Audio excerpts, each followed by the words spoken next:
Our first discussion is going to take place with the gray areas of city council rules and procedures.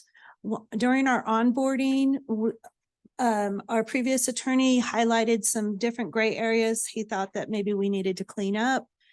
And hopefully you have some of those notes in front of you and we can go from there.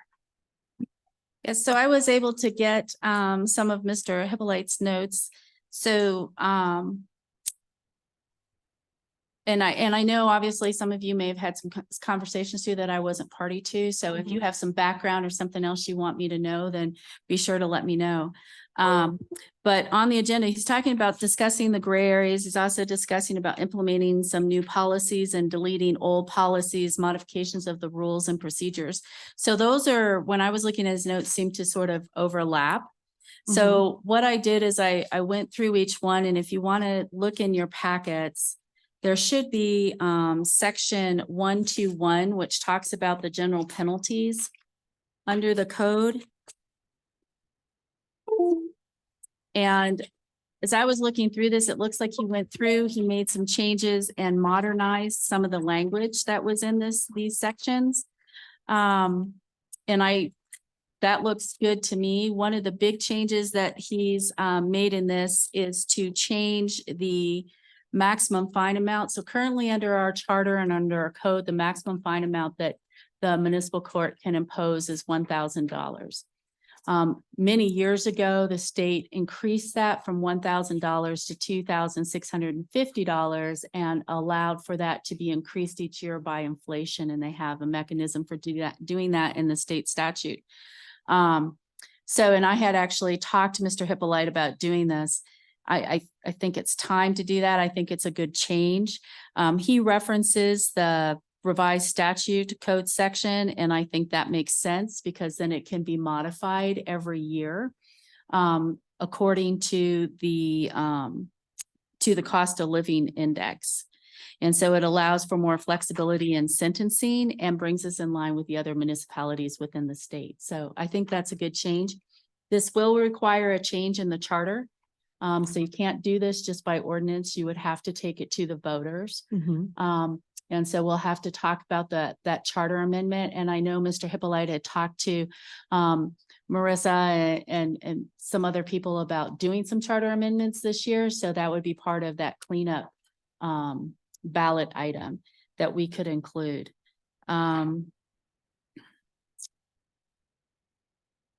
So in addition to the increased fine, the court would still retain the power to impose jail up to 364 days. And so that isn't going to change, and you can do it in any combination of that. They're still going to have all of the alternative sentencing that municipal court has available. So in-home detention, deferred sentencing, community service, restorative justice, all of those are still going to be available under this. So I think that's still good. There is one section that he has struck in this in his proposal that I disagree with, and that is subsection F. This is a section of the code that talks about excess fines. So fines in excess of $300 are put aside so that municipal court and the police department can use it for enforcement purposes, and the municipal court uses that for their diversion programs. So this, we call it the excess fines fund. The excess fines fund paid for the boot camp several years ago. It also pays for in-home detention when the court uses it, which is not very often, but it also pays for the restorative justice program. And so this is an important fund for the court. The court utilizes it quite a bit. And I don't think that's something that you want to do away with. This is also something that is part of the charter. So this has been set aside as part of the charter. And if you wanted to change it, you would have to do a charter amendment to change that. What I would recommend is, because this was several years ago when this was put in place, you might want to raise the amount of the fines and say maybe fines in excess of $500 go into this fund rather than $300. I think that would be appropriate. But I do think that if you want to do away with this provision, you're going to be hampering the court to do some of those diversion programs. And those diversion programs are an important part of what the court does. But other than that, there wasn't anything else in here. I thought his changes were good. I had a couple of just cleanup items, so we can, if there is a direction, we'll put this on. We can get this done by ordinance, but we can't do a lot of this until the charter amendment takes place. So if the Mhm. voters approve it, then we would do the ordinance after that. Okay. So does anybody have any questions about this one? On your diversion program, are you, does the court order diversion, or is that a choice of the person that's receiving the sentencing? It's a combination. So the court can order different alternative sentencing. So the Mhm. court can order in-home detention, community service, can give deferred sentences, which would be a type of diversion. But the restorative justice is completely voluntary. And the Mhm. boot camp was a combination. The court encouraged people to participate in the boot camp. There Mhm. were some that were ordered to participate. So it was kind of a combination, but restorative justice is completely voluntary. Mhm. Okay. Yeah. Yeah, because I remember there was a position in the county that they were going to stop their program. I had heard. I actually heard that from one of the officers running it, because it was voluntary and nobody was, taking it up, especially with the reduction in charges. How they've been, reduced down, the charges have been reduced down. And you want to say in excess of 500. So in excess, anything over $500 would go back into the court system as far as any of these fines. Yes. And that's actually paid as I understand it. So, you could talk about the amount of that and what it looks like. We could also get a report from finance about how much is in the account now. Mhm. And Mhm. take a look at how much the court has used to date. Mhm. Now, the police department also can use that money for different law enforcement purposes. Mhm. And we'd have to talk to the chief about how often they've utilized that as well. Yeah. So can take a look at it and figure out what's appropriate, but I would ask that you want to reconsider doing away with it altogether. And Okay. the restorative justice program that we do is just for juveniles. Mhm. I think there's a huge opportunity to do more restorative justice with adults, or maybe is mediation between neighbors. The city gets a lot of neighbor disputes. Mhm. And I think a lot of that could be resolved through some good neighborhood mediation programs. Mhm. And that could be done through municipal court or through the police department. And we had a program in Pueblo when I got appointed to the bench back in 2016. But I don't think that program is active anymore as far as mediation for neighborhood disputes. Mhm. But I think that would be something you could use out of this fund as well. Yeah. So there's a lot of potential. I know the district attorney's office had I'm not sure what they call it. It was like a diversion coordinator. So they Mhm. did all of their diversion programs. That was a grant funded Mhm. position. And my understanding is that the grant was not continued. And so that position went away. Mhm. But that is certainly something that has been talked about at the municipal court, is trying to get like a diversion coordinator or somebody like that would run these diversion type programs. Mhm. So just something to think about. And when is the deadline to get our ballot measures in? What month is that? Do you know the answer to that? Yeah, Is it July, August is, I Okay. mean, we want to have it done sooner than that for review purposes and whatnot. So this is something that we probably need to start getting on now. And I know that there are, Yeah. as the city attorney said, a lot of different departments, including myself, that have an interest in getting items in a Okay. charter amendment. Why don't we try to start setting up these in May? For all of the departments that want charter changes, or we're looking for charter changes, so we can have work sessions. And get all of that information in place, so that we can make a decision on how we're going to move those ballot measures forward.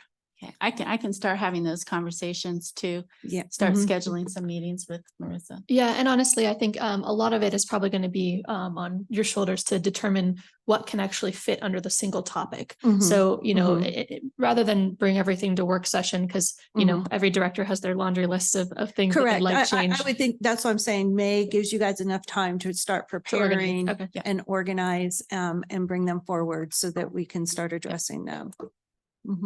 Did you have something?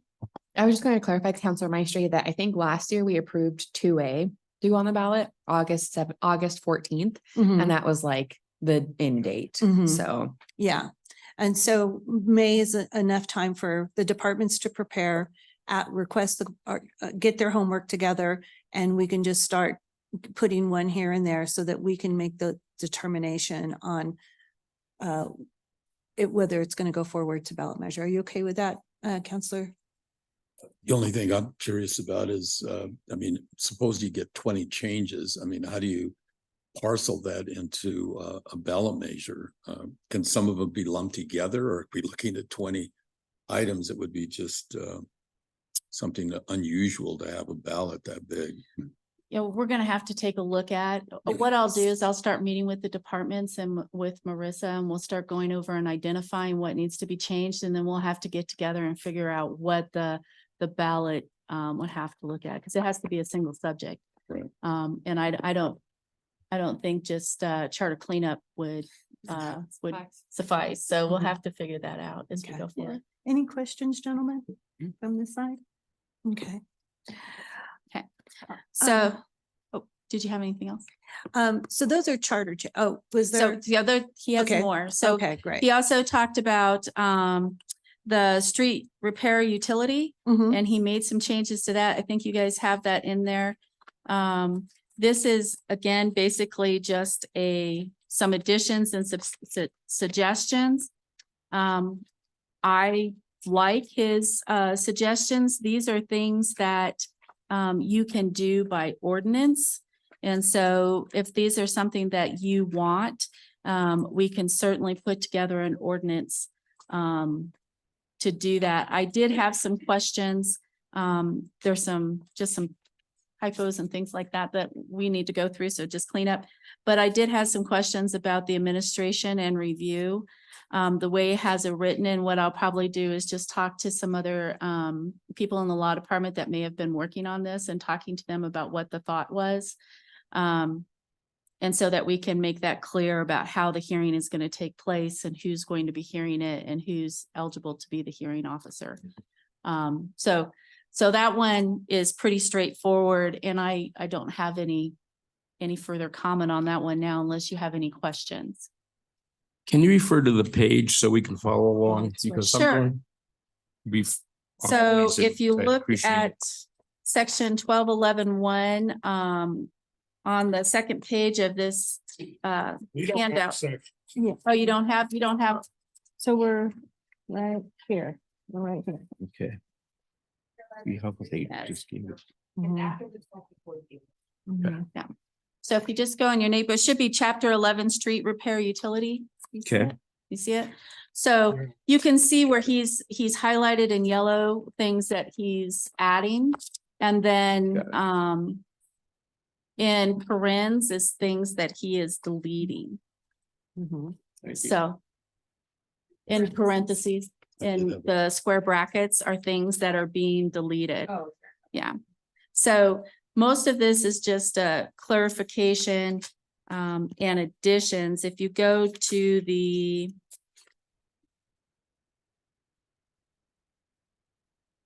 fifth page of that, under section 1211.10 talks about administration and review. Mhm.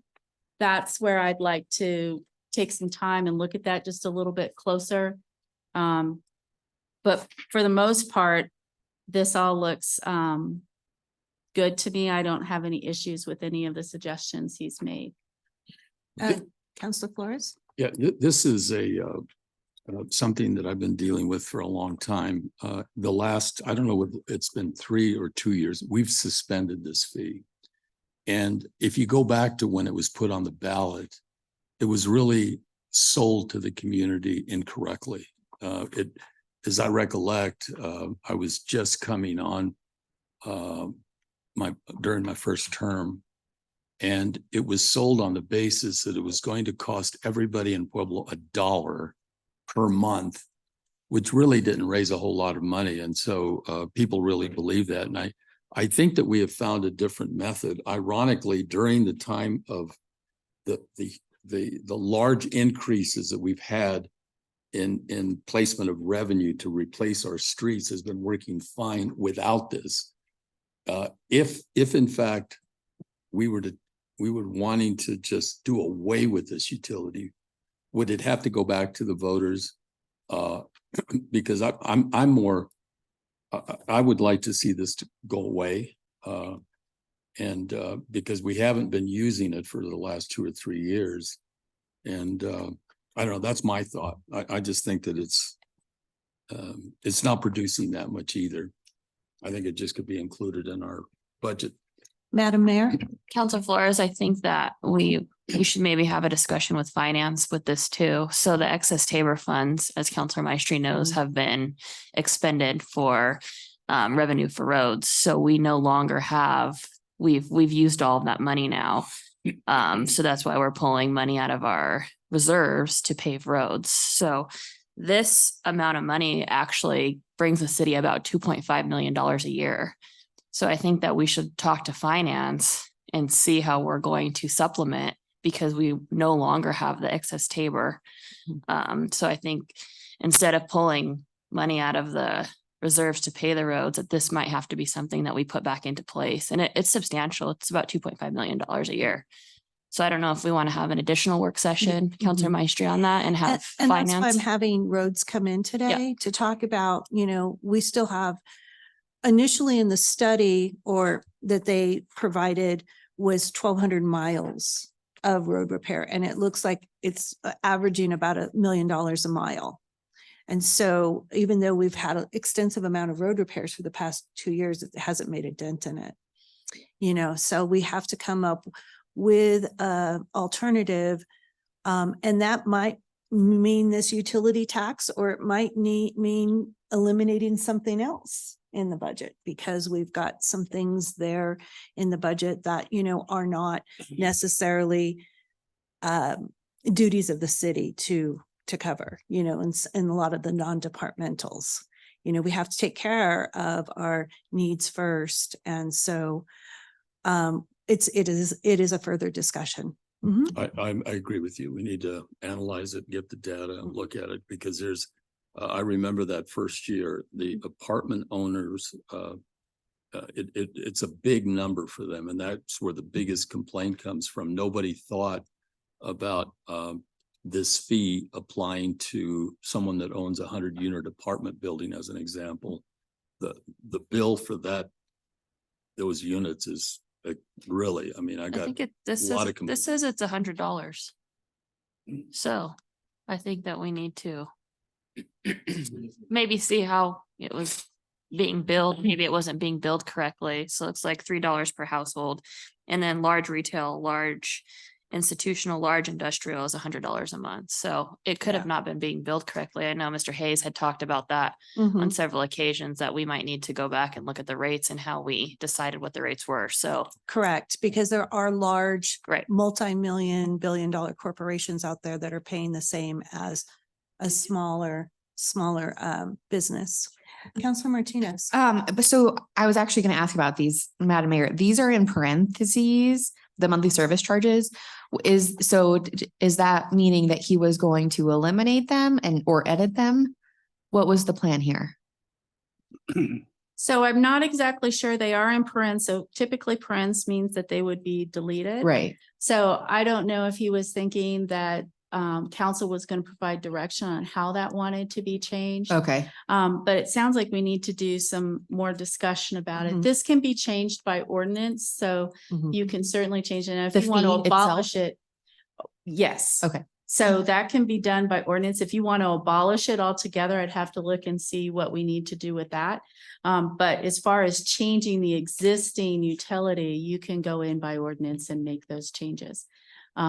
So once we have those discussions and we get some more direction, then we can make those revisions. Yeah, it would be interesting to see, I guess, to your point, Counselor Maestri, what Public Works has to say, Mhm. like if they have a recommendation on this Mhm. for charge.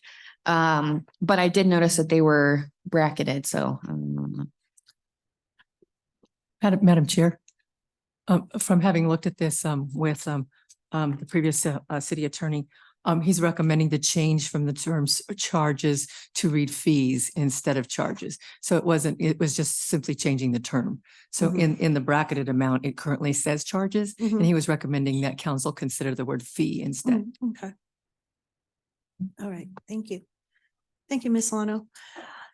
Okay. I still have a Oh, you question. have a question? I'm sorry, I didn't Or see I it. don't have a question, is I like Counselor Flores, I was involved in this from the very beginning. And what we do is that we forget that we've sold the community a bill of goods in two areas. The bill of goods comes from, we start this street utility and we're going to get all this money and we're going to be able to start doing your streets. Well, we figured out you're not going to get all that money and you're not going to do a whole bunch of streets. We then asked the voters, well, you know, this isn't working real well. Let's do revenue for roads. And we create this revenue for roads for these pie in the sky Tabor refunds, not Tabor refunds, but we debruced our budget so we could have extra money so we could pave roads. Obviously, some roads were paved by that. But in most things, when we add fees and we add taxes to the community, and a fee is nothing more than a tax, an additional tax to fix their roads, and we don't do what our responsibility is to manage the money that the community gives us to do those things. So in other words, if our priorities, as per the charter, that public safety, the infrastructure, and our parks and quality of life issues aren't a priority for city council, then this is what happens. We scramble every year to try and figure out how we're going to pave roads and how we're going to get extra money, but we don't make the hard decisions on their stuff that we shouldn't be spending money on. And if we weren't spending money on that, we could pave roads. Yeah. And I think those are discussions that have to happen. And I think that the discussion shouldn't be just on, do we keep this utility? Do we charge these people this? Do we charge these people that? I mean, there were landlords. For instance, if you owned a big office building with 150 tenants, your fee wasn't $100, it was $100 per tenant. So the landlord who never had time to be able to tell his tenants, I'm going to raise your rent another $100 because the city's charging us this extra tax, they just had to eat the $100 per tenant or whatever that fee was. And it just was not equitable to what was going on. In other words, Walmart paid substantially less than a business owner who owned a building downtown with 250 tenants. So it just was a complete problem. And all I'm saying as we move forward with this is that I don't believe we should just keep looking at ways to charge the community more money and not being able to give them the services that they're already paying for. We just screw with the money and put it somewhere else where it should have been here. So that's my 2 cents on it. And obviously we'll have a work session and see how this goes. But you know, enough's enough. At some point, we're going to have to make hard decisions on how we deal with our budget and what's expected of us and our fiduciary duties to the taxpayer. Yeah, I agree with President Aliff. We talk about how the road money came out of the excess revenue, when in fact, the roads should be a main priority in the budget, especially when we have a need. because that is our duty as council, is to take care and maintain this city and its infrastructure and, you know, create our economic, grow our development. And so I know a lot of people say, oh, well, the roads are coming out of the excess revenue, and no, they should be a priority, just like fire and safety. Public safety. So, it's very important that we treat it that way, because it should be a priority over a lot of things. So, all right, so what's next? I think Joe. I have something I Oh, I'm want to sorry. say. Go ahead. Yeah. I agree with what's being said by Councilman Aliff and Councilman Maestri, because I live in a community and I represent District 2 where the composite of the earth in this community is basically bentonite and shale, okay, in many areas.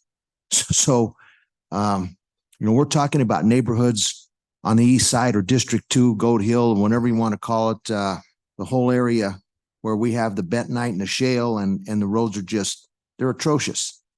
So those have to be considered a priority, at least from my standpoint. And that's what I'm going to push for District 2. Anyone else? Okay, let's go to the next one. So the next one that we're going to talk about is chapter 4, City Council, with section 141. And I'm looking in the book here, and it looks like if you go past the street utility, you get to Appendix A. So go past that, because I want to talk about that here in a little bit, but you should get to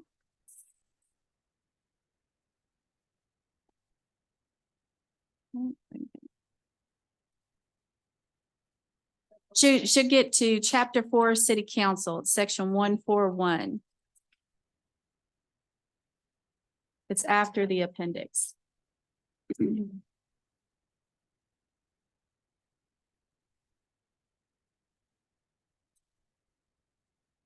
guys find it? It looks like this. There's pages on the bottom, page numbers on the bottom. But they're not consecutive. So at the bottom, it says page 1 of 6, but One, the, 6, okay, yes.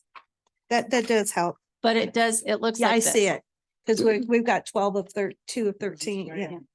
It See says right here. chapter 4, City Council Just at look the at, top of look it. at this right here. Look for page 1 of 6. Even though it's not in order, it's gonna be past 2 of 3, 13, 2 of 13. To 1 of It 6. looks like it's the second to last document in the packet you have. Before the blue page. Oh, in the same section as. Yeah, the same section as the last one we looked at, but toward the back of it. Thank you. Okay.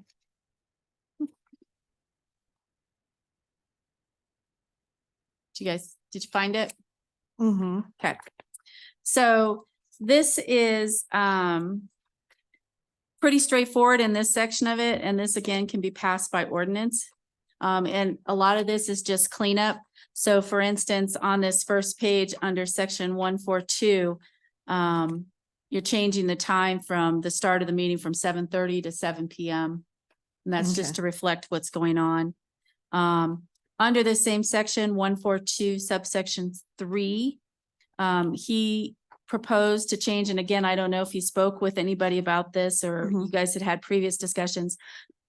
Currently, people can do comment for 5 minutes. You give them 5 minutes to speak. This would reduce it to 3. So that for public comment and that's going to reduce their time to speak to 3 minutes. Now, later on in here, there's a provision for hearings. And at a hearing, council can extend that to 5 minutes. But initially it would be 3. So that is a change. If you go to at the bottom, you see the page numbers 1 through 6. So if you go to page 3, this talks about section 149 talks about executive sessions. And this is just taking out some of this language and referring to the Colorado Revised Statute. The language is the same, nothing changes. It just, the Colorado Revised Statute sometimes gets amended. may provide you with more ability or differences that you can do in your executive session. So it seems to make sense to go ahead and reference that statute. So those are the changes in this. The big changes to city council procedures comes in the appendix to your procedures, which was in your book ahead of this section. Okay. So now you have to flip back to the top where it says Appendix A at the top. If you can find that. Yep, just flip back. And it looks like this. Okay. So in this is all of your procedures, and it goes through talking about how the meetings are run. Page 2 of this again talks about, and we're looking at page 2 of 13 at the bottom now. Talks about reducing the time to 3 minutes from 5 minutes. On page 3 under section 8, it talks about voting. And in this section, he is changing the voting. So in order to pass anything through council, it has been that you have to get a majority of the entire council. So that would mean 4 votes to pass. He has suggested a change that be to a quorum. So quorum is 4. So for instance, if you only had 4 people present, then you could pass it by a vote of 3 rather than a vote of 4. So if you had some absences, you only had 4 present, you wouldn't need it to be unanimous. You could pass it by 3. That's only going to come into play if you have 4 or 5 people. If you have 6 or 7, then it's still going to have to be by a majority of the people present. So it'd still be by 4 votes. Okay. So I think that change makes sense. It also allows council members to appear electronically under section 13. If you look at page 4, he has added in specific procedures for work session meetings, which again, I think makes some sense. So that you can have further direction on how those work sessions are set forth. So I think that makes sense. The one thing I did want to bring to your attention on this page 4 is currently council is never required to put anything on a work session agenda before it comes before it on ordinance or otherwise. In section 15 on this page 4, he puts in here that before any council member can place an item on the agenda for a council meeting, that item first has to be brought before on a work session. So I don't know if that was something that you requested, but I just wanted to point that out because that would be a definite change in procedure. And go ahead, Councilor Martinez. Yeah, so I actually requested Mr. Hippolyte to add this to our council procedures. So often I hear from the people that we serve that maybe don't pay attention to every single meeting that like the vote is happening and they're like, oh my God, I didn't even know that we were going to vote on it. I wish that we would have had a work session about it, or I wish that it would have just been more transparent and talked about publicly in on the council dais. I think this actually this even came up when we were talking about the 2A thing about having, multiple work sessions about it, just to increase transparency, to make sure that council has all of the knowledge before we vote on something. And so I think that adding this as a procedure to make sure that we do have a work session before we vote on something is going to not only increase our level of knowledge, but also increase the transparency from the people here. Because I do get that feedback all the time. We vote on something and I hear, oh my God, I didn't even know that you were going to vote on it. So I think that this could really help. Go ahead. One point of clarification is this requirement is only before a council member places an item on the agenda. So if a city department or somebody else or the mayor wants to put something on the agenda, does not have to go to a work session, only if council wants to add an item to the agenda. So you still have the ability to request that it goes to a work session before you vote on it, but it would not be mandated. And that was, we have so many different things that we're voting on that we're going to be here until 1 a.m. and listening to all of the different city department heads that are putting on like, we're accepting this grant or we're going to, appropriate these funds in a certain type of way. So that's why I limited it to council members putting ordinances forward and not necessarily staff.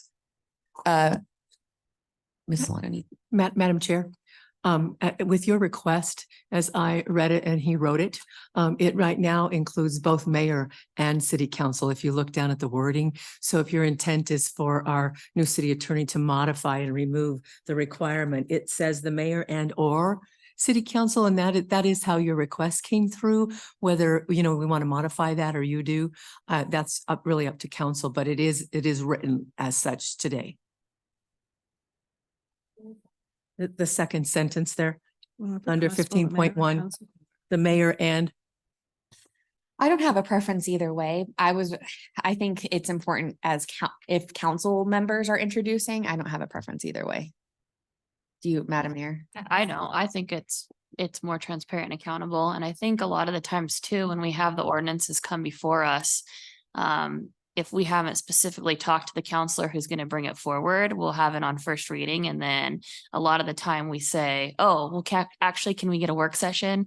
And then Tracy and Alyssa are trying to accommodate getting a work session. So I think that this just kind of helps with flow too. So if a council member or myself is requesting something forward, I think it should come before the council in a work session so that we all understand what we're doing.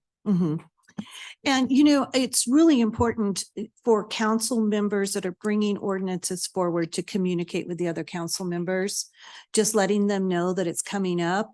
They're obviously, all you're doing is letting that person know that this is what I'm going for, this is my perspective of it. But just be aware that it's coming up. I encourage that amongst all council members to keep that line of communication open.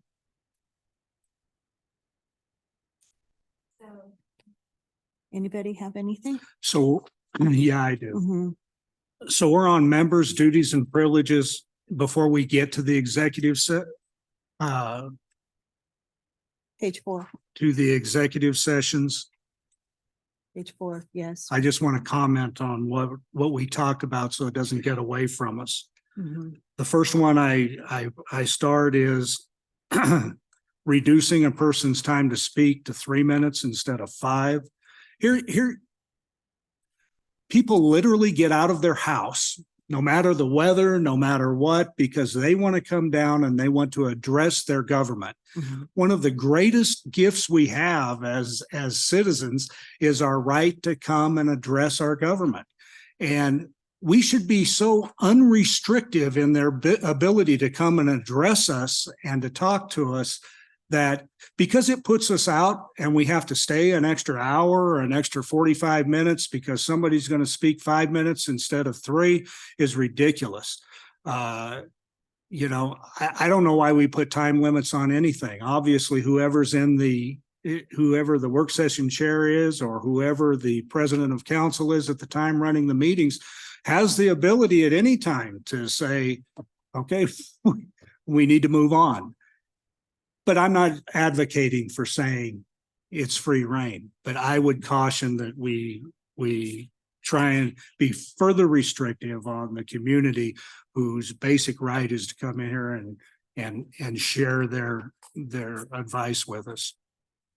When it comes to voting, Section 8, changing it from majority or the membership of the entire council. I don't like quorum. I think that 4 votes, you have a board of 7 members. And if we're going to pass anything that has to do with city business, a majority of city council members, that's 4, should have to approve everything. If there's only 4 people here, you need 4 votes to pass something. It shouldn't be, you only need 3 votes. I mean, that's why it's a city council and that's why there's 7 elected board members. If for a lack of a better term, to be able to say that. And I read that as saying that it could be done differently. Ms. Stoller. Stoller? I just wanted to make comment that I think the majority of the time that we get whittled down on council is when people are having to be excused because recused from items. And so there are several times when we had 2 items where different counselors needed to be recused. And so one had to be recused, and then there's a statute that says that they are not allowed to then come back into the meeting once they've been recused from the meeting. So that may be just a consideration to put forward to you, that is when you get, have five members of council is when 2 have to be recused, and then the last item only has potentially 5 counselors for it or 4 counselors for Well, it. I would argue that the statute or the isn't that black and white. I think they can't come back in when we're considering the issue. I think they have to leave and that they can come back and vote again. But that, I'm not a lawyer and I can't argue that. But I'm just making an opinion here about, Yeah, I'm just giving some context of That those are the makes times sense. when we did get whittled down. I do understand that. I don't want to reduce the 5 to 3. I want to keep the 5 minute. I don't know where the 3 minutes came from. I don't either. Okay. So I think all of us agree that more time we can, and I think the 5 is maximum for us, but it should remain at 5. You know what I would like to see, and it comes down to all of this and people that come and speak and so forth. I would like to see a small part of the work session where we read the charter to the public on the mayor and council members. Because a lot of stuff that comes forward to us is about what the mayor can do and is not always within our authority. I always hear, oh, the mayor's not here. Well, people don't understand that the mayor's not required to be here. And it comes with criticism that's not warranted, really, because it's not the mayor's meeting, it's the council's meeting. And I would like to just see a work session so the community is aware of each other's role, because what they mix it up with is a city manager, city council form of government, and they think it runs the same way, and it doesn't. And I'm sure the mayor's she's gonna have her own meetings where people don't know that that's the meeting that they should go to really address the mayor when she has the authority that we don't have. They don't understand the roles because we created this strong mayor form of government, and yet the people don't understand the role. Their mind still works off of city council, city manager form of government.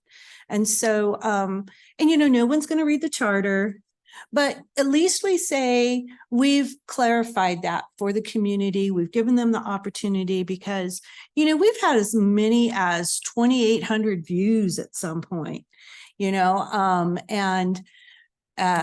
I just think that it would be nice, not just to sit up here and make decisions, but have the community understand why we make the decisions and what the 2 legislative branches are. You have the administrative branch and the legislative branch, and what does that mean? And so I don't know about council, but that would be something that I think that would, spend time. We also have to not just invest time here within chambers on ordinances and all those, but also engage with our community. We could put together an educational campaign together with the city clerk's office and put some information out about the different roles of council, and provide that and have some meetings where people could come and ask questions and we could answer those. I think that would be a good idea. Yeah, I think it would be. And then that way, there's no one's going to go, I'm going to read the charter. Very few people are the ones that aren't complaining, but the ones that are complaining all the time haven't read the charter and they don't understand the different roles. Can we consider maybe a compromise in reference to the time to speak? And I've watched a lot of these meetings now, and some people struggle to get to the 5 minutes, and some people filibuster as well. So my concern is maybe we're talking 4 minutes, maybe it is. I watch these, and that's my concern. I think your points are valid, but I think somewhere along we need to come to something where we're streamlining a little bit. So maybe it's 4 minutes. Just consider it. Yeah, and that streamlining may come in with educating the public, because why come up here for 5 minutes and talk about something that when a better discussion directly with the mayor would work. Otherwise, we're the middleman, Well, who are we to tell people what they what they ought to be able to say to us? Well, I don't think or it's the about who are time. we. Or I think it's about. we may think that it's redundant and doesn't make any sense, but we're still offering them the opportunity to address their government and to be able to we can stay on 3 or 5 minutes forever. I mean, I don't think the 3 or I 5 just want to minutes finish. what I matters, but started. I don't think the 3 or 5 minutes matters. If it's 5 minutes, it's 5 minutes. I'm just saying, giving a clear direction to the public of where what they have to say can be more effective. I just have 3 other things that I wanted to Okay. get out. I just want to go through this before we get out of it. Yeah, In section 13, this is what this is about. in section 13.1 work session meetings, the line that says all work sessions of the city council should be held in the council chambers at City Hall, that's not true. I mean, we can have a work session at the police department. We've done that before. We've had work sessions at offsite locations. We've gone to Health Solutions. We've done everything. And the public is always welcome at those work sessions, just like we are. So I don't think should be in there. I can certainly change that so that work sessions can be at any location designated by council. When it comes to the agenda, the section that Counselor Martinez asked for, placing an item on the agenda at a council meeting, such item shall be heard by council at a work session meeting at least 7 days prior to the introduction of such item. I think that is a redundant request from the fact that the process literally is exactly what Mayor Graham mentioned before. When it comes up for first reading, any counselor can request that we have a work session on it. And it doesn't matter if there's 10 things on the work session the next week. If you ask for a work session on that particular item that was under first reading, you get it. Mhm. Nobody can tell you, no, we can't have a work session. I mean, the process, if I'm wrong, tell me, has always been, if I pull something from the agenda from first reading and then ask for a work session on it, nobody's ever told me that I can't have a work session on it. Mhm. I think that as a legislator, you ought to have the right to bring forward, the charter is clear on that Mhm. any counselor has a right to bring forth an ordinance to first reading, regardless of what anybody else in the room thinks, Mhm. right? And then if everybody thinks that this is a crappy ordinance, that we shouldn't be considering it or whatever, pull it, have a work session and make it happen.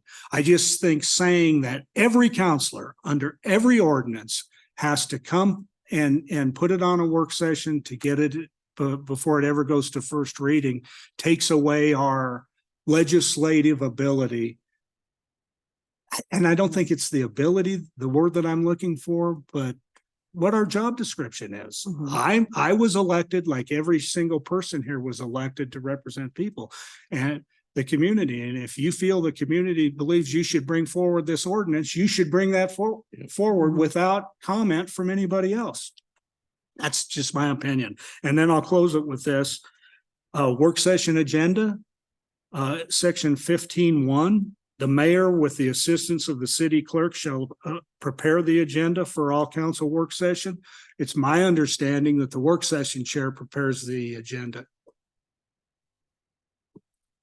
That's not the mayor or the city clerk's responsibility to do that.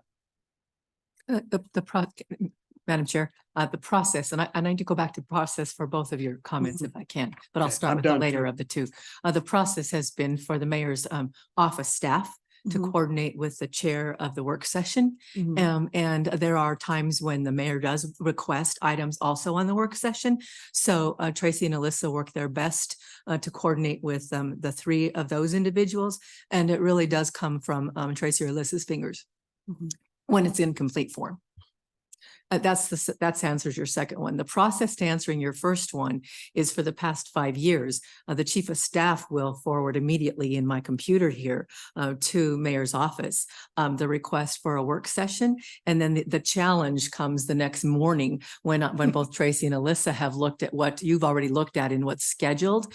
And you're having to call someone who thought they were on the schedule for the following week and ask to be postponed, because if it's between first and second reading, you have only 1 week to reschedule to get that ordinance back on there. And then it's a little bit of an apology to who was scheduled to have to be moved to a place. And sometimes it's dominoes because frequently they're on that order by your priority. And so it's a domino to start moving down the line. And they're having to call more than just the one individual presenter so that they can fit an ordinance in. But we make that happen. We've been doing that. And so that's the process for 5 years, and it's immediately transferred to them. So they're watching usually as you're talking, and then they'll go back the next morning, and I forward it immediately to all involved to schedule that work session that was requested from council. That was the process on the backside. And that's one of the reasons why I mean, as 2 years of work session chair and Tracy and I having a lot of calls back and forth with bumping people who have been scheduled for 6 months so that way we can fit in an immediate work session. I just think that planning ahead is going to help with not only the work session presenters that are already scheduled, but also just help Tracy and Alyssa with the many things that they're already doing. It's just planning ahead. I'm not trying by any means to limit the powers of council. I'm not trying to regulate what can be brought to first reading or not. I'm just trying to plan ahead to make sure that we are giving ample time to our city staff, to our external presenters who are going to come and for the 2A work session presentation, just as an example, there was a lot of external presenters that came that were from PCC and Epic and the business community that couldn't have rearranged their schedules to come this next week, even though council pulled it. So I just think I think that if we have this, it's better to plan ahead. We should be planning ahead anyway, but I think that this is really going to help with planning purposes with city staff time and external presenters time. Well, that's why we're getting our own administrator because Tracy and Alyssa have their own duties. And so we're looking forward to hiring our own administrator that can actually really just do nothing but navigate what we need as a council. And everything being done. The thing is this is a work session is our time.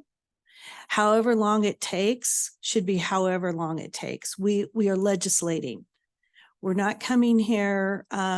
We shouldn't be coming here with our decisions already in advance of how we're going to treat something coming forward. We should be able to ask as many questions as we need. We should not be afraid to move it to another work session and ask for more things. We should be able to take as much time necessary before we all collectively feel comfortable in making that decision. And so I think if we understand that right and the right are right, we don't really need to have this paragraph in place. We can continue business as usual. And so, but that's my opinion, and we have different opinions here. And so I guess what we can do is we can either move is this also a charter change, Judge, in any of this? Okay. Whatever direction you guys Mm-hmm. decide to give. Mm-hmm. Okay. All right. Yes, we just need to come to a consensus. So go ahead. Speaking as a new counselor, this is, a lot of the stuff's a little overwhelming until you get process in your brain here. But I'm concerned if I bring an ordinance forward, as opposed to somebody who sits at an at-large seat, I'm district specific. My district is my District 4. So a lot of the ordinances that I may bring forward are information I'm getting from my constituency to bring forward. It's not necessarily, that's my job. So I'm hope I'm saying that the right way. But if I bring stuff forward, I don't know who made that statement, but in reference to making sure my constituency is heard, it's different than somebody sitting at large. They may not get into the focus that I do. Does that make sense? When we're here to vote, we're voting for the entire city and we're supporting each one of the counselors' needs. That's how, and their districts. Whether we're separate districts or at large, we're here collectively to serve the city collectively. And so that's why I say it's a good form of communication, keep the communication open with each other's counselor. I'm bringing this forward and this is how we're going to move forward. And if we get it in front of us and we have a majority at that time that doesn't feel comfortable in the ordinance, we can make a motion to amend.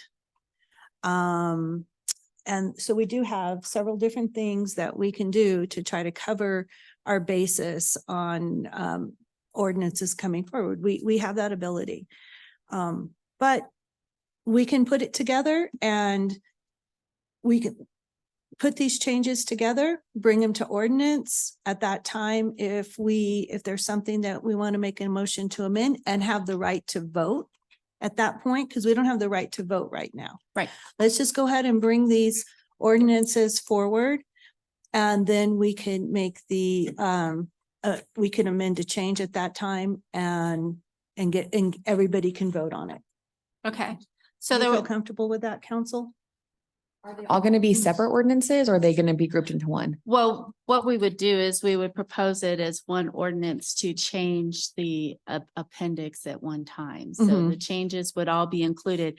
There are significant changes as we go forward. So these aren't Okay. the only ones. Okay. So, I have a legal question though, real Sure. quick.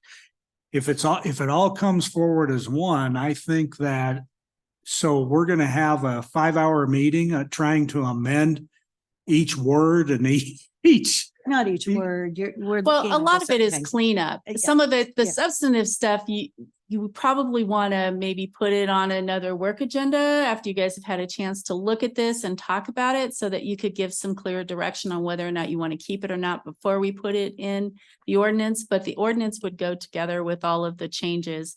And then you guys could decide if you want it. Now, if you don't want it, you wanted to amend the ordinance, you could do that at that time, which brings me to the next section, that there are significant changes, and that's on the next part of the appendix under subsection 26. So it shows page 9 of 13. It's amendments. Okay. I do agree though with Counselor Aliff that we've already now discussed several items where we're having disagreements on the dais.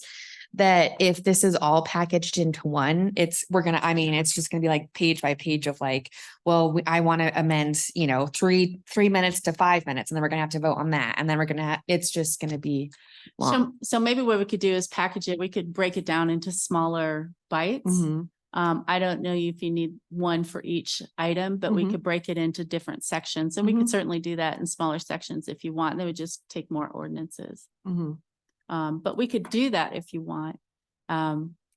It's really up to you guys and what you guys want to do, Mhm. but it can be done by ordinance. It was just going to take longer if we break it down.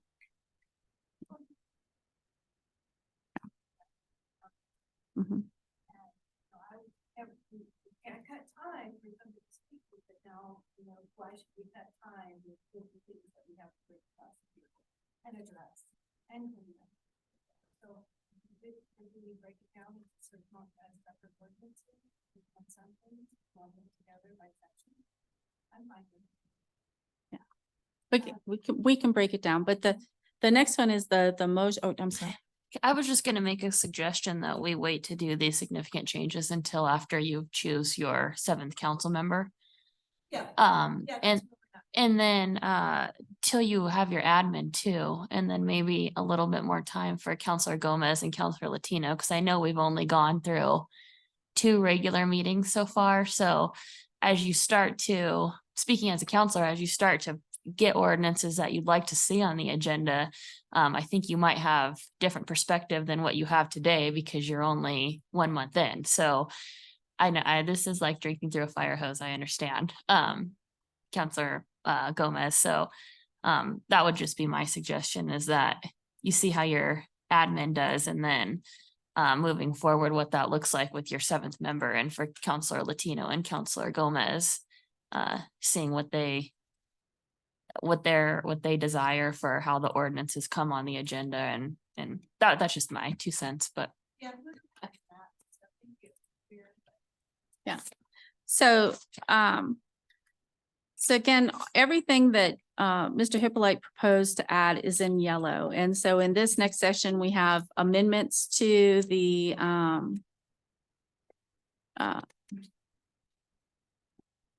amendments. And so that would be another thing that he is proposing. And again, you know, we can talk about it in more detail if this is something that you like. I don't know if someone requested to put this on, or if this is something he thought would be worthwhile. And I agree with Mayor Graham that it may make some sense to wait until you get everybody on board and you go through the process a few times before you make a decision on whether or not you think this would be helpful. But essentially what it's doing is providing deadlines to do this, and an opportunity for everything to get before everybody, before it's just put out there. So that's what that is all about. Sure. So what it's essentially asking is that council members provide amendments ahead of time, so that they're not done at the meeting. So it gives everybody an opportunity to understand what the amendments were and what the issues are going to be before you get to a council meeting. I'm assuming that's what the purpose of it is. That's what it looks like it is. Same thing for if there's amendments to a contract. If you're not in favor of the contract, then they'd like to know that ahead of time, so there's an opportunity to address those issues. And so it doesn't delay the resolution of the issue. So I'm reading this. Let's see. Okay, just. I mean, I think the procedure is sound. There is in this last paragraph, it says that an amendment distributed by the deadline requires a motion and second for introduction. And so that is by a different vote. So that's going to be by 2/3 of voted council members. And so that's a little bit different than a majority. If it fails, then you can reintroduce it one time, but if after that it fails, then it's dead. So you can put those on, on another agenda. You can ask to have it moved to a work session. So those are all things that you can do, but essentially what this is put in place for is to provide notice. So nobody's surprised at the meeting if there's some issues that are going to be presented about an ordinance or about a contract. Okay. Mr. Gomez first. When you say ahead of time, is there a time length that you're talking about, or days before? What do you mean by that? I'm not sure. So it says that their council members are encouraged to distribute proposed amendments or the concept of a proposed amendment as far as advanced as possible, and that they should send a notification about the amendment by email to all council members with a copy to the mayor and city attorney no later than 12 p.m. on the day prior to the council meeting. So that means, essentially 24 hours before the meeting, you're going to tell everybody what issue you may have with this so that they can then prepare for it for the meeting. Thank you. That makes sense. Go ahead, Councilor Flores. This is really, to me, bizarre. Because if you find yourself in a heavy duty discussion on city council, there's many times that the solution is to offer an amendment. Sometimes you haven't thought of the various roadblocks, or some other council member, maybe convincing me I never thought about that thing. And Mhm. and if you look at most public bodies that are dealing with legislation, a lot of their amendments are spontaneous and basically authored in their head because of the way the discussion is going. And no one had thought about this issue. And it could be the mayor that said, well, we can't do that for this reason. It just seems bizarre that an amendment you would have to script before, before we've had any discussion about the item. And I don't understand. Maybe I just don't understand what he's trying to do there. Go ahead. I agree with Counselor Flores. This literally takes away our legislative powers, in my opinion. When an ordinance comes before city council, it's a public hearing. We listen to testimony, we listen to staff reports, we have commentary and discussion and questions among the counselors. And there comes, just like Counselor Flores said, a time when, well, maybe the way this is written is not the way that it should happen, but we can all agree that if we change something, that we can amend that ordinance.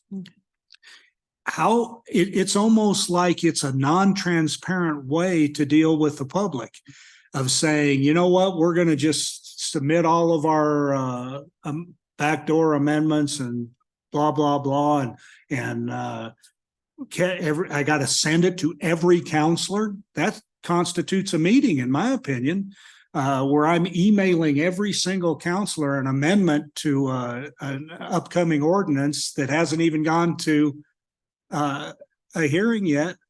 I've just conducted a meeting with city council.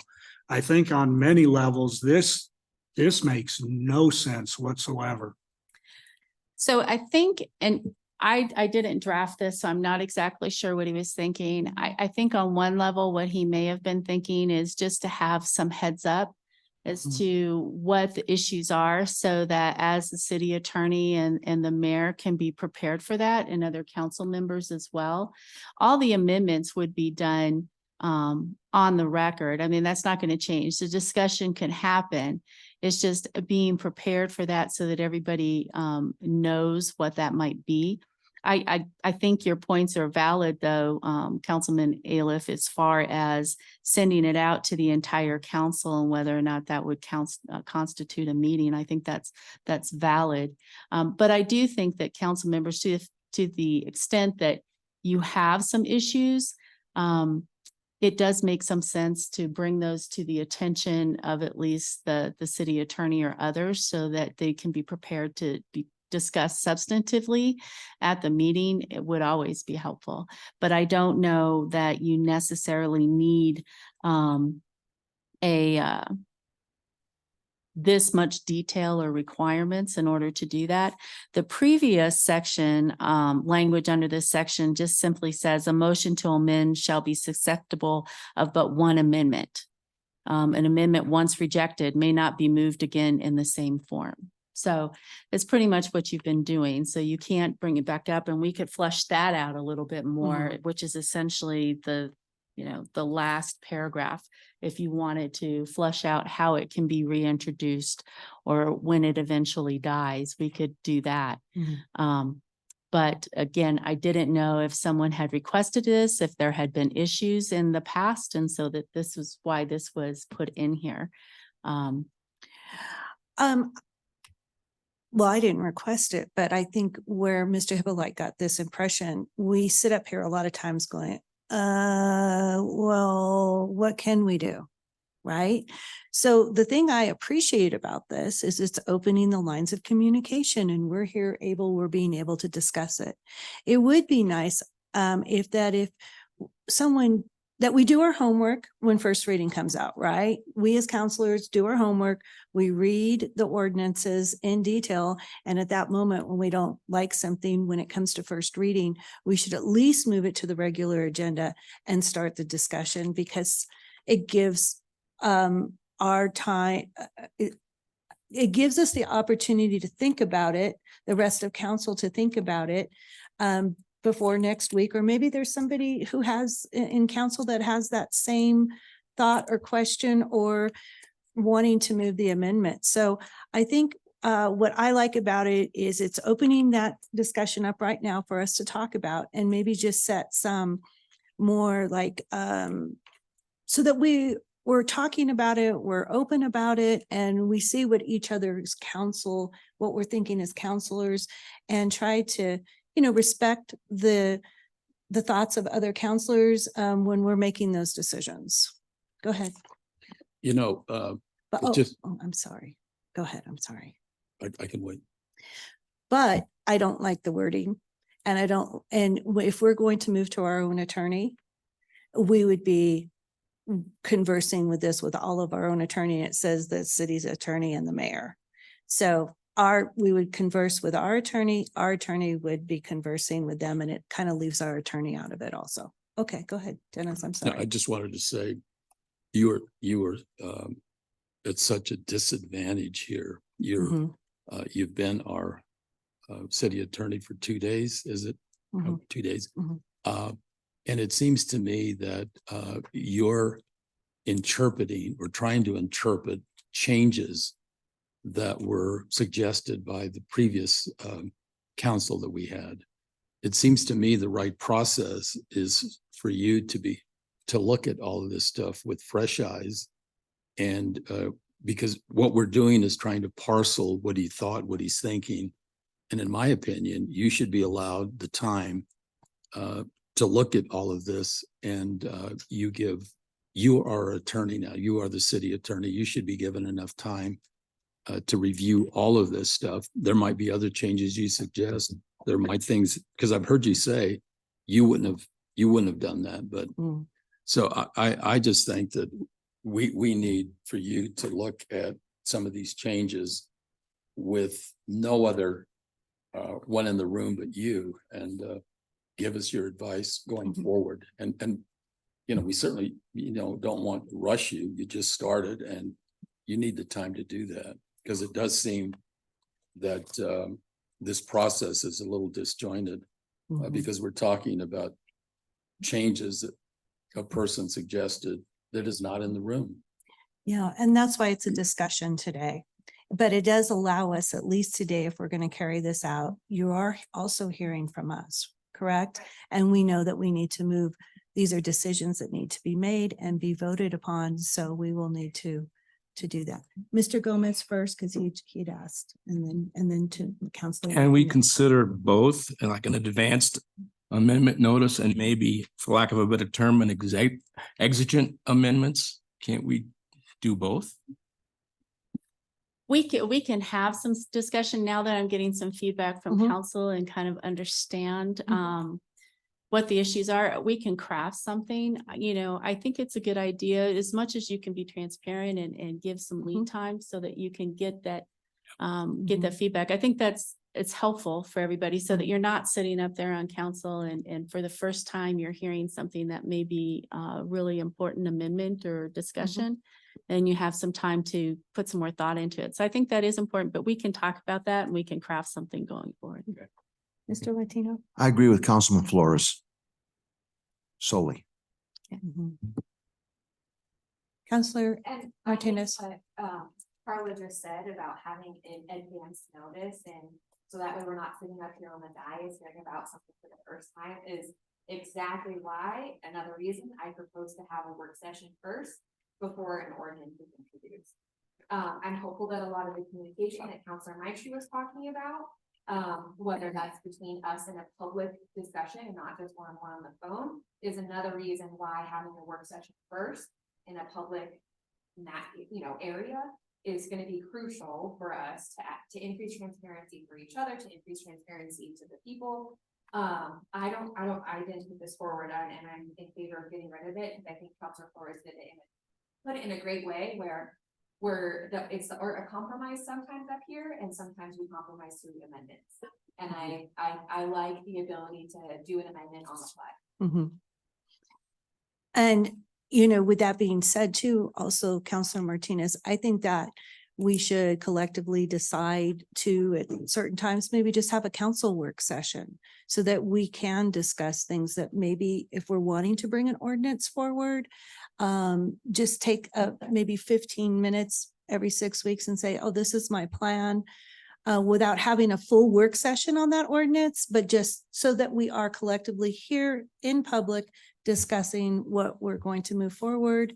And so I was thinking as work session chair that I would schedule 15 minutes here and there every so many weeks. And then that way we do know that things are coming forward in advance. There's nothing wrong with, we can't get on the phone with each other and start talking. We can't start emailing each other. So when do we have that opportunity to say, hey, I have this coming forward? It's, I think we can have just a couple of minutes here and there in the work sessions to say, this is my plan. And then that way it's open and people are, that's what, I mean, that works, that's exactly what is written. Work session. No, it's not. What's written is that every single ordinance that I want to introduce, I have to bring to a work session. And I don't think that that's, I don't think that's right.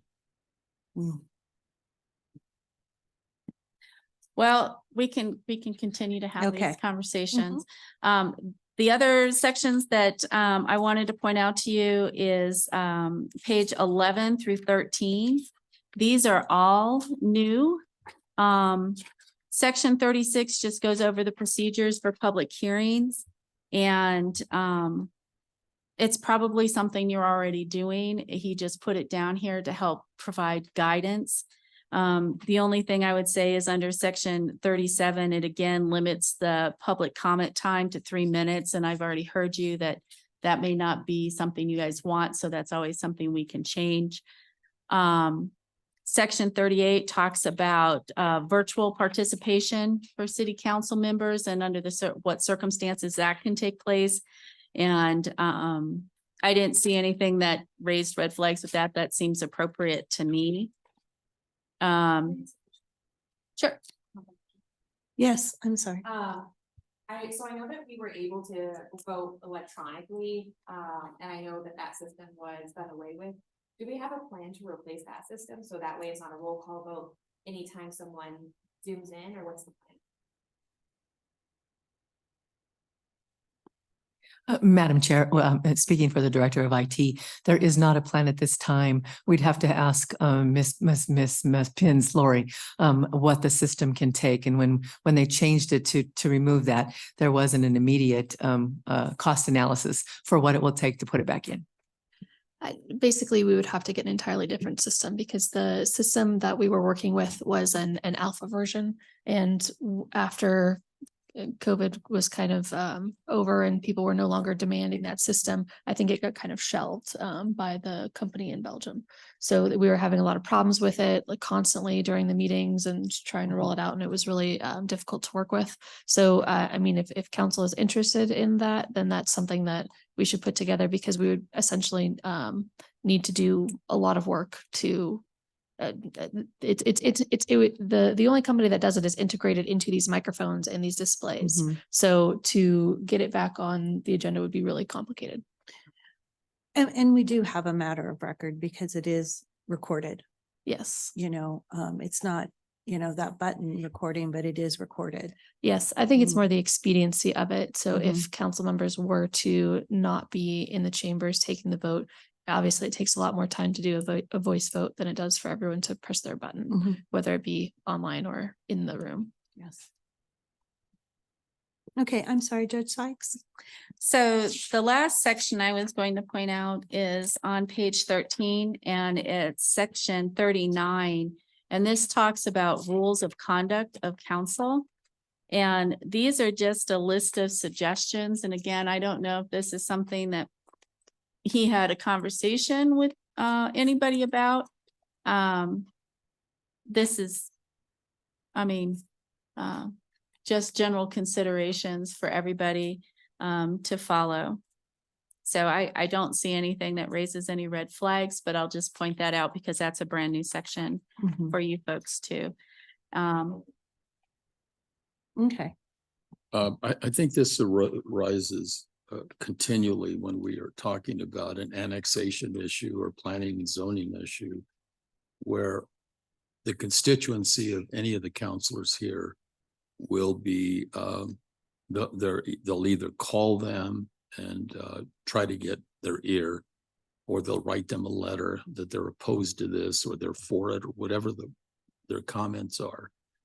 And I think it's important that you define, what a quasi judicial hearing is, because we should not be, just like you should not be talking as a municipal judge with a defendant about anything, that it's important that everybody understand that we cannot, as a quasi judicial body, be discussing this with your constituency. Otherwise, you're not being impartial when the public hearing is actually set here in chambers. And I think that maybe, I had a discussion with him concerning this, because I got several letters in which they were pretty angry at me because I wouldn't talk to them about it. But I sent them an email explaining, what my position was, and that we cannot be, in order to conduct ourselves as a quasi judicial board, we should come into chambers with total impartiality at that point. And I don't think that's happened in the past. I think it's so hard not to listen to your constituency, but you have to separate the two. And we could do that as part of the education campaign too. If we want to educate the public, we could educate the public on that part of city council's job as well. So not that those people aren't still going to want to call you and talk to you, but that might give you a little bit better basis to say, I can't talk to you about this until after the decision has been made. Somewhere today, one of my goals is to improve our PEG channel. We have channel 17. 90% of that channel is dark, which means nothing's happening on it. We have the opportunity to use that as an educational tool, and we need to start looking at using it that way. As reading through this, it doesn't really specify the quasi judicial. I think it specifies to all meetings that we should have a quorum. Not a quorum, but we should conduct ourselves professionally amongst each other and come here and serve our purpose, and not, obviously when a council member is bringing something forward, they're going to have no choice but to fight, to argue that for, acceptance from their council to have that passed. But I actually like this being spelled out. I think it's just a reminder. And there is no account. See, here's the thing, the situation. When one counselor attacks another counselor for what they're thinking, there is absolutely no accountability process for that.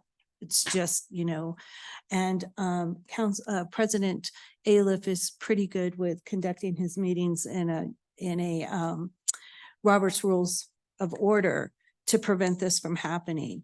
But this can really open up a discussion, allows us to open up a discussion for, hey, remember these? We need to stick to it. Okay. I think they're okay. All right, good. Anyone else? So that does it with the amendments. The next thing I wanted to talk about that was on the agenda was discussing hiring an administrator and an attorney and reviewing their job descriptions. When I was taking a look at the charter, section 3.5G allows council to hire personnel necessary to enable council to adequately perform its duties. City council therefore can hire an administrator if they'd like to do that. And it sounds like from what the discussion so far, council would like to do that. The way I read the charter, that pursuant to section 8.8-5 of the charter, that person would be part of the unclassified service. I'm reading from an outline, my outline. I'm not reading from any papers. Okay.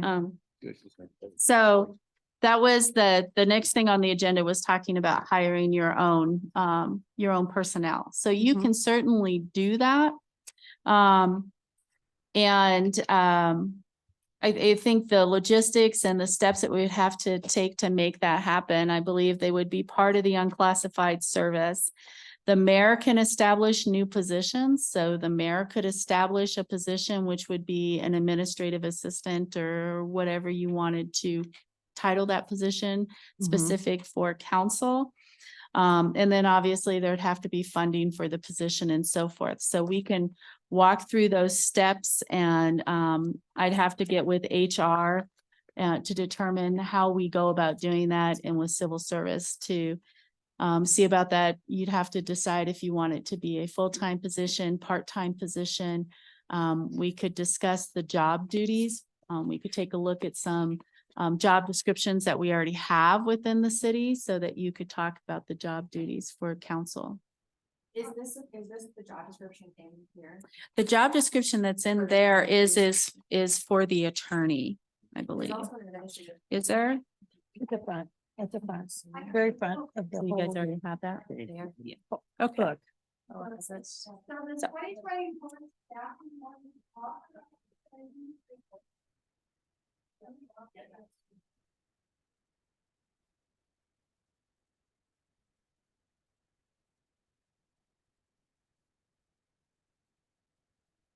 The 2024 staffing ordinance already authorizes an administrative assistant in the mayor's office for council purposes.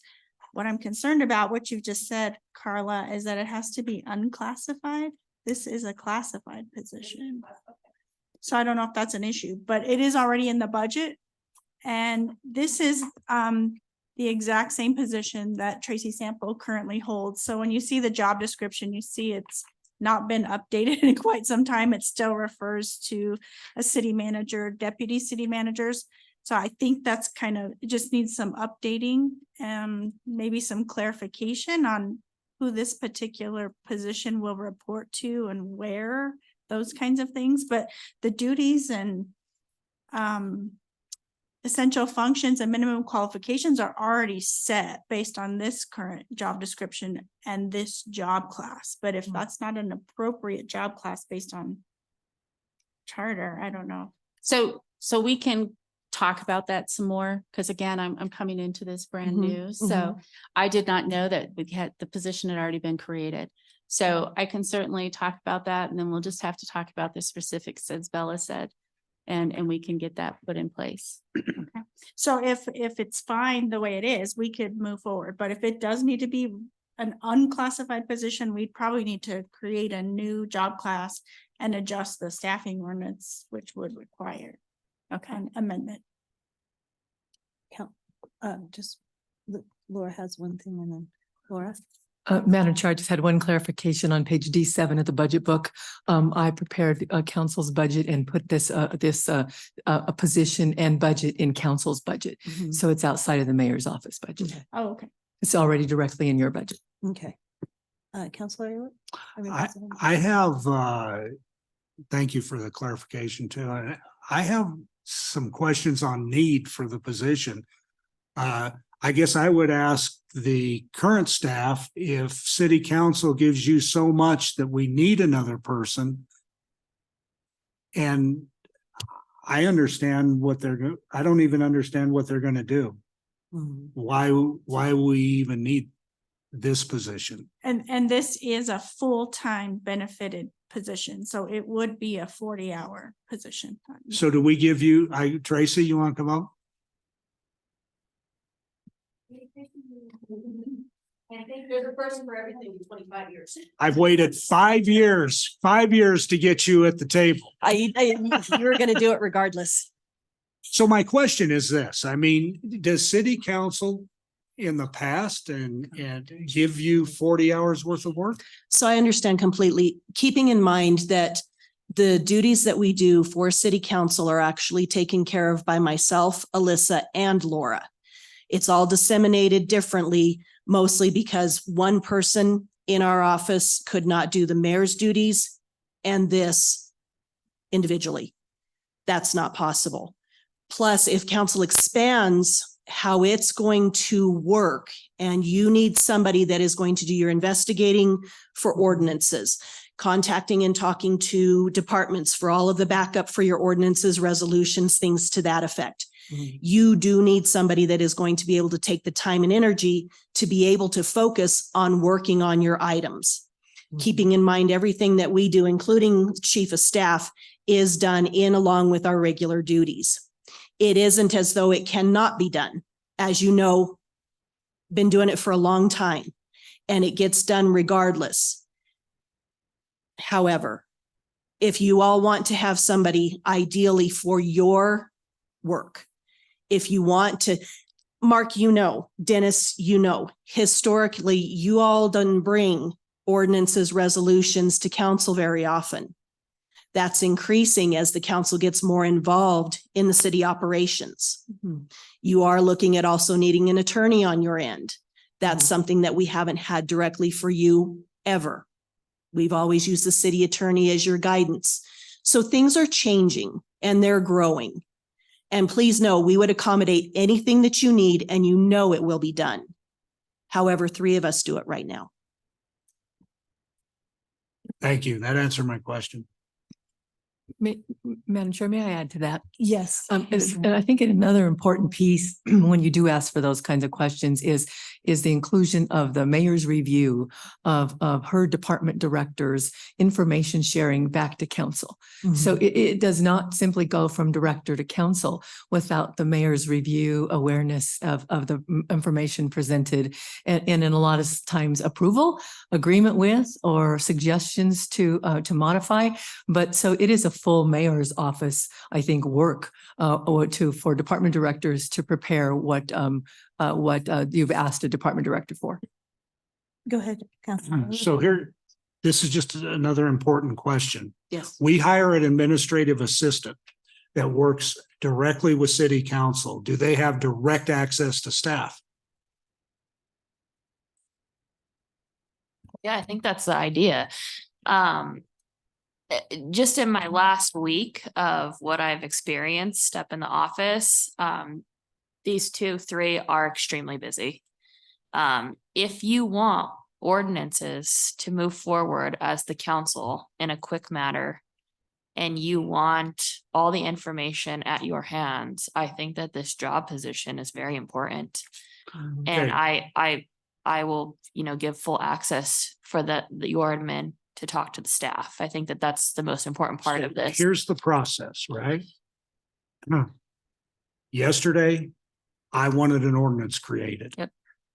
I emailed the chief of staff and you, and I asked if we could do this. Mhm. You guys went to the city attorney, and we're moving forward. Yep. Right? And I was the go-between between all of you. How would that change with an administrative The assistant? administrator would be doing it. Without contact with you? No, they would still have contact, but it wouldn't be me asking Carla, me then asking you, me then asking Miss Solano, then me asking I get it. Tracy. I get what you're saying. So that, I think that would be the difference. I'm done. Okay, go ahead. I think this administrative assistant position is so critical. As a former district director for a congressman, we used to have positions called like positions. And it was so important. You streamlined so much more than having to make 7 different calls from 7 different people to it streamlined the process. And I really think we need to look at it very carefully. Mr. Flores, Uh, Councilor Flores. But I think I'm hearing this. I'm still not convinced there's a 40-hour job here. I just don't see that. But all of you would know better than I do, your workload and all that. But what you're saying, Mayor, is that you are this creation of this position, you're saying has your blessing that that person can move through going directly to any director to obtain information because it sounds more like a bridge between our job as a counselor and your job as an administrator of the city. And I still don't believe that there is enough work here for one person, but, you know, you can convince me, I guess, that is needed. As I said before, you know how long I've been here, you know how long I've been doing this, and we make whatever needs to happen, happen. Sure. 40 divided by 7 is 5 hours. We would each get 5 hours Yeah. with that. Well, you know, my term on city council has always tried to respect that separation of, you know, our duties as a legislative body. And what I would do normally is contact Laura, who was the chief of staff, and get permission.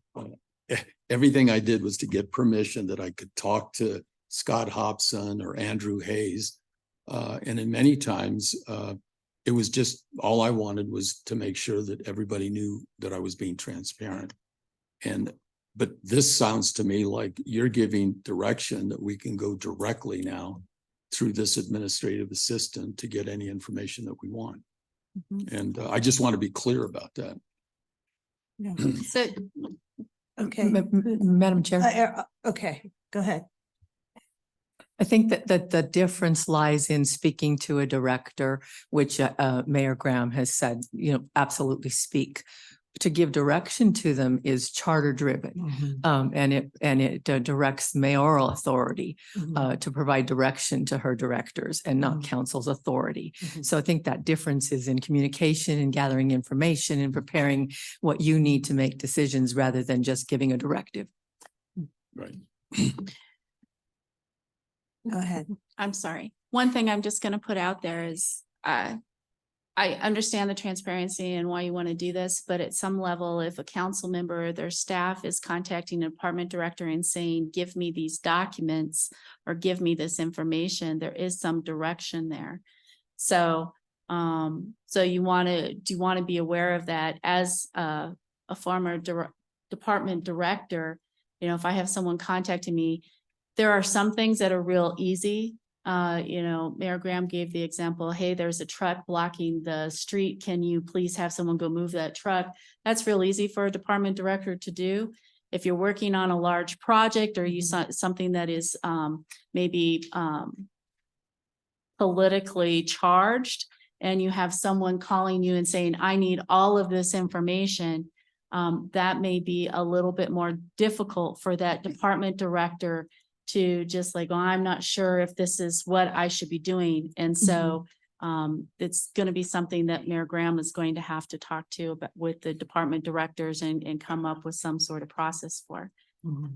So just be aware that there is some direction in that if you're directing them to give you documents or information. Go ahead.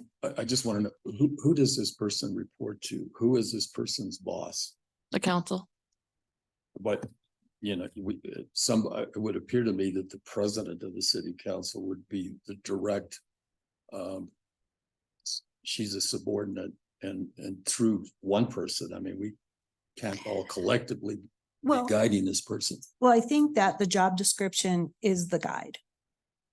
How we set it, we collectively will be putting the policy, the procedures in place on what the procedures are.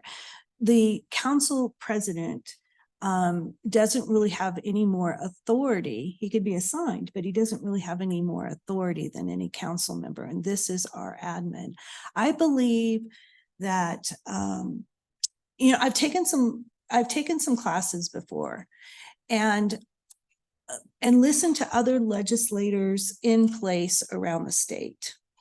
And they say they feel sometimes that when you don't have your own staff, when council doesn't have their own staff, they feel that it can create a conflict of interest.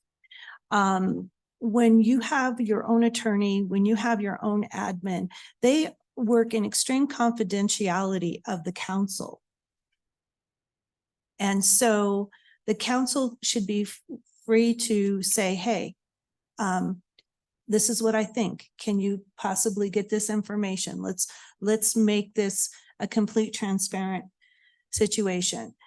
What the people in the class had shared with me also is that they feel like there is a conflict of interest, that when you're receiving just from the mayor and the mayor's staff, that they had felt that it was, everything was driven by the mayor's office. So you really weren't getting the information necessary, that there was a barrier there. And I think this allows for us to work freely within our own legislative bodies so that we can work together without feeling like there might be a conflict of interest or, I think, Madam Mayor has been experiencing that as a council member. She's had some, and so I'm glad that she, because in the past, it hasn't been encouraged that we do that.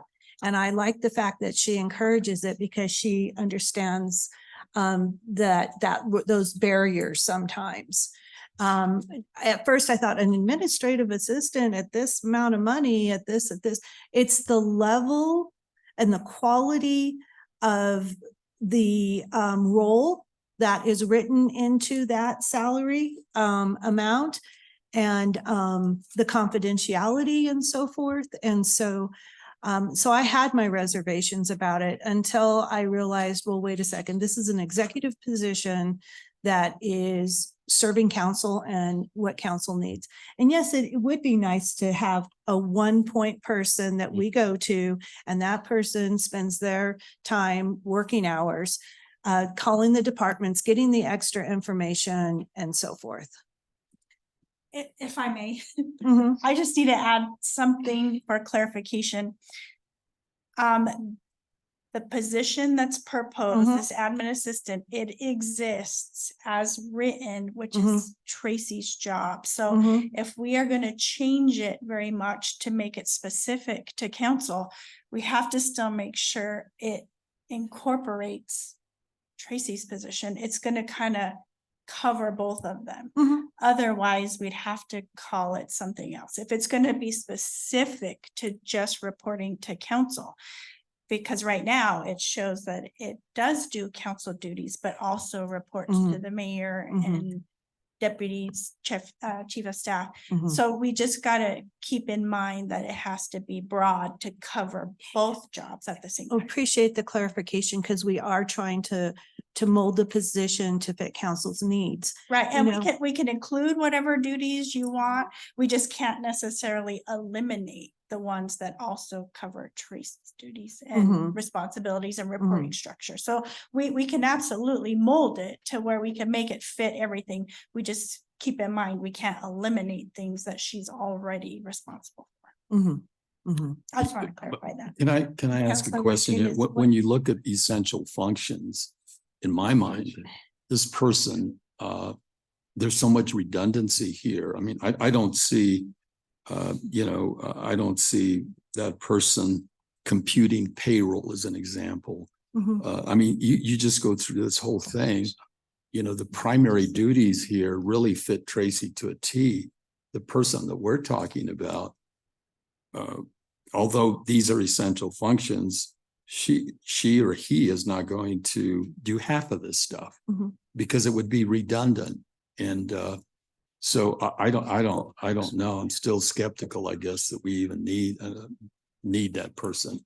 So my recommendation in this would be to sit down and actually, we've gone through and just made a very brief list of the items that we do for council. And when you make a list, obviously you have a short and concise list. Mhm. But when you keep in mind that, some of these things take half a day to get a few things done, my recommendation would be to see what you want and what you need as far as this position.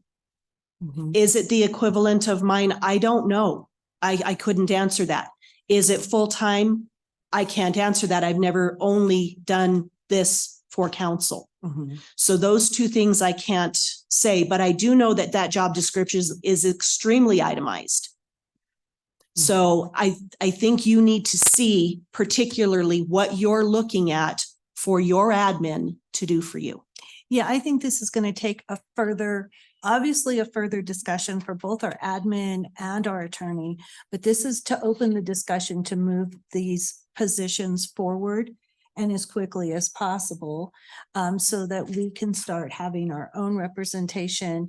Because a lot of the things that we're even talking about right now, previously, there's a lot of work there.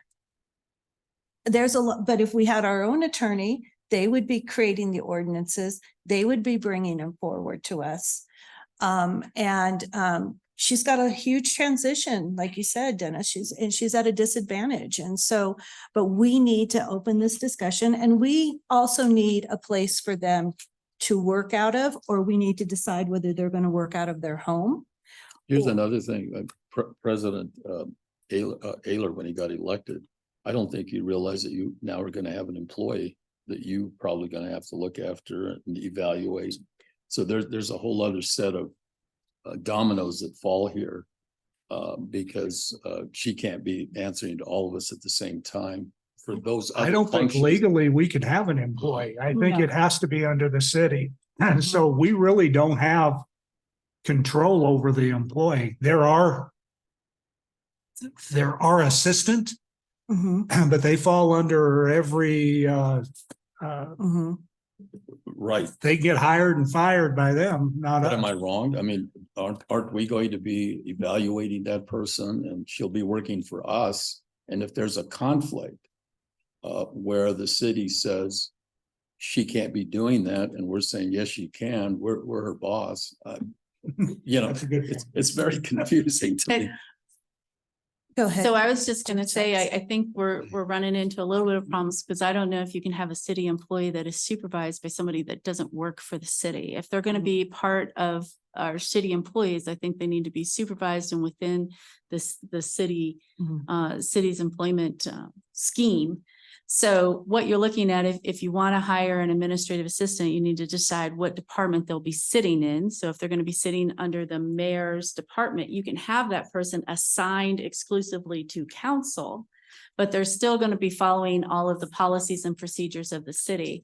And you can talk about developing some sort of policy, standard operating procedure on what happens if there's a conflict between the mayor and city council, and we can work on that. But that employee would be a part of the city and sitting under the city. Same thing with an attorney.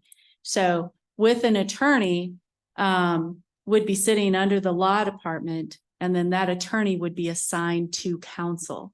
And that attorney but then they would still report to the city attorney, and we could come up with a standard operating procedure on how that works. But under our charter, the only person gets to hire attorneys within the city is the city attorney. And so that would be someone that sits in the office, and that means that depending on their workload, they may not work exclusively for city council. They may be working for other departments too, but then part of their duties would be assigned to work as counsel for city council. And I don't know if that would be the same way in the mayor's office, if this person would be assigned other duties outside of city council. So it would depend on that workload. Okay. Counselor, we'll start down there, Latino. Knowing Tracy and Alyssa, and knowing how hard they work, and I mean, they work arduously every single day. And they have been great to work with me, being an incoming city council person. They have been more than accommodating to help me. Folks, Pueblo needs to come into the 21st century. We're not in the 21st century yet. And I think what's being presented to us is very important. In addition to that, there's things that city council in Pueblo, and having been in other places and having been in administrative positions in the educational field in two of the largest school systems in the state and in the country, doing the things that I've done, we really need to come into the 21st century. And some things have been presented today that are important. Council people don't have an office. As an example, we have no office. So we do everything on our computer and on the phone, or we got to go have coffee someplace. Or we can go, if we can find someplace in the basement where there's a vacant office, we may be able to meet. It's time to come to the 21st century. And I think this is one of the things that we're trying to do right now at this point in time. So I'm fully supportive of what's being proposed. Okay. Counselor Gomez. I would recommend, instead of trying to come up with a brand new plan, that we look at other councils that might have something similar to this. instead of trying to recreate the wheel here. Is it beneficial? I mean, from Tracy's point of view, if you see this as being helpful to your operation, can I have your opinion on that?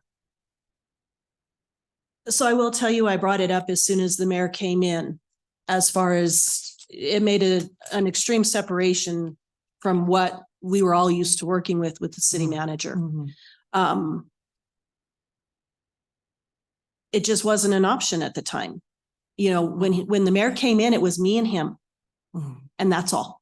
Got it. So I made this work, your duties, his duties, and everything else that came until I was lucky enough to get a chief of staff. I was lucky enough to finally find Alyssa. You know, we now have a functioning office. I think it's a good idea. I think that somebody needs to be focused on the things that you need. I don't know how many times I've probably had to apologize to you that something didn't get done right away. There's only so many hours in a day, even though we are all mostly here another hour or more on top of our regular day. So I do think for timeliness and for effectiveness, I think it's a good idea. Again, at what level and whether it's full-time, I cannot answer that for you. You know, there are other duties that you do besides just getting the agenda ready and so forth. Yes. You know, there are people that come in front of us that their financials have to be reviewed. Their status with the Secretary of State has to be reviewed. There are things that maybe we should be putting in place that we haven't had in place before. Requirements when people come in front of us. And so that leaves time for our administrator to cross those T's and dot those I's so that we don't have somebody sitting in front of us saying, well, I don't have a 501c, but Charlie next to me does. We should not be finding that out at the podium. We should know that in advance if they're even being able to go on the schedule. And that takes time. There's a lot in preparation because we as a council should have certain requirements that we expect for people who come in front of us, not only with just outside city, but within the city, we should have requirements. And there's got to be a policing system for that. And part of the administrative position would be that policing system.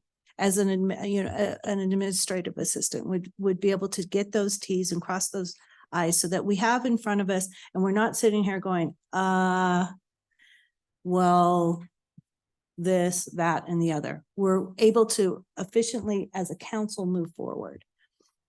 So in today's, did you have something? Yeah, it sounds like unanimously or the majority, we want to move forward. I'm just curious about next steps and just, to get the conversation moving forward. And I also just want to commend Tracy and Alyssa for all of their work they do. Exactly. For the past 2 years, working closely with you, Tracy, the amount of late night emails or just, you work your butt off and I think that you both make the city go round. And without you, we'd be screwed. So thank you for everything that you do, seriously. Thank you. And never leave.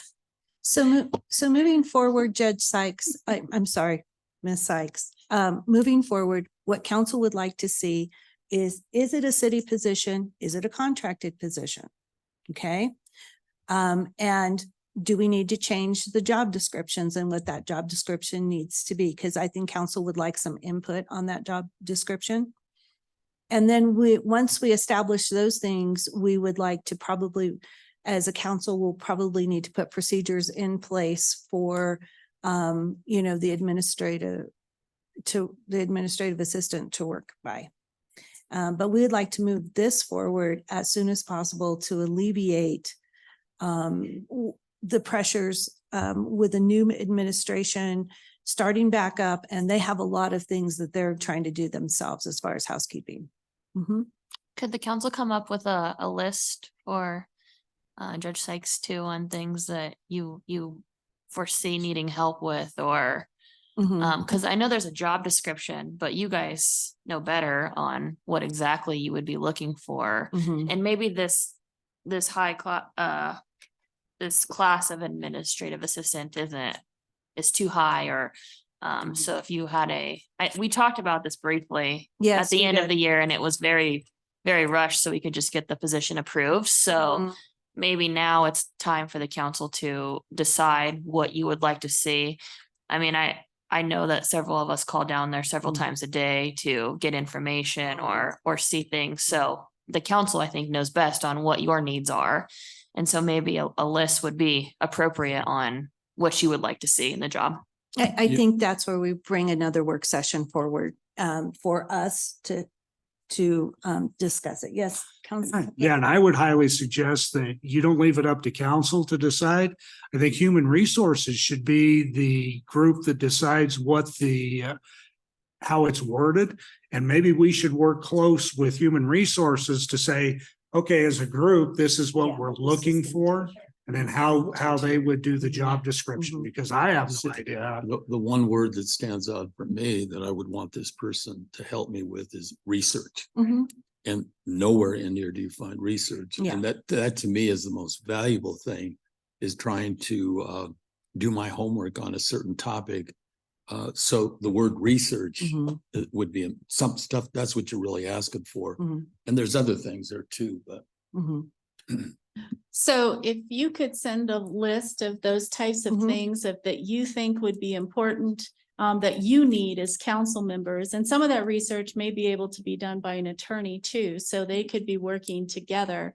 And then send that to me and to maybe Marissa or Bella, and then we can come up with the language and the actual job description, but all we need to know is what are the needs of council so that we can properly craft that job description. And then I will work with HR and we'll do some more checking, and we'll figure out about the contract or the in-house position. Because I have some ideas kind of circulating right now, as if we did bring in an attorney to work, we could probably have maybe the attorney and the admin person working together, so that you would have them both working in tandem. So they would be in the same location working for council, but they would still be city employees. Mhm. So we can talk about some of that, and that kind of brings me over to the office space Mhm. for council. Oh, I'm sorry. Before you jump that last sentence, when President Graham and I, at the time, and now Mayor Graham and I, we have not had that conversation. The one words that you haven't spoken about today is the collective bargaining. And Tracy's position resides in the collective bargaining agreement. And so, yes, she does. I'm the last one. She's the last one. No, you're not, she Under is B. under civil service protection. Yeah. Sorry, She's she under is civil service. under civil service protection. but Okay, not the good, collective good. bargaining Okay, agreement. that's because we talked about that early on when we were having the She is conversation. exempt from Okay. collective Thank you. before we move on, and- are we gonna bring in the discussion on the assistant city attorney that we're talking? Yeah, we're about? gonna go, but for this, let's Because get I think they're let's tied get a together. list, because they're asking for a list. Let's give a deadline for the list of February 9th of things we would like to see. Okay, Excuse me. Alyssa also comes under that category, right? When we're talking about. She has a Tracy? different title, sir. she has a different title and she Okay. works for the mayor's office. She would not be included in this. Mhm. So that person actually is going to be handling both what Tracy handles, Alyssa handles, and Laura handles. So it's not just, there's a lot to the description. Mhm. Alyssa still will have her job with the mayor's office. I want to know about Tracy. What about Tracy?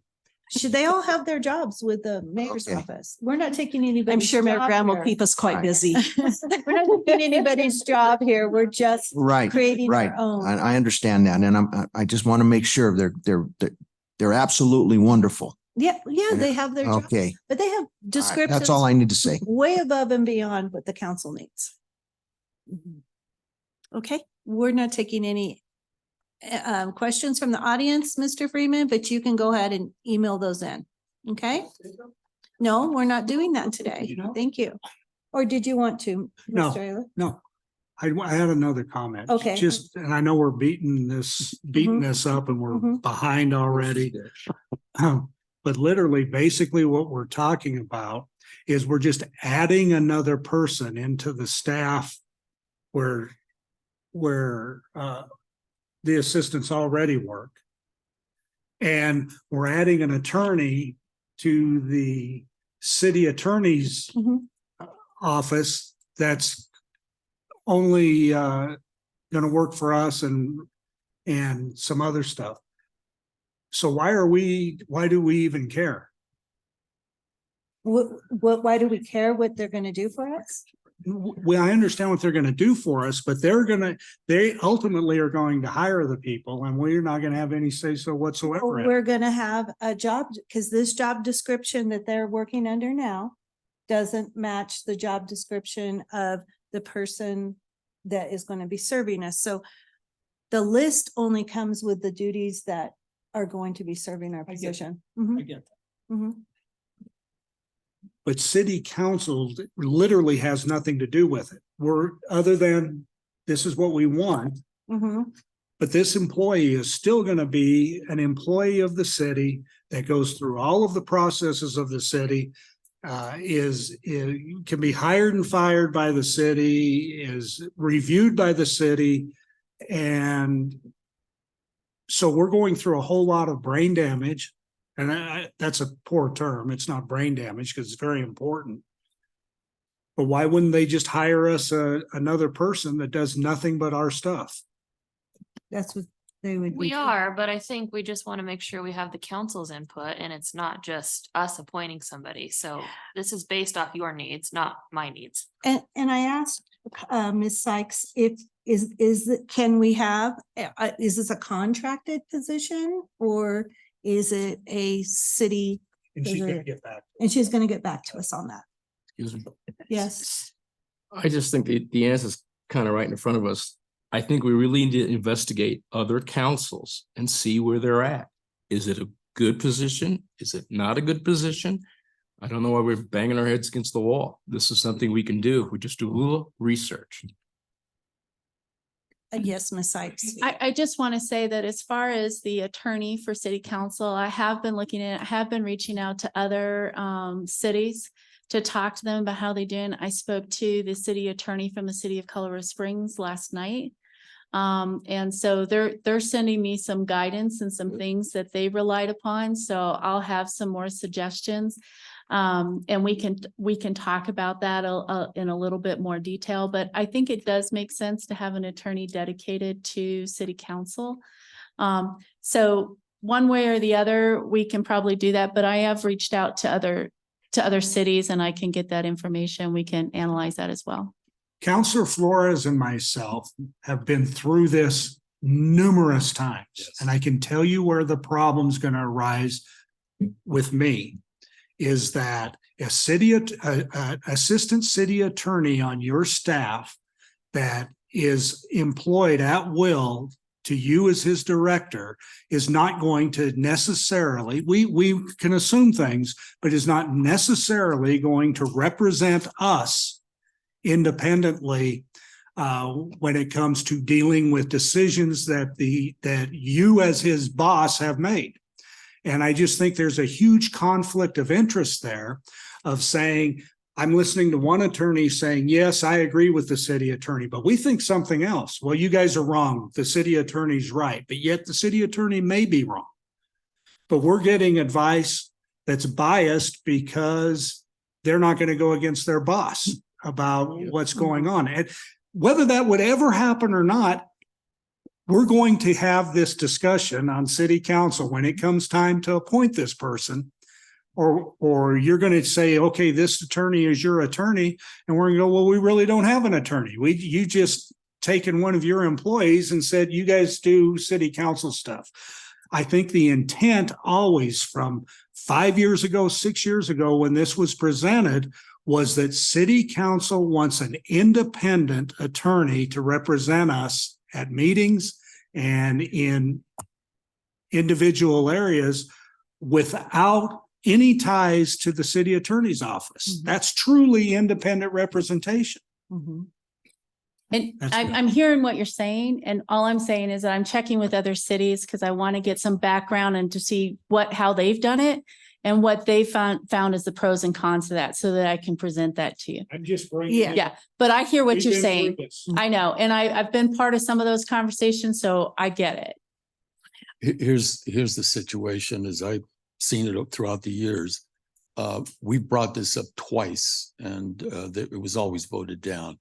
And the real issue here was how you define your relationship with city council, with the mayor, representing the city, and then how you represent your staff.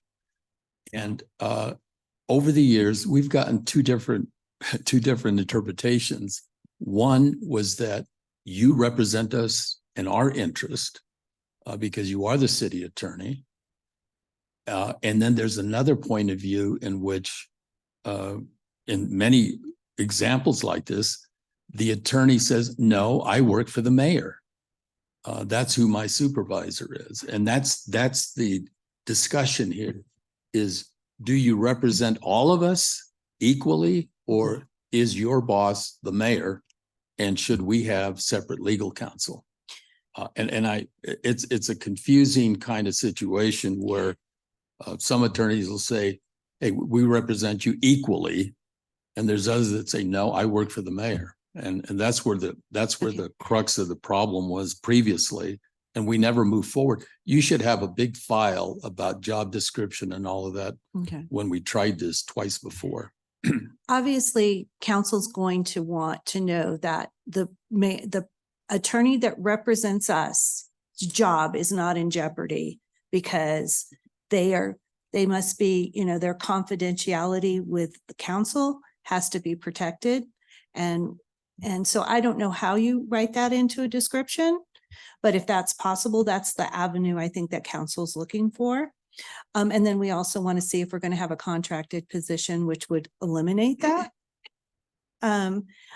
Or if if they're bringing it to us as an employee of the city, that they are protected for, so they could turn around and tell you, Carla, I'm sorry, this is attorney-client privilege when it comes to counsel. And how that all works out.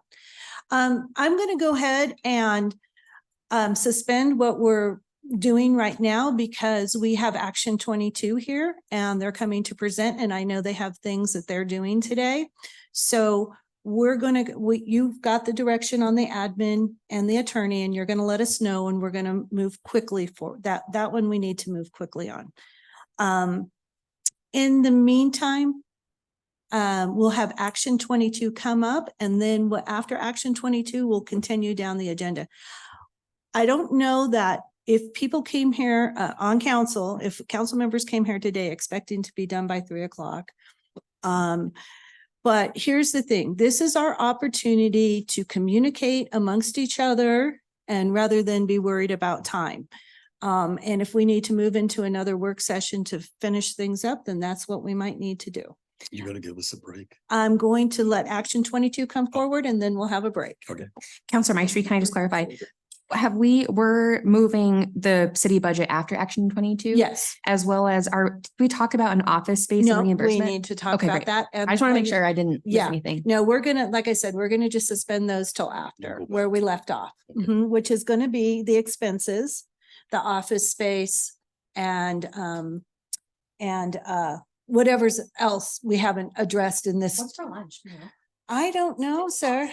So, but we'll go ahead and invite Action 22 up because then go ahead and take a break, but we'll go ahead and everybody just take their little bathroom breaks, but I mean, if you want to take a quick break. let's just go with 5 minutes. Yeah, Okay. let's take a Okay, quick break. 5 minutes. I have a cat. That, we're, Yeah, what? A cat. we had to, Oh, Good. okay.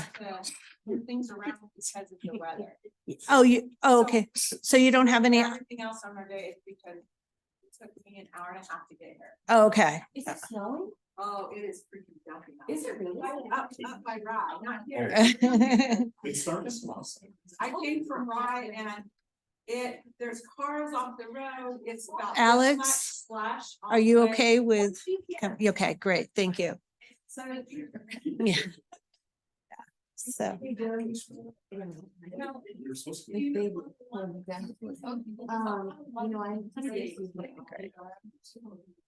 And you're wearing Buffalo. We're getting on eating. I guess I better listen to my own advice and go to the rest.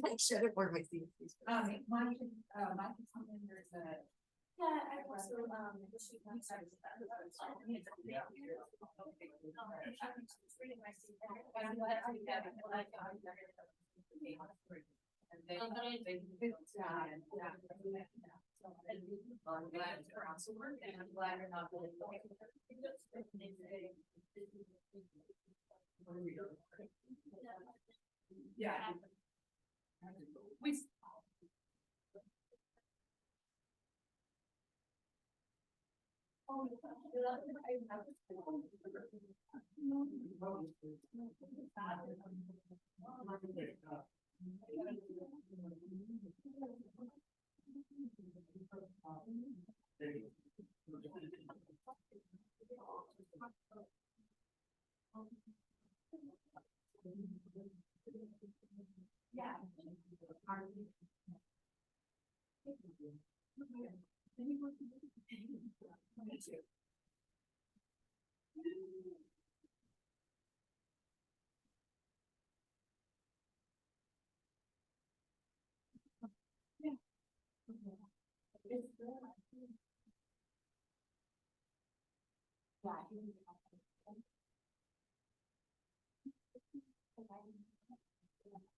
See, I had this here in chambers, so you would have a better chair than at the convention center. That was the one thing about the convention center. The chairs are horrible. I do like these, but sometimes it hurts like my little hippies, so I just want a pillow. But I can't sit for too long anymore. Yeah, but on those chairs, it's like sitting on. I'm a person who doesn't consider myself having any back problems at all, but man, all day on those chairs are horrible. Yeah. You know. Well, until I fell, but I was surprised when I fell this summer that I didn't have, problems with my back. Continuously. How'd you fall? Came down the stairs, came down 9 flights, 9 stairs, went down 5, turned on the last 2, my socks just went, and I went up and then down Oh, man. on the next stair nosing. That's not good. Yeah, the ambulance had to come in and everything. Well, my son, the baby is, he is on gravity right now. My center of gravity is so off right now. I fell the other day. You gotta be careful. Yeah. You're the too bad. Yeah, no, they had to call the ambulance because I couldn't get off the floor. I manned up as quickly as I could and just went with it. It was 6 weeks of pain and I didn't take any pain medication because when I was in the hospital and they gave me morphine, it didn't touch it. So I was like, I'm not doing anything. Yeah. From extreme pain, 6 weeks to one day. No, when we went to the wedding in Salida. That weekend I came home and I was good, but otherwise I was crippled for quite a while. Okay, everybody, let's start getting back to the diet, please.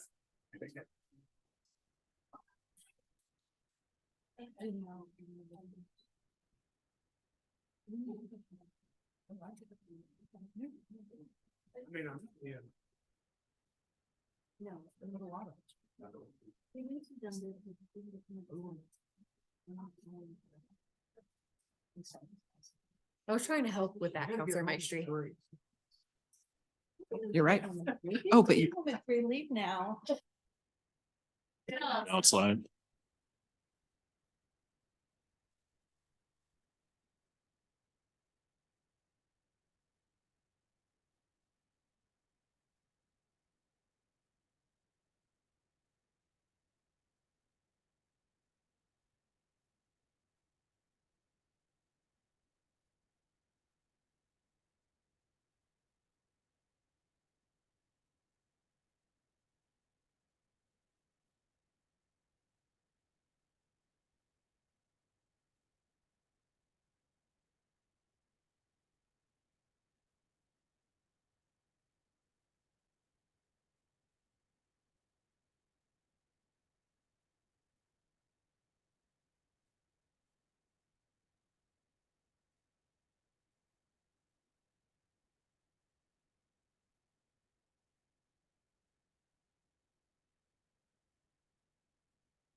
Okay.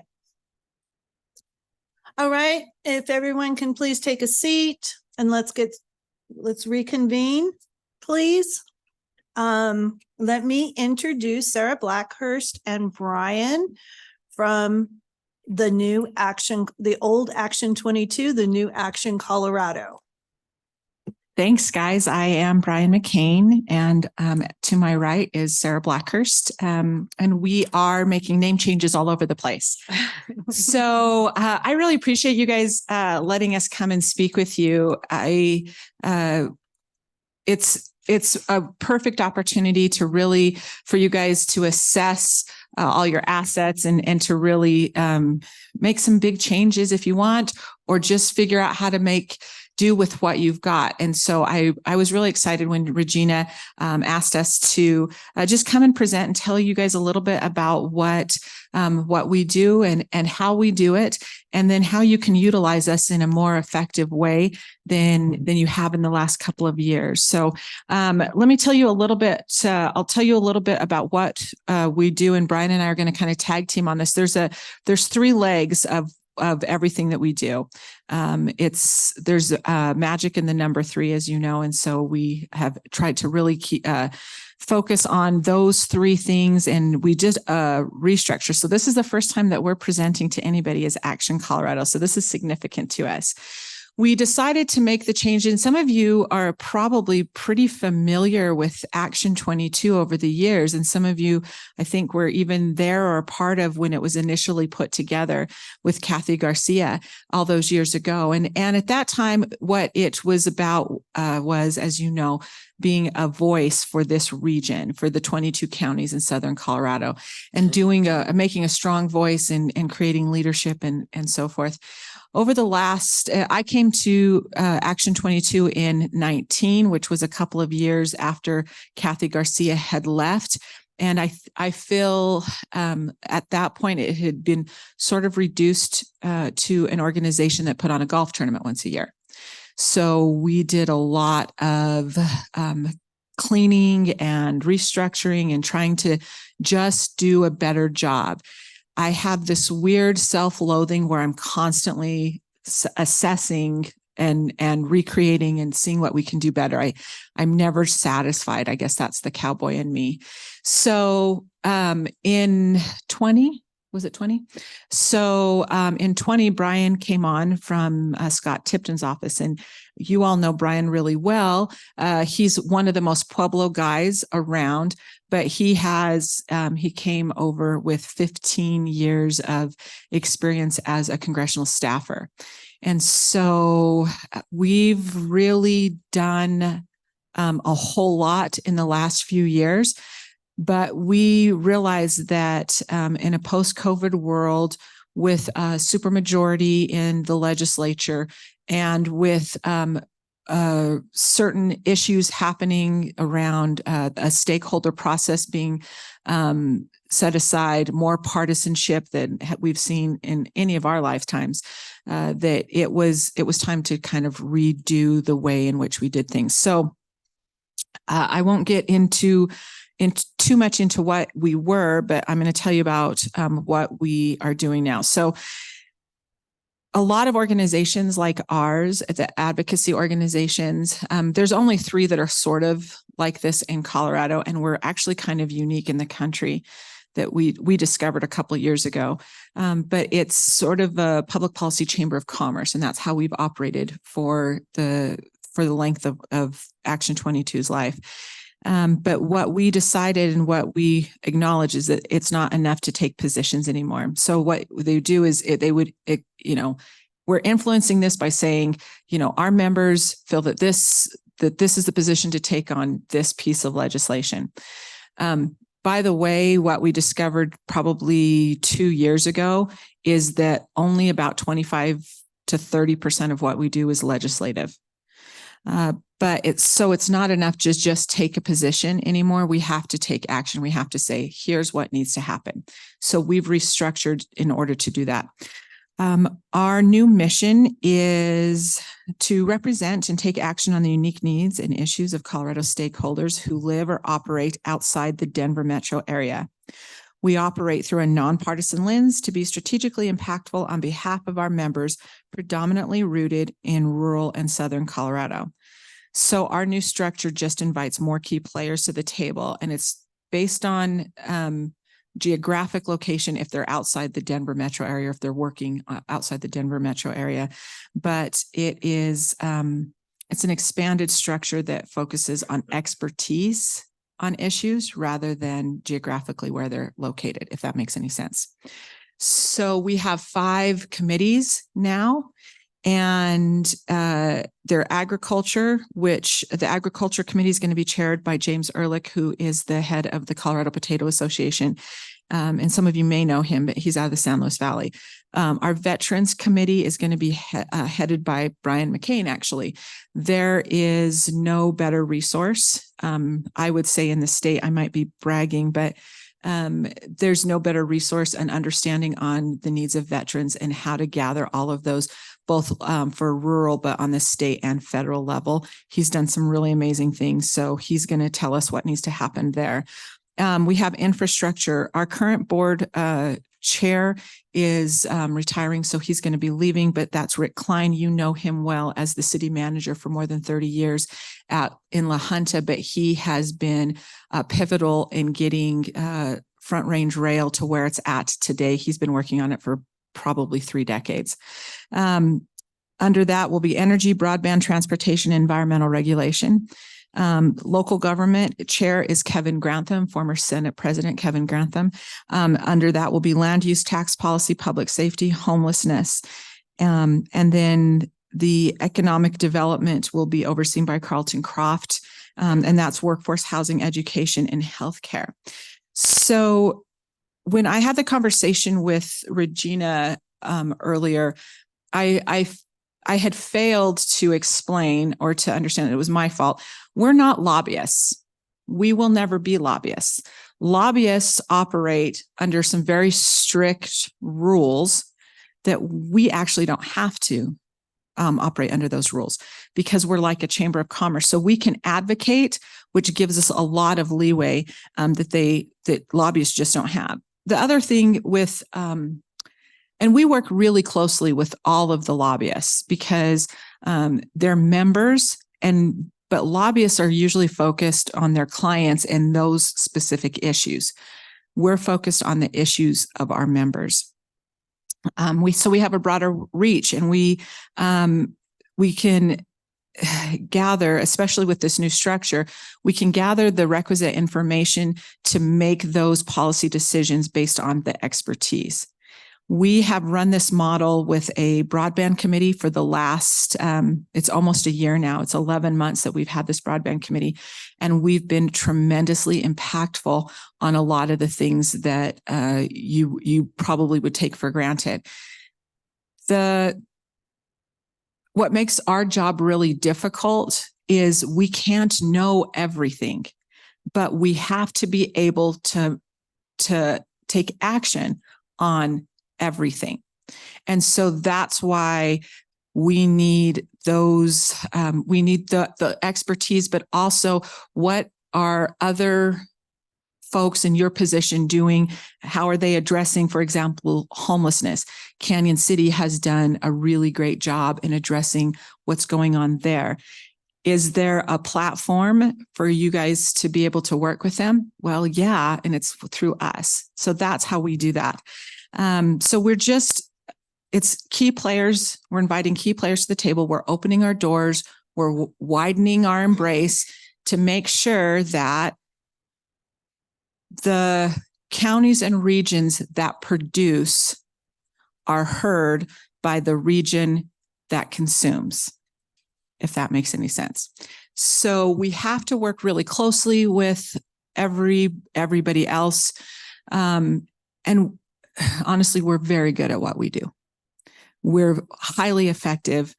We are able to get in and out, come to an understanding very quickly. And this is going to make us even more efficient in how we do what we do. So what we're going to ask of you is for you to be more involved. So that's the first leg of what we do. The second leg that we recognized a few years ago was that when somebody comes into an elected position like what you are, where you're at right now, unless you have decades and decades and you've been in and out of every aspect of how things are run on the state and federal level, you know how to run a campaign, but you don't necessarily know how to do the job. So what we did is we created an academy, a leadership policy and governance academy that Brian oversees, and I'll let him tell you about that. That gives you the training to be able to operate on any platform from local government to federal government. So. Yes. So a year ago, I think we came in and gave a presentation to City Council when we launched this off, and it was, I call it the pilot season, like a television show. You're trying to figure out what works, what doesn't. We got through it, and it was, for lack of a better term, amazing. We had leaders from the region of Southern Colorado. We had 2 from Denver, but they were born down here, so we don't say they're from Denver. And basically, we went through every level of governance, from the local, from city council, all the way up to the federal. We had members of Congress come in, Senate staff, agency staff, to, Garrison Ortiz came in and presented how a county works. Rick Klein comes in and presents how his metro district works and city management. In this course over 7 months, the leaders that came around from Southern Colorado legitimately had problems, understood the way to approach them from funding, from the governance perspective, and also brainstorming with other people. You have 23 people in a room that are all leaders in their community. I think we had how many from Pueblo? We had 6 or 7 from Pueblo. Yeah. And the result of it is we are seeing solutions in Southern Colorado, whether these counties, these cities, municipalities, what have you, are getting stuff done. But the most important part, and I say this with Action Colorado or with anything really, Pueblo needs to succeed for Southern Colorado to succeed. We are the big city. If you talk to anybody from Trinidad, from La Junta, if they're going shopping, where do they come? They come to Pueblo. Action Colorado and Action 22 has primarily been focused on Pueblo. Our office is just right up the street. And the reason for that is we are the leader for Southern Colorado and by default, basically rural Colorado. If you look at legislation that's coming down the pipeline that's in right now in Denver, a lot of it is focused on Pueblo, specifically with energy. With broadband is another one, that the decisions that are made for the state and the laws that are being passed by primarily Denver politicians or Denver regional politicians are passed directly to impact Pueblo. Their focus is here, and we set the standard. So with this, with the academy, we needed to build a bigger bench for Southern Colorado and Pueblo as a whole, or Pueblo and Southern Colorado as a whole, because we need to succeed here. And what this did was give the education to the newly elected leaders, the current leaders. We had a county commissioner go through that's 71. Yeah. So it was every level. This isn't a campaign school. It's not, hey, I want to run for office. Let me figure out how it works. This is for current leaders, future leaders, and past leaders as well. That was another aspect. We had people go through the academy that have been leaders and have that, that experience so they can work with the rest of their class. We successfully drafted out of this 2 bills that directly impact Southern Colorado, and they were picked up, and they're going to be, the most likely pass the legislature. They're very good nonpartisan. Again, we look at this through a nonpartisan lens, which again, through this, the time that we live in right now, it was really good to see people from across the political spectrum realize that our goals and our concerns are the same across the board. And you had somebody that may have been one side and the other partner up to write a bill or legislation that will be introduced this session in the State House. Wonderful. We partner with CSU Pueblo. Anybody that goes through this receives 6 graduate credits or 6 undergrad credits towards their political science for undergrad and MBA for their graduate degree. We cover the cost of that. It's included. And I think we're going to have 3 of our academy fellows that are from Pueblo actually pursue their master's degree at CSU Pueblo because of this. One of them, Janelle Quick, actually. Oh, I didn't realize. Yeah. Oh, Yeah. wow. So, anyway, so that's that part of it. The third leg, as Sarah put it out, we operate on 3 legs.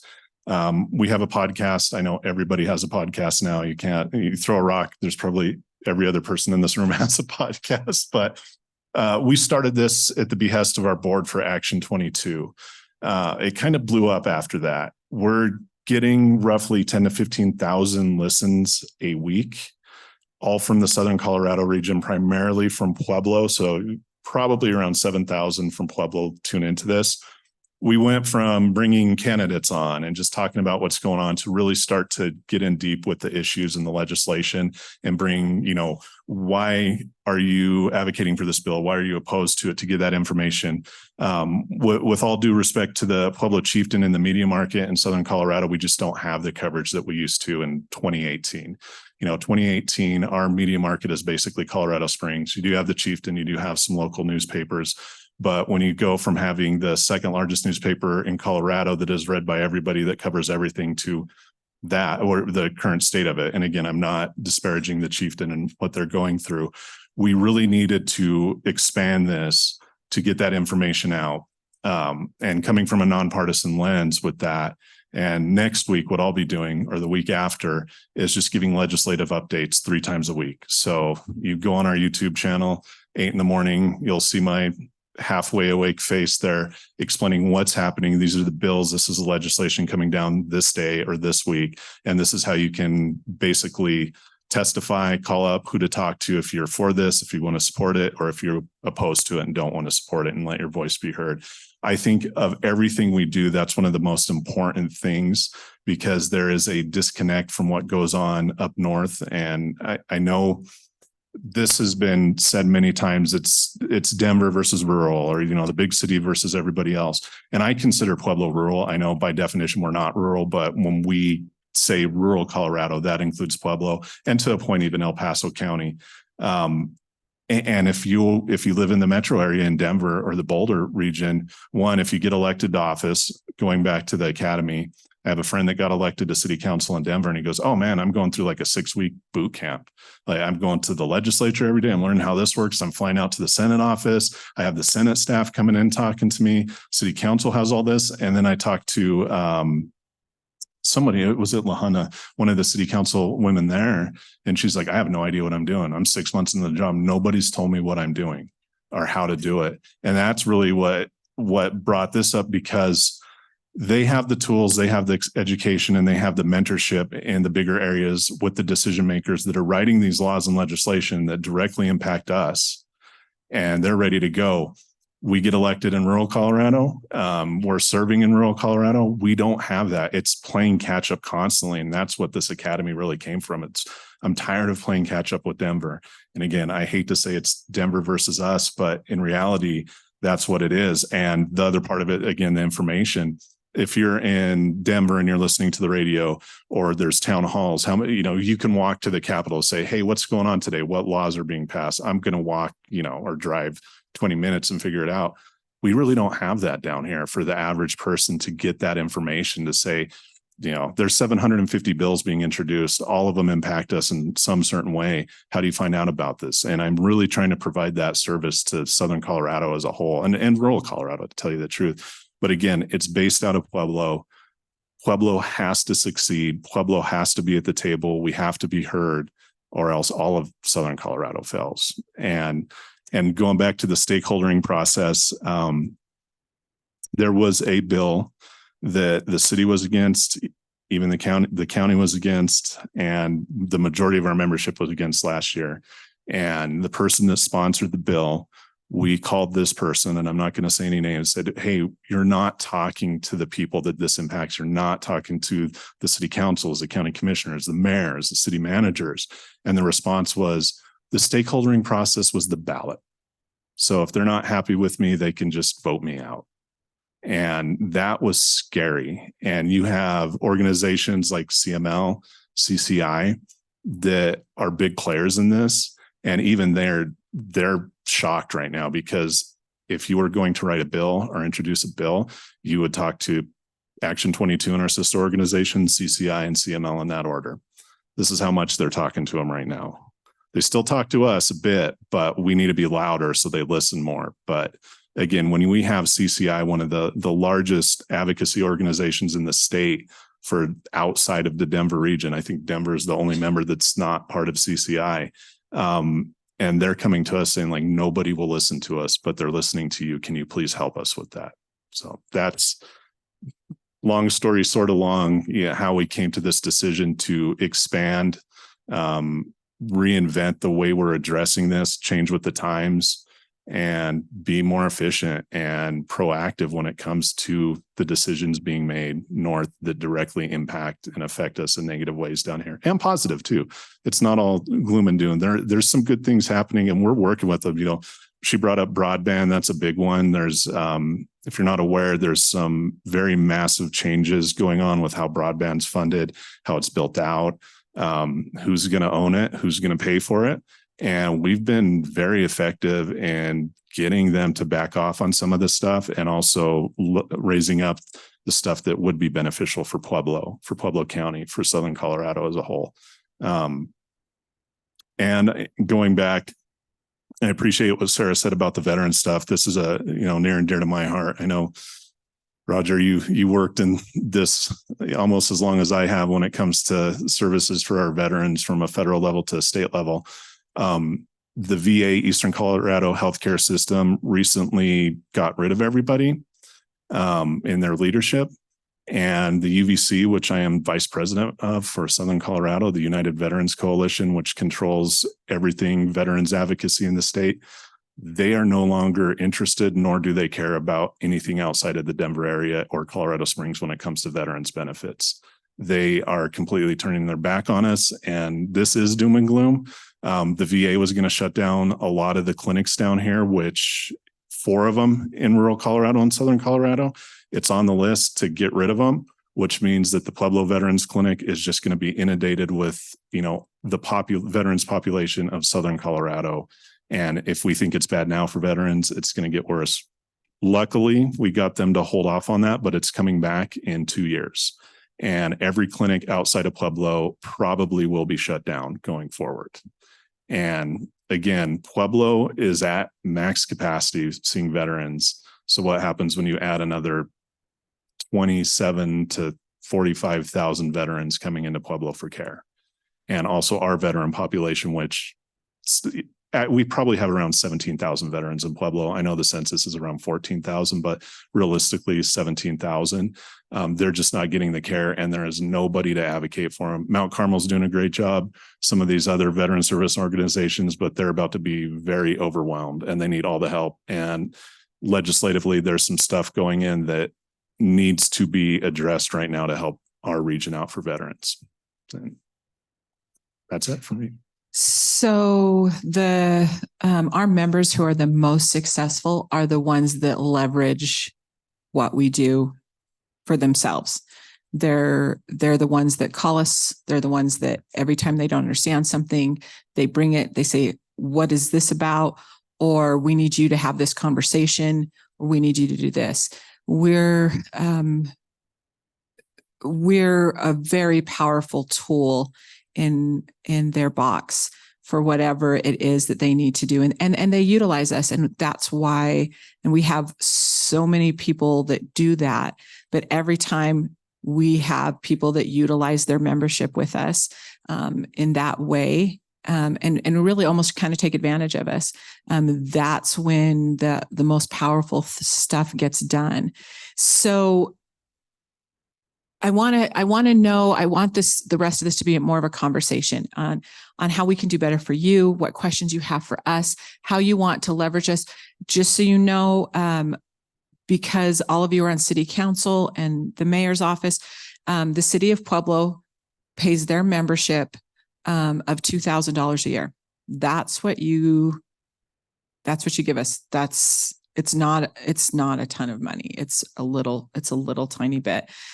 You probably get, if you utilize us, you probably get 10 times that in return. And especially if there's something from a legislative perspective where, and your lobbyist is Gil Romero. He's also the lobbyist, as you know, for the county. So there's a lot of conversations that we have. And where's everybody at? Dwayne Nava has his own legislative discussion every week. And we do that. But like I said, that's only about 25 to 30% of what we do. There's a lot of stuff that goes on that's regulatory that it has nothing to do with legislation or grant seeking with the broadband. We're looking for some legislative relief right now, but on what's going on there. But there's a whole lot of other things that happen.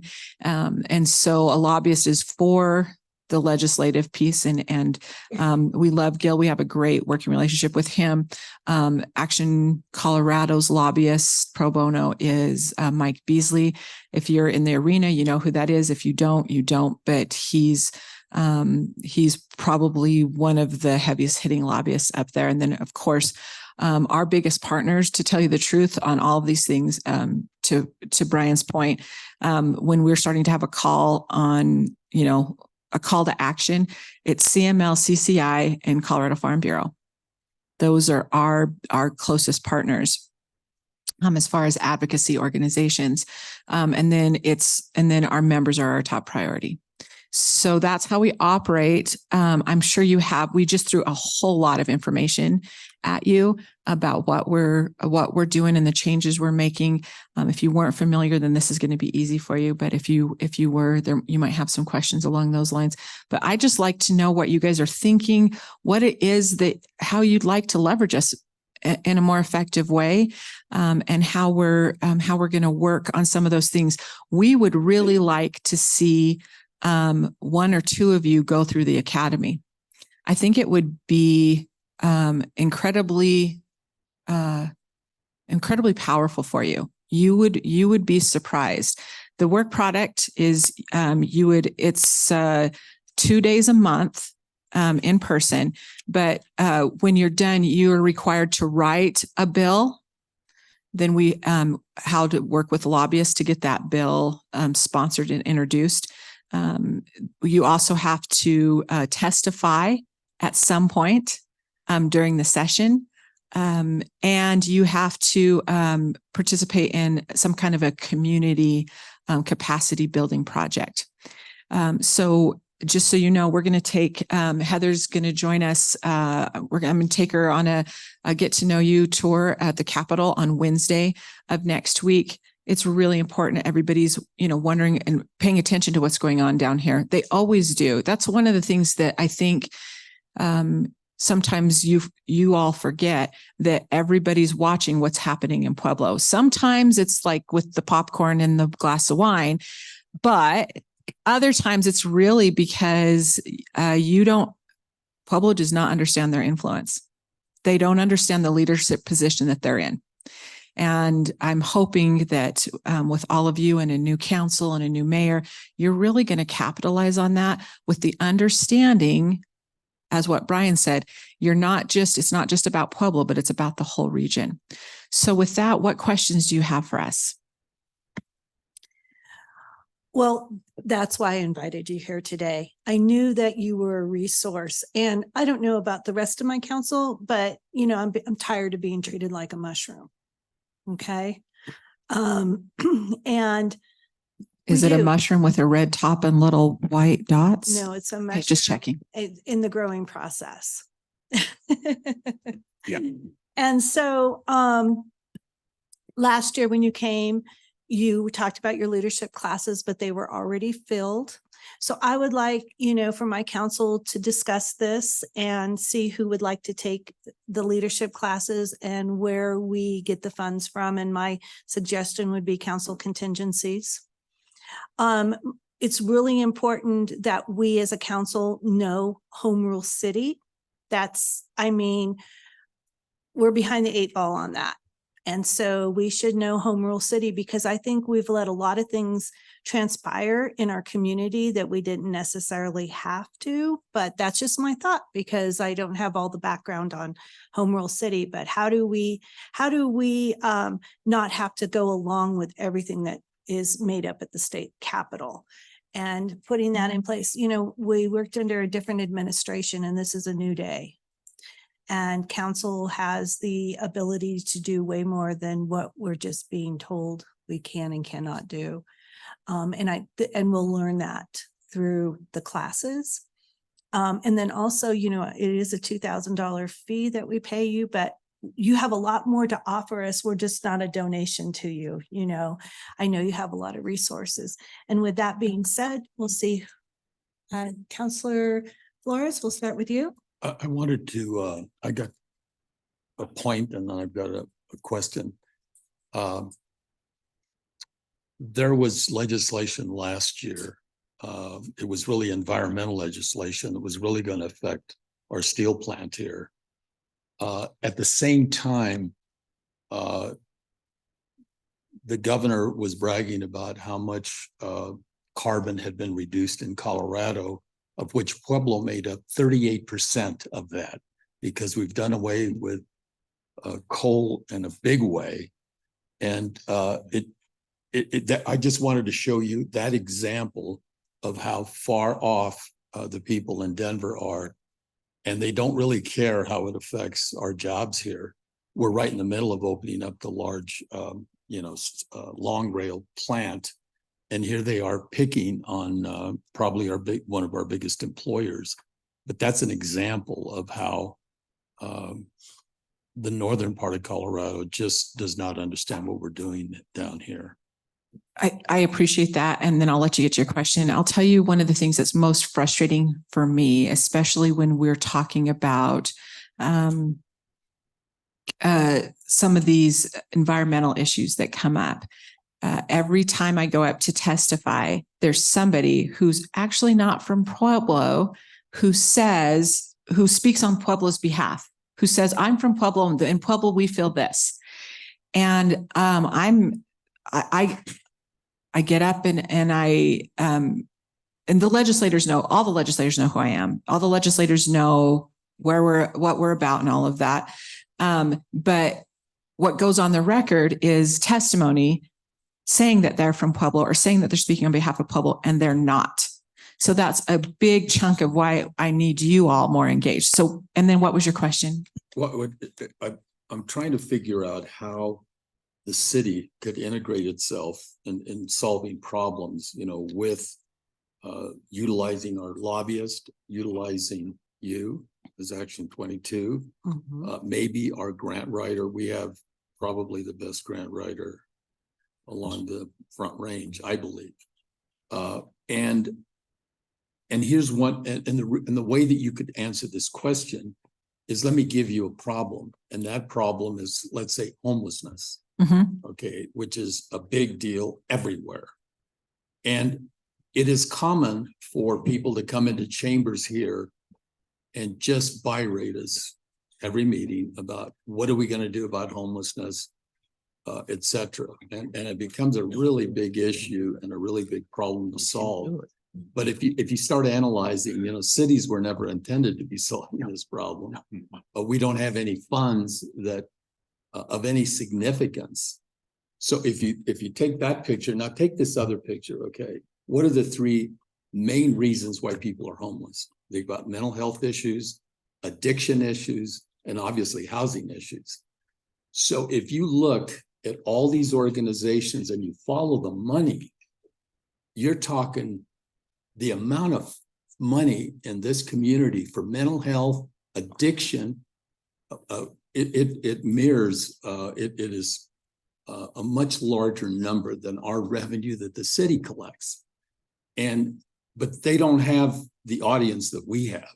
They're behind a curtain, and all of this money, including the Mental Health Institute of Colorado that is located here in Pueblo. If you go follow the money, are these people making a difference in the home? Why aren't they out front, talking about what they're doing with the homeless issue? They got the money. When they write their grants, they're saying, we're going to solve this problem. That's how they get the grants. So if you start adding up all of the money that Mental Health Institute in Colorado gets, all the other mental health agencies, and then you add, all the addiction people and the people that get money for housing, let's bring them together to solve the homeless problem. They got the money. We don't. So I love that you bring that up. And one of the things that we want and that we can help you with on that is look at examples of other communities that are making, are having some success without spending the 45 to 50,000 per that they're spending in Denver right now. The mayor has those kinds of money, but they're spending 45. I don't know if you've been watching this, but they're spending $45,000 to $50,000 per homeless person right now. There's no way that they can do this. So there's going to have to be a consolidation of resources. There's going to have to be, and this is a beautiful opportunity. Sun Tzu says there's opportunity in chaos. Right this minute, with a new council, you can set aside the partisanship that frankly has stopped or put up barriers before, that you don't have that issue now. So you can genuinely look at it through a nonpartisan lens. What are other communities doing that are effective? But I'm going to add one more layer to the problem that you have right now.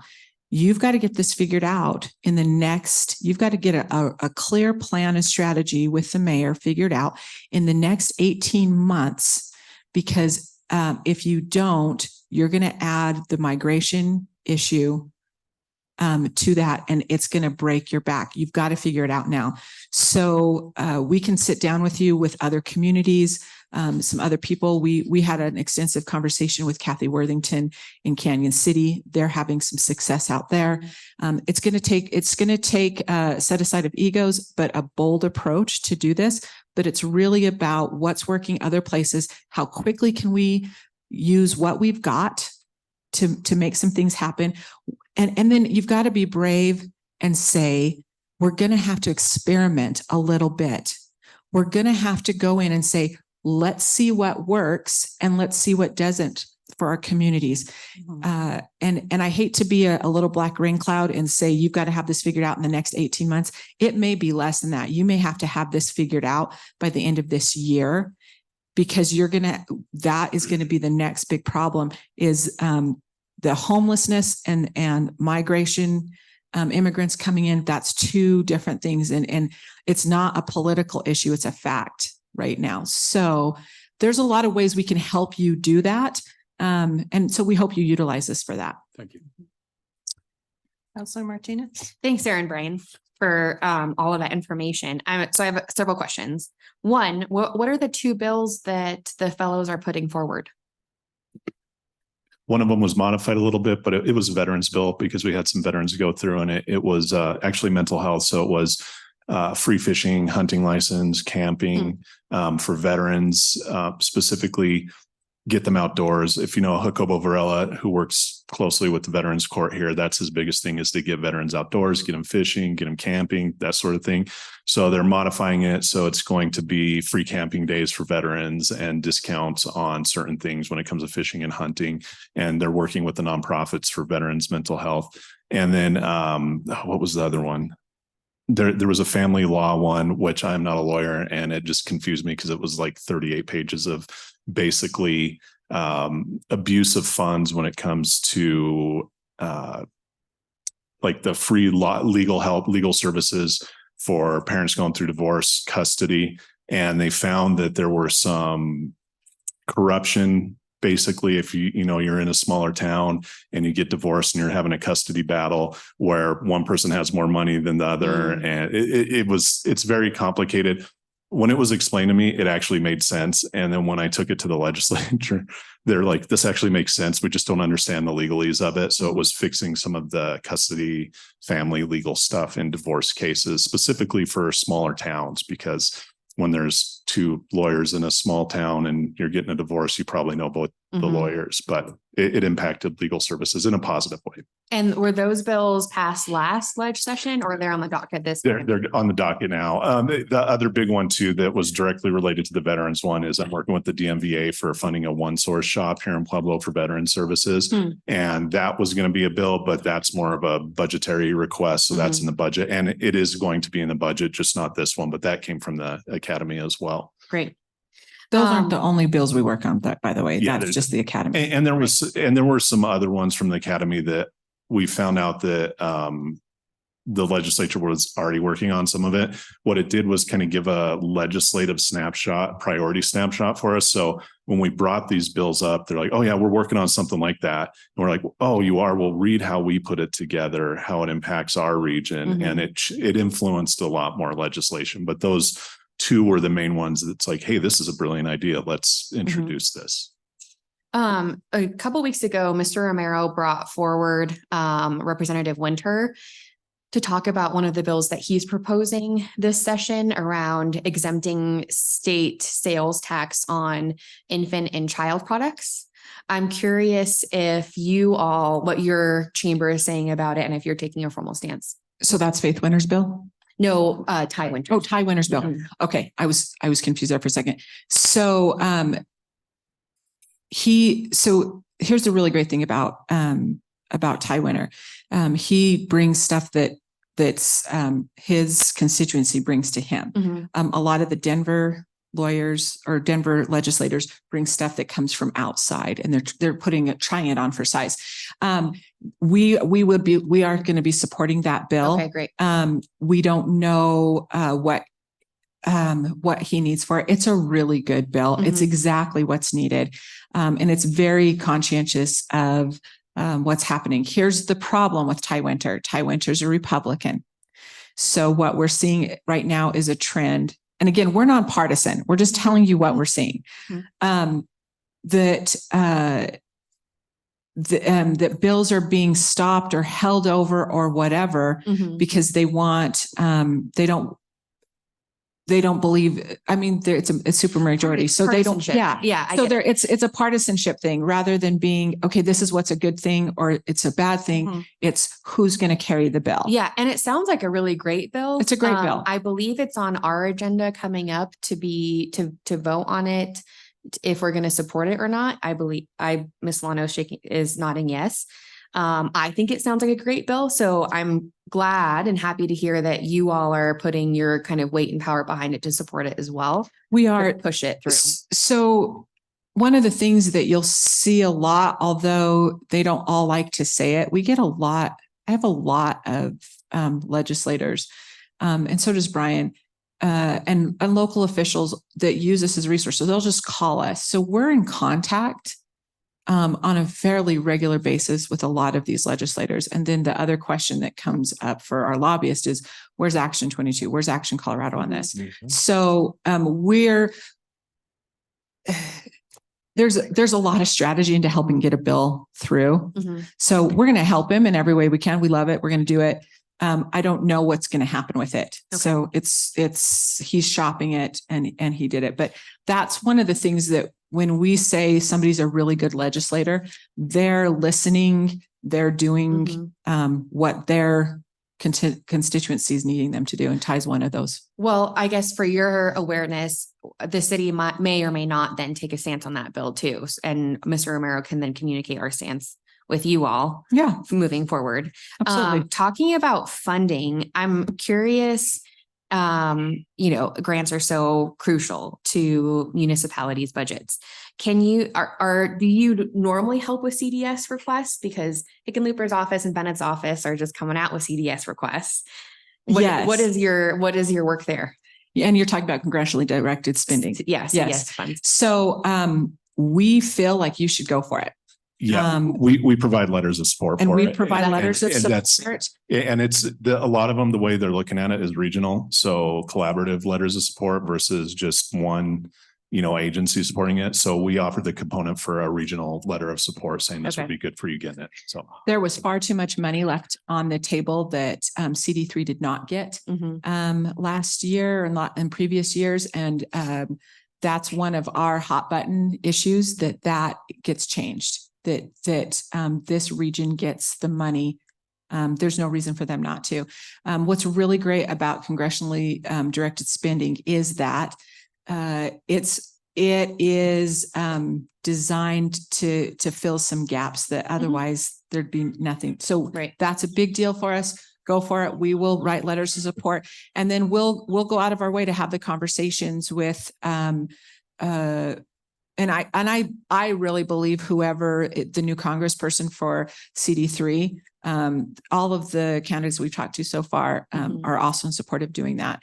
So we would reach out to them specifically. So let us know when you're putting something up, and so that way we can give an extra added voice to you. Everybody else does that. We do letters of support constantly. Great. Well, that's good to know. I know that specifically for CD3, it was really hard trying to advocate to get those funds when you need it so much. But Hickenlooper and Bennett's office have been great. They've been great. The city has received CDS funds from those offices in part because we have a fantastic grant writer.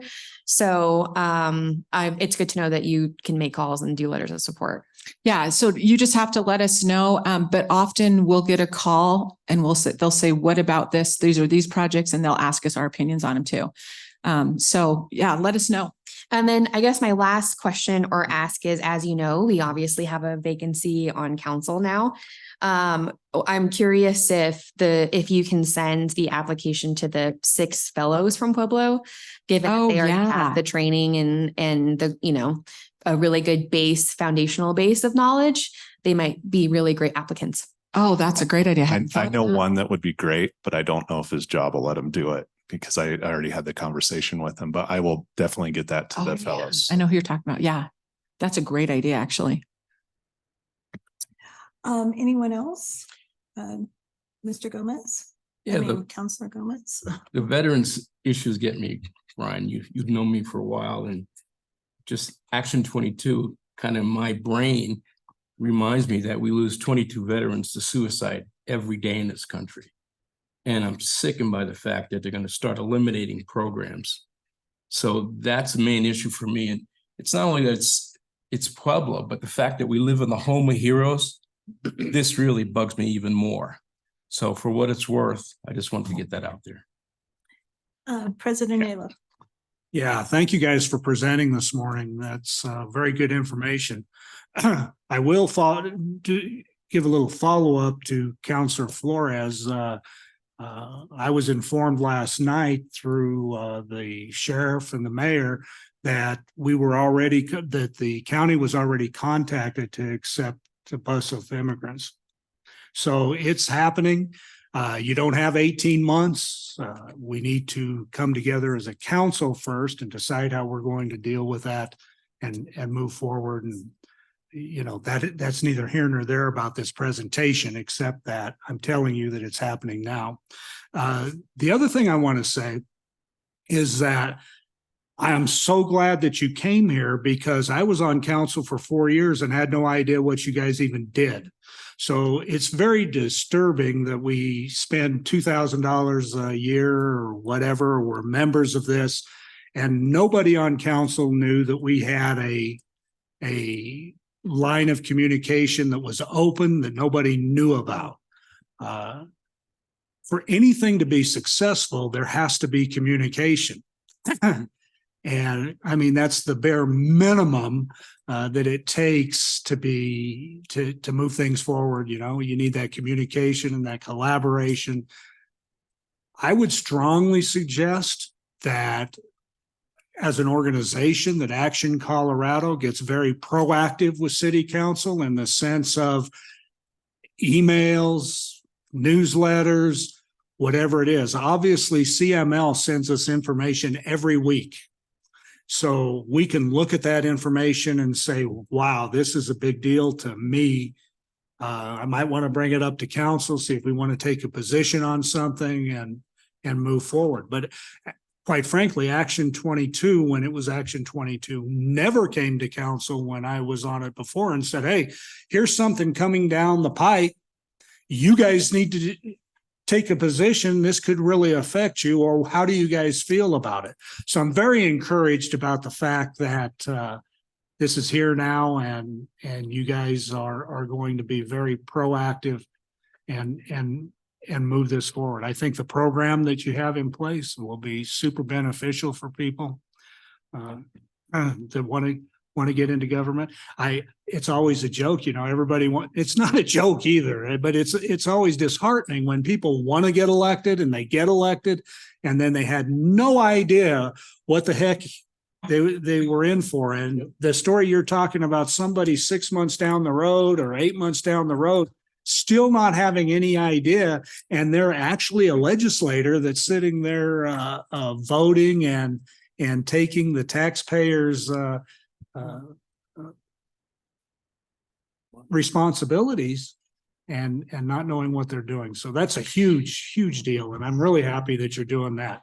So all I wanted to say is I'm glad that you came here. I'm glad that you opened the doors for me personally, because I knew nothing about it. And shame on me maybe for not searching it out, but we're literally inundated with a lot of things from other lobbyists and people who we pay money to do this, that I never knew you guys were a resource for that. Yeah. So you want to say something? I want to make it a point going forward that to show up, at least to every other council meeting. And when something big's happening, I'll be presenting and talking about it for everyone, especially on the veteran stuff. That's kind of my bag. So it's a lot. And we'll get you. We're time. veterans, so We'll you get know time. we're. Anything from Well, Mr. Latino? Really quick, Regina, and I'm sorry, I know we're out of time, but really quick, two things to your point. One is that we're going to put all of you on our mailing list. I don't know that all of you have been on our mailing list. We at one point did have the council on there, but our system, if it bounces back, it sort of is a self-cleaning system. So if it bounces back, we won't do that. So we'll make a point of that. Number two, would you all please write down my phone number so that when something comes up, because during the legislative session, I'm all over the place, like literally. I'm here, I'm there, I'm on Zoom calls, I'm on whatever. And so my number is 719-369-7901. If something comes, 7901, it's 719-369-7901. I will sometimes take a long time to answer an email. But I answer a call or a text as quickly as possible. And that's because we need to be, and we are a ready resource for you. So if something comes up, or if you've heard something or whatever, we'll let you know. And then Brian's going to be doing those reports on a regular basis. So we'll send those out. But if you go to Making Action Happen on YouTube, then you'll be able to get that up to date. It's just not possible for us to chase down everybody and tell them while we're in the thick of it. So it's got to be a two-way communication on that. And finally, if you are interested in it and if you would like to do it, we can set up a sort of a work session where we draw from some of the other folks and to address the homelessness and see what we can do to give support to the mayor and to the rest of you on creating a strategy that would work very quickly. Assess your assets, look at what you can and can't do under home rule with regard to this issue. That's a much bigger piece. Of course, your attorney is really, really key to understanding this. So we would suggest that, and I wasn't part of the conversation, but our recommendation is you find somebody who has proven experience in municipal law in Colorado. That's going to be really, really important, and has helps you navigate that home rule aspect of it. And if you want to, we can help facilitate just a work session specifically focused on that, if you'd like. And that's all we had. Okay. Mr. Latino, did you have something? Just going to say, are you familiar with what they're doing in other places, in other states? Example, New Mexico, because I've done some research as to what they're doing with the homelessness. And they're pretty creative there. Pretty creative. They are pretty creative. They've been pretty creative in a lot of other places out of necessity. And so I'm not as familiar with New Mexico. I've looked at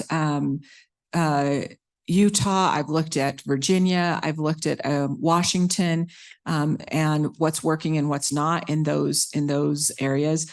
But I think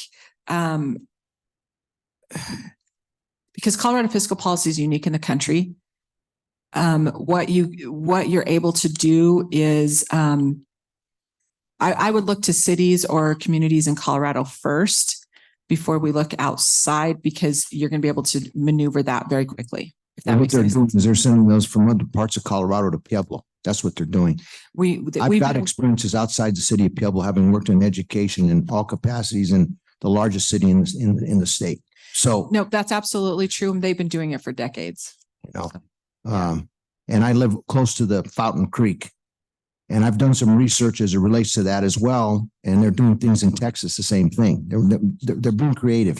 And what they're doing is they're sending the homeless people from other places. In fact, they're putting it in newspapers. Go to Pueblo, Colorado. They'll take care of you. There's an article in the Denver Westward that was about a year and a half ago when they said they're not busing homeless people. That's a urban legend. And the Westward went in and said, oh yeah, we send them to Pueblo every week. I mean, it's in the Westward. You could read it. It's like confirmed with the Yeah, it's not the armpit of the state or of the country. We're the Homeless heroes. And basically I knew Jerry Murphy because he was in Santa Fe, New Mexico, where I got my undergraduate degree and got to know him. He was a city councilman. So again, this is the Homeless Heroes. This is a great community. I came back here because I wanted to. I didn't have to. And so Pueblo is Pueblo, not an armpit. Well, if you're interested, we can help you guys sort of workshop this if you want us to. And Pueblo is always a model for everything else. So we're happy to help you with that if you'd like us to. Okay, so most importantly, how much is your class? And when does it start? And do you have availability? Because that's something that maybe some of us here on the dais would like to attend. Yes, so the way we have it set is based off of the credit worth, so it's $5,000 to go through the entire thing. We can work with you on that. We work with everybody. That's just what we set the value at. We pay for all the lunches, you know, everything, the venue, and that cost goes to recuperate that. It's going to start the end of March, beginning of April. We do have availability. Right now I'm polling everybody that wants to go through it to see what days work best. It looks like it's going to be a Thursday and Friday back to back once a month. In addition to homework, there's a little bit of homework, and I'm always available to work with people, but the class meets Thursday and Friday. The lecture part, the big chunk of it's usually on Thursday. Friday is more of a work session with maybe some follow-up instruction, that sort of thing. Again, March, April timeframe. Another one is we have a lot of people travel, so we want it when the weather's a little better. We started in January last year, and that was not a good idea because of the roads. And yeah, 7 months of that, 2 days a month in person, more than that if you want to meet with me and work on stuff or meet with each other. $5,000 to go through it. We'll work with you, and you can also choose and pick separate. If you don't want to go through the whole thing, there could be, you know, I want to go to one or two of them. And I also record and put everything online. So we do have it on Zoom or Teams or whatever you use. And then it's available afterwards, everything we do. So if you miss a day, I will have it all recorded and online only for you. I don't share it publicly, but for everybody that goes through it. Okay. La Junta sent two last year. They sent the mayor and one of their city council people, both went through it. And it was, we were just flabbergasted by that. So Yeah. And if we did get a work session on Home Rule City, you can work collectively with our, we'll get you prepared for that too. So we would probably like to get something like that done right away, especially with all the legislation coming through. I just looked up the Denver budget the other day, their adopted budget for 2024 is $1.74 billion. And it looks like they added it up. They added more to it. They made to $4 billion. We don't have any of that. So I'm hoping they keep as many homeless up there as they can and not bust them down here. We can't sustain it.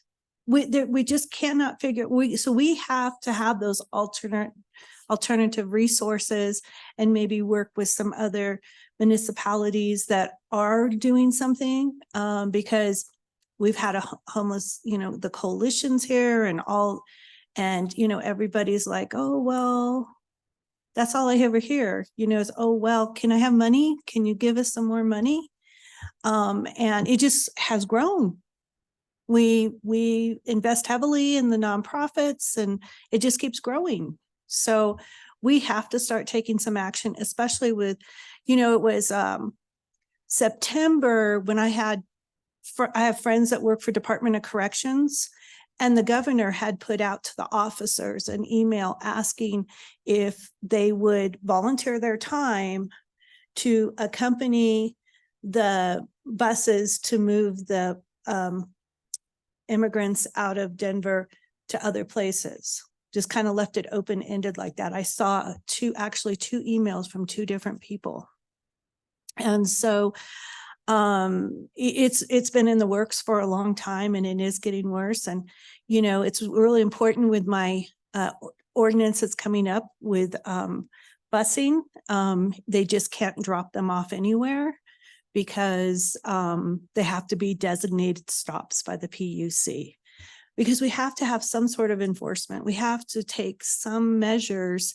And if those buses are out of regulation with the PUC, right now they can pretty much get away with it, because we don't have ordinance here in place where we could tell on them, we don't have any jurisdiction. So, all righty. we're well we're all feeling it and we Mhm. want to help. So whatever we can do, we're happy to do. Great. Okay. Well, we've got that information and hopefully we'll get signed up for some of your courses here soon. And then we'll work out the Home Rule City work session. Thank you. Thank you so much. All right. Let's take a break, have some lunch. And if we're done before 1 o'clock and we want to come back to the table sooner than that, let's do that. Or should we just say at 12:45? Is that comfortable? Is that comfortable? We'll just, I'm okay with 12:30. you're okay with 12:30? Okay. I'm okay with 12:15, please. Oh, yes. You ate pomegranates. That's because she's over there munching like a squirrel. I'm good, 2:30.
We're back. We're back in chambers and we're ready to proceed. There will still be some probably counselors munching and so forth, and that's because, you know, we're pressed for time here, so excuse us for doing so. The one thing that I wanted to mention to you, Ms. Sykes, is that maybe put a resolution in place to allow us to use council contingencies to pay for training. And then when it comes in front of us, we'll make that decision if that's, if we vote for that. So, okay, but if we can get that one implemented right away, especially if they have classes here at the end of March. Okay? Thank you. I appreciate that. All right, so we're going to speak with Chuck. He is from Public Works Department, and we're going to talk about our streets, where we're at with them, and where we plan on going. And so, Chuck, go ahead. Perfect. Thank you. You want to hit the play button on there, Marissa? Okay. Well, so just kind of to bring everybody up to speed, last year we did a similar presentation to City Council, kind of talked about the overall where we were headed with the roads and the streets in 2023. So for this brief, I'm going to provide you an update of what we did in 2023, how we utilized the funds for the roads and street safety, and then where we're looking at going for 2024 with some potential projects that we're looking at for 2025 as well. There we go. All right. It is in your binder. And then please feel free, if you have questions as we're going, just stop me. We'll address them as we go. It's easier that way. All right. So, and then we'll talk about what we did in 2022 for those council members who are new and don't necessarily know that we did an assessment. So between January and March of 2022, the city hired a company to come out and do an assessment of the pavement condition index for all of our roads in the city. PCI is the abbreviation for that, and that's kind of the general industry standard benchmark for determining the overall condition of the roads and when you need to do different maintenance treatments on the roads. And that assessment was done all in accordance with standard ASTM practices and testing. The city itself, we have approximately 508 centerline miles of road that we maintain, with a total of 1,085 overall lane miles. We get funded from the highway user tax based on that amount of roads that we have, both paved and unpaved. So that's significant.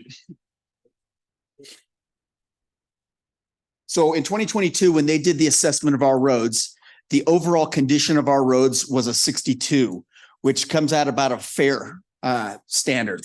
So we're not horrible, but we're kind of on that inflection point on the graph that I'll show you here in a few minutes, where the roads really start falling off. And if you don't do your preventive maintenance at this time, that we lose the roads and you get down into a complete rebuild kind of status, which is millions of dollars compared to tens of thousands of dollars. So we want to keep our roads, especially after we go through and we do an overlay, we want to put the money in 3 to 5 years for those treatments, just like you go to the auto body shop and you get your oil changed every 8,000 miles or whatever it calls for. It keeps your vehicle running properly. This keeps our roads at the highest standards that we can keep it at. So based on that 2022, they did an assessment of what the generalized failures that we see in all of our roads. The biggest failure, I don't know, does this have a pointer on it? Does it? Oh, it does. Haha. So right here, weathering. That just means our roads are old. We haven't done a lot of maintenance. There's a period of time where the maintenance in the city went way down for the streets, and it shows. The roads are weathered. The next biggest category is cracking. Oops, sorry. Middle button. No, not crapping, cracking. Linear cracking, not crapping. That happened. We're not crapping on the roads. Thank you. Killing horses. So then, and then the third one is just as we go through and the road deteriorates, you get alligator cracking. And alligator cracking is systematic of subgrade failures below the road itself. So here's the typical kind of degradation of the roads that we see around town. So the first one is your alligator cracking. Like I said, that means that there's something going on in the subbase of the road itself. Number two is your linear cracking. That can be caused by both settling of the roads, the foundation or the materials under the road, especially if you get on the north side of town. We have a lot of clay soil. So as that clay soil gets wet, it expands and it contracts the asphalt, and we get these linear cracks running, traverse cracking of the road itself. 3 is patching. Every time the utility companies, Board of Waterworks, Excel, Black Hills, even our own sanitary and stormwater, they go out there, they have to repair one of their lines. We end up with one of these big block patches in the middle of our roads. Sometimes right after we pave the road, which is extremely frustrating. But that's to get done. So that's just, we're going to see those come. 4 is the one we get phone calls on every day, potholes. Again, failure of the subgrade, the asphalt's popping out, maybe the plow catches it, opens up, water gets down in that crack, it just continues to fail. So getting rid of the potholes is a high priority because it helps protect the subbase of the road itself. 5 is raveling. Raveling generally has something to do with either the loading on the road, too much loading, heavy traffic, stopping suddenly kind of thing, or it has to do with there's an issue with the asphalt mix when it was applied. That top surface of the rocks start to come loose and just kind of ravel off, right? 6 is rutting. Rutting is a subbase failure as well. We saw quite a bit of that on Prairie this past year. We were able to fix some of that subbase before we put the overlay back on top of it. And 7 is our weathering. That's what we're going to see mainly on our roads and streets. All right. So as I mentioned earlier, this is the standard industry curve for the degradation of pavement, asphalt pavement. So right about 62, you see we're right about this inflection point for most of our roads where we're going to start to fall off. The assessment used states 0 through end of life. PCI, you see the graph shows kind of how it interpolates across to there, but we're right, like I said, right in here. And every year, no matter what we do, the roads are going to degrade. There's going to be a percentage of degradation each year. So the idea, like I said, is to keep it up here in these higher states. Once we put the money and make the investment on the road itself, then also make the investment to keep the road in a higher classification, higher standard. So what can we do? What are our different treatment options around the city? So crack sealing, obviously, that's the first and foremost thing. If you can keep the water out of the subbase, the road stays good longer. Asphalt doesn't like water. It doesn't like standing water. In parking lots, we can do a seal coat. It's just a thin layer of asphalt of oil and just coats it, makes it black. People like it. Looks great. Chip seal. We did some chip seal this year over on what's that? Demega Homes. Yeah. I always mix up Crestview and Regency Crest.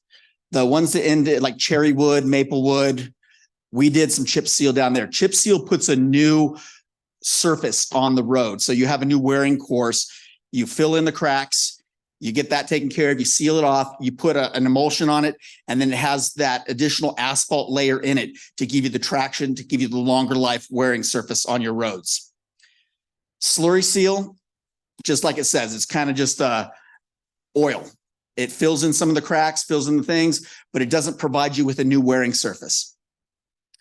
Cape seal is the combination of a slurry seal plus a chip seal. So you get the benefit of sealing up the surface and you get the benefit of a new wearing course on that road. So it lasts longer. Goodnight in Cleveland last year is an example of where we used Cape seal. 10 years ago, they put a Cape seal on Goodnight in Cleveland. They put a chip seal. We went back this year with a Cape seal. So that should extend the lifespan of Cleveland Goodnight for at least another 5 to 7 years before we have to do some more treatment on it. Microsurfacing, we don't see a lot of around here. That's kind of more of a CDOT thing, but it's just, again, it's another real thin layer, kind of evens out the road a little bit, and then puts a slurry on it. Thin lift overlay, just what it says. And then the last two are the ones that we do a lot here. The mill and overlay. We'll mill down 2 inches, take off that old surface on it and put a new 2-inch surface back on it. Again, if there's any problems with the subbase, any cracking in that it hasn't been filled in, within a matter of years, that crack is going to come right back up through the asphalt, and you're going to see it again. Unfortunately, Troy Avenue, we just put a 2-inch lift on it, but Troy Avenue does not have a subbase. They were doing a test many years ago, and they put the asphalt on grade. So it's native soils that they just put the asphalt on it. So it's going to continue to crack for a long time. There's not much we can do about it. So what we're going to do is we're going to fill the cracks in, and then, when it needs another round, we'll hit it again. But we'll use the city crews to hit the cracks on that. And then the last and the most costly option is full depth repair. That's tear the road out, start all over again, go down to the base. Example of that would be West 18th Street. It was creation of a new road over there by Dolores Huerta School this past year. That's basically a full depth repair. Sir. Is there any technology on the horizon that's going to address this full depth replacement with newer material and last long? Anything on that's your belly or mine, but is there anything coming down the road? So there's two organizations. There's CAPA, Colorado Asphalt Paving Association, and there's NAPA, National Asphalt Paving Association. They're kind of the drivers of innovation, but there's really nothing on the horizon exactly right now that's been properly tested and has had the lifespan. I know you've heard about plastics in it. That's not a proven technology yet, and the cost to the asphalt companies to gear up for that and to do that technology is costly. Beltramo and Sons, they did a test bed down off of Stockyard Road this past year. They did the north lane, I believe, in a normal asphalt mix, and they did the south lane with the plastics injected into it. It's a test. We're going to see how it goes. But I can tell you that the cost that the county paid for that first test was one price. And when they wanted to do another road, that price was almost double what it was. So your typical, I'm going to say it, drug dealer will give you the first try, free. And then the next one you're going to pay for. So that's what we saw from the county with the plastics. Okay. Chuck, maybe you could mention though, that since you've all come on board, you've set specifications for is it concrete and asphalt and so forth, which is really important because for decades it went with not setting certain specifications to meet, and being in the construction industry and have been worked across the nation, specifications in a community are very important because it brings accountability to the developers. Otherwise, they can just throw anything in that they want, and then we end up with roller coasters and deteriorating streets and sidewalks. Yeah. So one of the first things that both Andrew Hayes and I did when we got on board was we took a look at the specifications the city had. They were dated 2005. And so we made an effort in conjunction with the development community. And Mark, you remember all that back and forth we did with the community to come together with some updated standards based on what the up and down the Front Range they're doing, best technologies, best practices. And we put together our specs and we published that in 2022 with the revision. And then we did an addendum to it in 2023. We are working on a 24 addendum, all minor changes, typos, a couple different requests by the concrete industry to use different kind of fly ash in the concrete, all proven technology. So that's what our plan is, to continue to look and see where the technologies are going. And if it behooves the city to go ahead and implement that stuff, then we'll make those amendment changes, small changes in conjunction with the development community, the developers, the builders, everything like that. Obviously, we don't want to do something that's going to make it completely cost prohibitive to develop in our city. Thank you. Yep. All right. Oops. Okay. So as promised, so this graph shows you the range of treatment, for PCI, where we want to hit it. So your maintenance, crack seal and seal coat, your 85 to 94 range. So, you know, generally after you do a mill and overlay, it kind of resets the road to about a 95. So then you have a couple of years on that before you want to look to doing your crack sealing. The biggest thing to note is those top two treatment types do not require improvements to the concrete ADA ramps. I would say half of our maintenance budget goes to concrete improvements for ADA. It's what we have to do because of the Department of Justice. We can't overlay, can't pave, can't fix a road without going in there and upgrading all the curb ramps, fixing sidewalk issues, driveways, making it ADA accessible for the city. So again, if we can keep it up in that upper range, we don't have to do the concrete improvements, keep our costs down. You can see the application, whether it's an arterial collector or bigger, heavier streets, or if it's something that we would do in a residential area. And then you can see the cost per lane miles, and it's just add a zero to the end of it.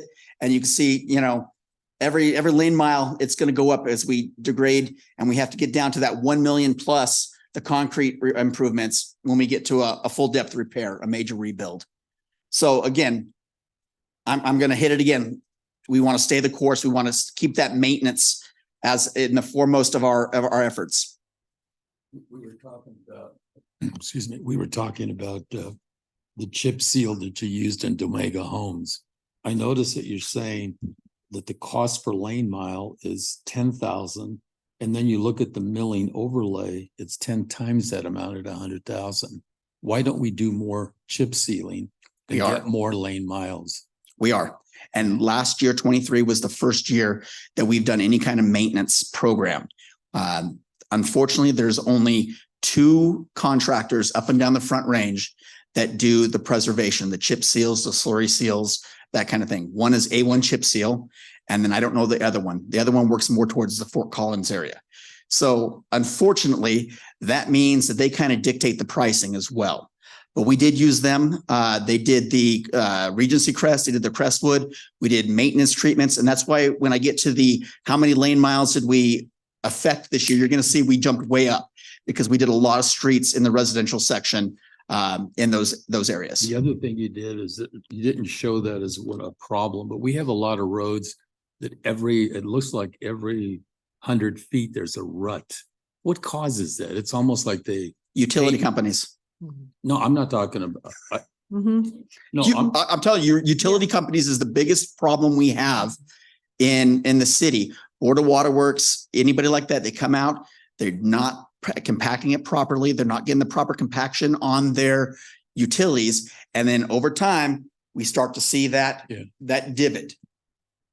But it's consistent down the road. I mean, it's like. Well, your service lines are consistent to each house, each property, right? That's what it is then. So what is your preventative measure? I mean, there's got to be some accountability for that, right? Inspection. We have to be out there. We have to be engaged with them. We this year we do have every day we now get a email from the Board of Water Works stating we're doing service line maintenance on these locations.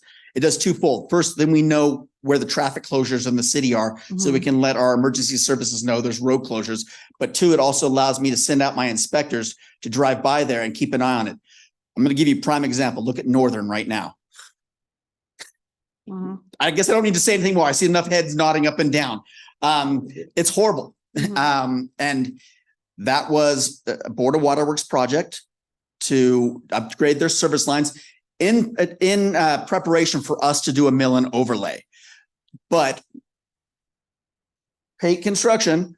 I love them, but they're not licensed asphalt contractors, and they started doing those repairs to those service lines. We caught them. We checked. We found that they weren't licensed. They then subbed out to Trax, who is not licensed to do asphalt in Pueblo County. We busted them on that. And finally, they got Tony Beltramo and Sons out there. And you can see a huge difference in the service line patching between Tony Beltramo, Trax, and Pate. Mhm. So again, it's enforcement, right? It's us knowing who they're putting out there on the streets and then getting out there and making them do it right. Yes, because I've had 2 patches on my way to work from my home over the last year. And one patch, as you come up on the rise, you wouldn't see it necessarily, but they didn't put asphalt in it. So it's like you're going the speed limit and then you're like in a rut with the front end of your car. Where's that at? It's already been taken care Oh, of. good. Because I called it in. Okay. But then also the other day, same thing, and they're just the utility contractor. And they weren't set up traffic control wise the other day, and the utility contractor threw his water bottle at a car that went by because they didn't have proper traffic control, but you know what? The next day they were out there again and they put that cold patch in. Now, something that wastewater has done, and I absolutely agree with what they're doing, is they're requiring flow fill for that top 1 to 2 feet above the line. It's set, it solidifies, it flows into all the crevices and everything like that, and makes a solid base. So again, in the past, the old way of construction was you would compact 6-inch layers all the way up to the top, then put your asphalt. If you have a small, compact, tight area, you can't get a compactor in there. You can't get the proper compaction.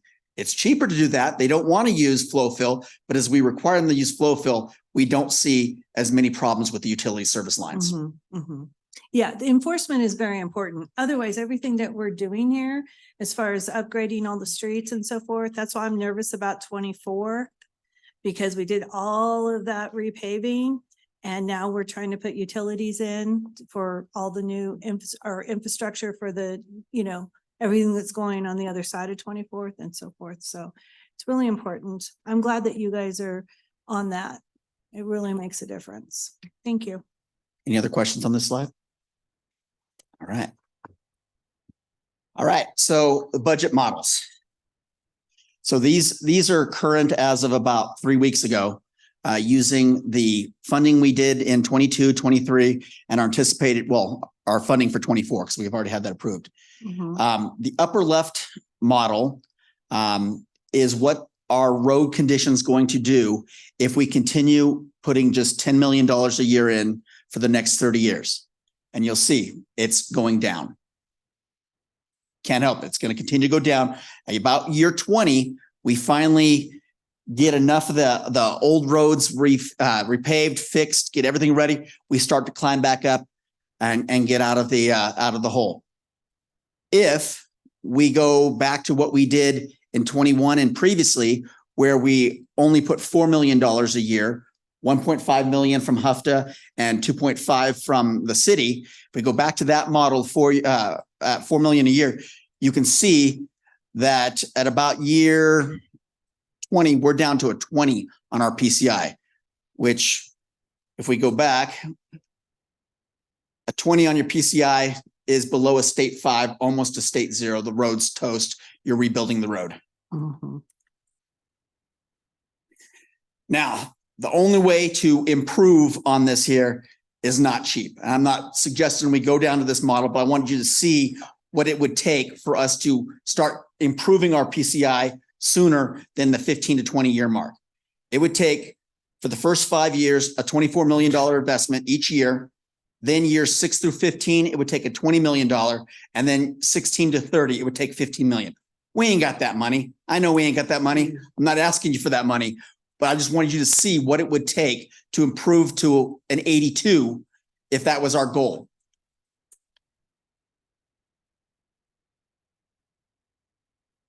So comparing the two realistic models, the previous model we used and the model we're currently trending on, $10 million a year for the next 30 years. At the 20-year mark, we will have approximately 20% of our roads will be in those top 2 tiers of condition. Compared to if we go back to the old model, we'll only have 10% of our roads in the very top tiers of condition.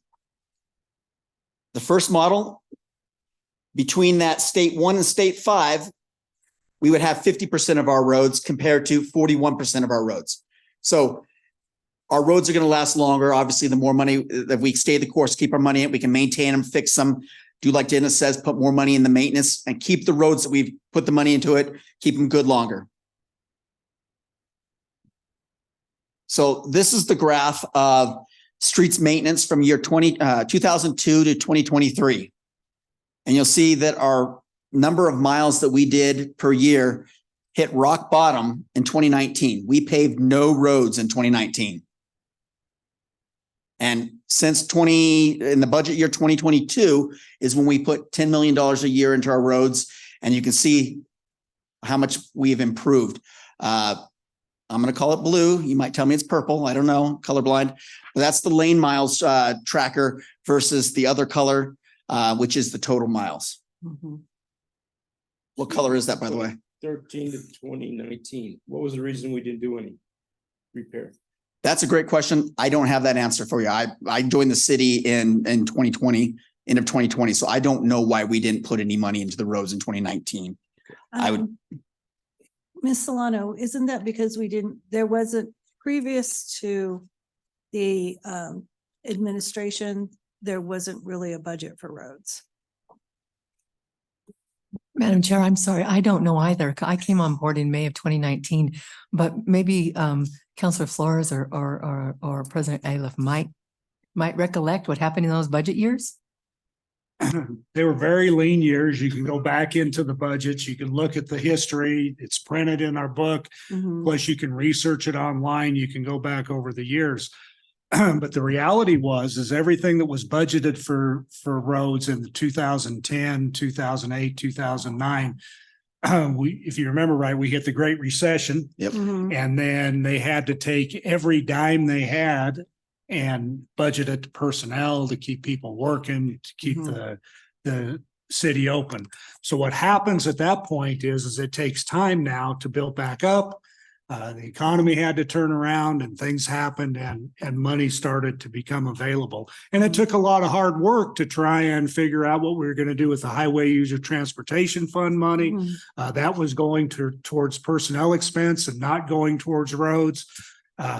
And for a reason, but and then we made a commitment through the street repair utility. Then we made a commitment through the revenue for roads, and we got the money. But that's the best explanation that I know of. Yeah, Mhm. during this period, there was a lot of layoffs too in the city. Yeah. As a result of the beginning and of course, the recession was in between 2008 and 2009. But you could see that it flatlined from that point forward. There just wasn't any money, in the budget for that. But I think it should say something if in 2020, the biggest concern that citizens had were the conditions of our roads. And now the biggest concern is safety. They obviously are seeing the roads getting fixed. They're seeing the progress being made. It's no longer their number one priority, which is a win for us, I think. As long as we continue, because there's plenty out there. Just keep funding me and I'll keep paving. Because there's a lot of streets out there that still haven't been paved. There are a lot of streets. There are a lot of the really bad. And it's a tough balance. And I'll show you here in a minute, but how we kind of look at it. But there's so many streets across the city, residential, collector, arterial. Where do you put your focus? I've put my focus on the major roads first, getting the arterials and the collectors up to speed. That's where the majority of the people drive. That's where they go to work on. That's what gets people to their jobs and industry moving. And then I try and put in a little bit each year on the residentials because people need to see their local streets fixed as well.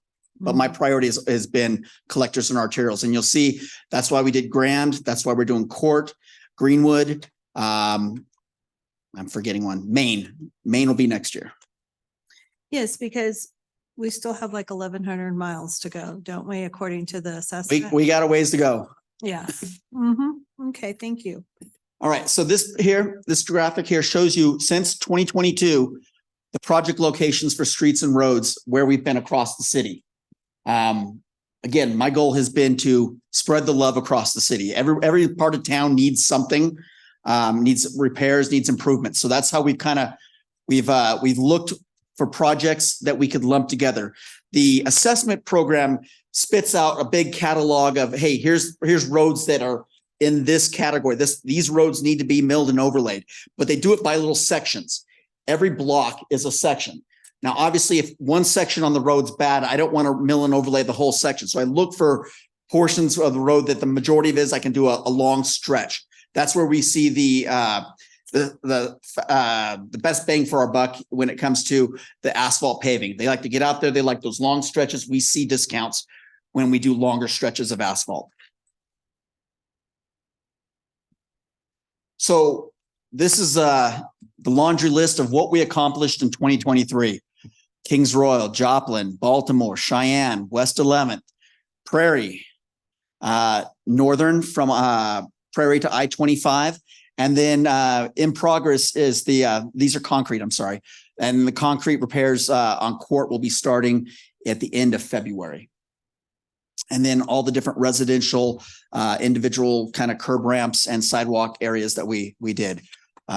Denver and Skyview are still in progress. Denver, I think it's Centennial.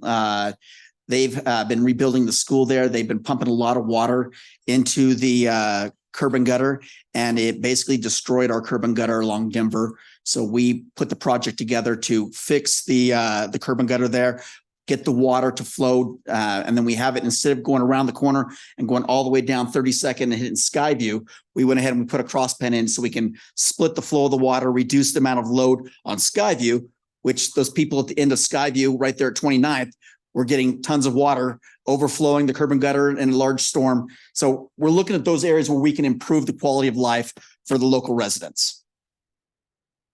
And then 32nd Street, if you had seen 32nd Street a year ago, it's beautiful now. Drive 32nd Street between Baltimore and Morris. Sir. You have this broken down, you have this broken down. Mike. Oh, Mike, sorry. He's Roger. Yeah, Roger. I'm just curious for me, I know a lot of these streets, but I don't know actually where they start or end in my district, District 4. Do you do anything on a district map in our areas? Do you do anything like that? Best I have for you is The one with the stars. the one with the stars. Mhm. Which I can't see. Okay. Okay. Honestly, I don't know. I'm not familiar with the district boundaries. I don't look at the district boundaries. I look at the overall map of the city, what needs to be done and where the worst cases are. And then that's how I look at it. I like I said, I try and share the love, east side, west side, south side, north side, wherever needs it. But I'm not focused on the congressional districts, the city districts. All right. I have a question. Yes, sir. Same question as Mr. Gomez. The east side. As you're familiar with, obviously, there's Bentonite, right? Mhm. Right. And Goat Hill, City Center Drive is paved, obviously, because it's a major thoroughfare, so is Chester. Mhm. But we're talking about River Street, Dayton, Ash, Kelly, Bradford, just in that area alone. Then we're talking on the east side, the lower east side, you know. Obviously, we're going to take care of 4th Street because it's a major thoroughfare, it takes you out to the airport, etc. We've taken care of Joplin. So I guess I need to know where these projects come in because, again, it concerns me. You know, these major thoroughfares are being taken care of. We have people who live in these communities. They pay taxes as well. They have concerns as I do in representing them. So those are my concerns. So when are they going to be addressed? So are you asking about the collectors? Or are you asking about residential streets? I'm talking about residential and collectors. So like I said, Joplin, Hudson, Portland. What's that? Portland? Portland. Yeah, we have hit a lot of the north-south roads on the east side for that very reason. When are we going to get to the residentials? It's a great question. As soon as I can. That's the best I can do, because I will tell you that I hear the same thing from Runaway, Getaway, Hideaway up there off of Ridge Street. And those are some bad roads. If you haven't been up there, Yeah. those are horrible. There's other reasons why those roads are horrible. We could talk about development history and standards and specifications. We've got $10 million to spend. I spend it as best as I can. I try and spread the load across the city, east side, south and west. We have a strategic plan. We do. Yeah. Sure. That's what that assessment did. It put together, based on the pavement condition index, it put together a list of what needs to be done in each of the categories each year. That's where I then take it using my best engineering decisions and judgment to determine where we can best utilize the money so it goes the furthest in our area and it impacts and it protects the most people and the roads. So I don't have an answer for you. I don't know when I'm going to get to Kelly or, all the smaller streets, because I don't have the budget to do every street. I understand that. I'm fully aware of that. I understand budget, but again, where are we on the plan? It's We're not 20 years from now when I'll be Sure. gone. Sure. Those streets are not in my 5-year plan. I'll be honest with you. They're not. I will show you my 24 and 25 plan for maintenance. Here's my 24 asphalt plan. Dillon Drive, Cheyenne, Court, Northern, Allen Hamel, B, D, Dillon, Eagle Ridge and Dillon Roundabout, Club Manor, Oakshire, Portland, Santa Fe, Colorado, Troy. Those are all major thoroughfares. Yes, sir. And Again, what about the neighborhoods? I will get to them as soon as I can, honestly, sir. That's why it says TBD. As they come up, as they are completely failure or something like that, we get on it as soon as we can. We're not discriminating against any side of the city. We're not picking on one side over the other. We have a lot of streets. We have 500 miles of roads in this city. And between 2013 and 2019, nothing was done. We are playing major catch up right now. And I have to focus on the major streets that impact the most people and the businesses. I'd like to talk to you a little bit further about this. Absolutely. Anytime. One street that I haven't seen on here, and it's probably the worst. It has the nicest name, but it's the worst street in anywhere, and that's Lakeshore Drive. Lakeshore is the worst. The worst. It's the worst. It's investment. No, It is the worst street. It is tore up. Absolutely. There's potholes. I have said this on multiple occasions. I've driven in roads in Iraq that are better than Lakeshore. And why isn't that on any of the list? We haven't got to it. It's important, but it's also residential. And we're trying. We're really trying, Dennis. We're trying to get as much as we can. Does And anybody? I'm sorry. No, I just wanted to comment that we shouldn't be beating up on you. The responsibility is on us, maybe to increase our sales tax to be able to get more roads and getting to the residential roads at some point. It really is how we, where we put our priority. How do we focus? Mhm. We don't want to pick, we don't want to be politically minded and picking and choosing, well, I need to have so much in this district, so much in this district. We need to look at the city and the infrastructure as a whole, as a complete network, not as an individual districts, and then do what's best for the overall network, which is getting people to the businesses that generate the city sales tax money, getting people to their jobs. That's what we need to do. And then, like I said, we got these pocket areas like Crestwood, like Regency Crest, like Getaway, Runaway, Hideaway. I don't think they're all named that, but it's off a Ridge. If you drive up Ridge north of 50, on your left, there's a Getaway, I think it is. That whole neighborhood is completely toast, but it's going to cost millions of dollars to fix it because you can't fix the road until you fix the curb and gutter. And the curb and gutter does this the whole way. The areas that I'm talking about are the same as you just described. And I haven't seen anybody up there except Andrew Hayes, and when he helped us to clean up that area, So I think that somewhere along the line, we need to get up there and you need to look at those areas that I mentioned.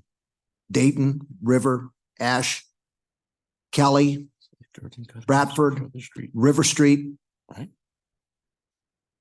Please send me an email with those streets and I'll take a look at them. I'll look at what the PCI index is and I'll drive out there. I'll get my team out there. We'll look at them, see what we can do. Thank you. Just to put a period on this, if you had $30 million a year, you have the capacity to handle that, right? No. Yep.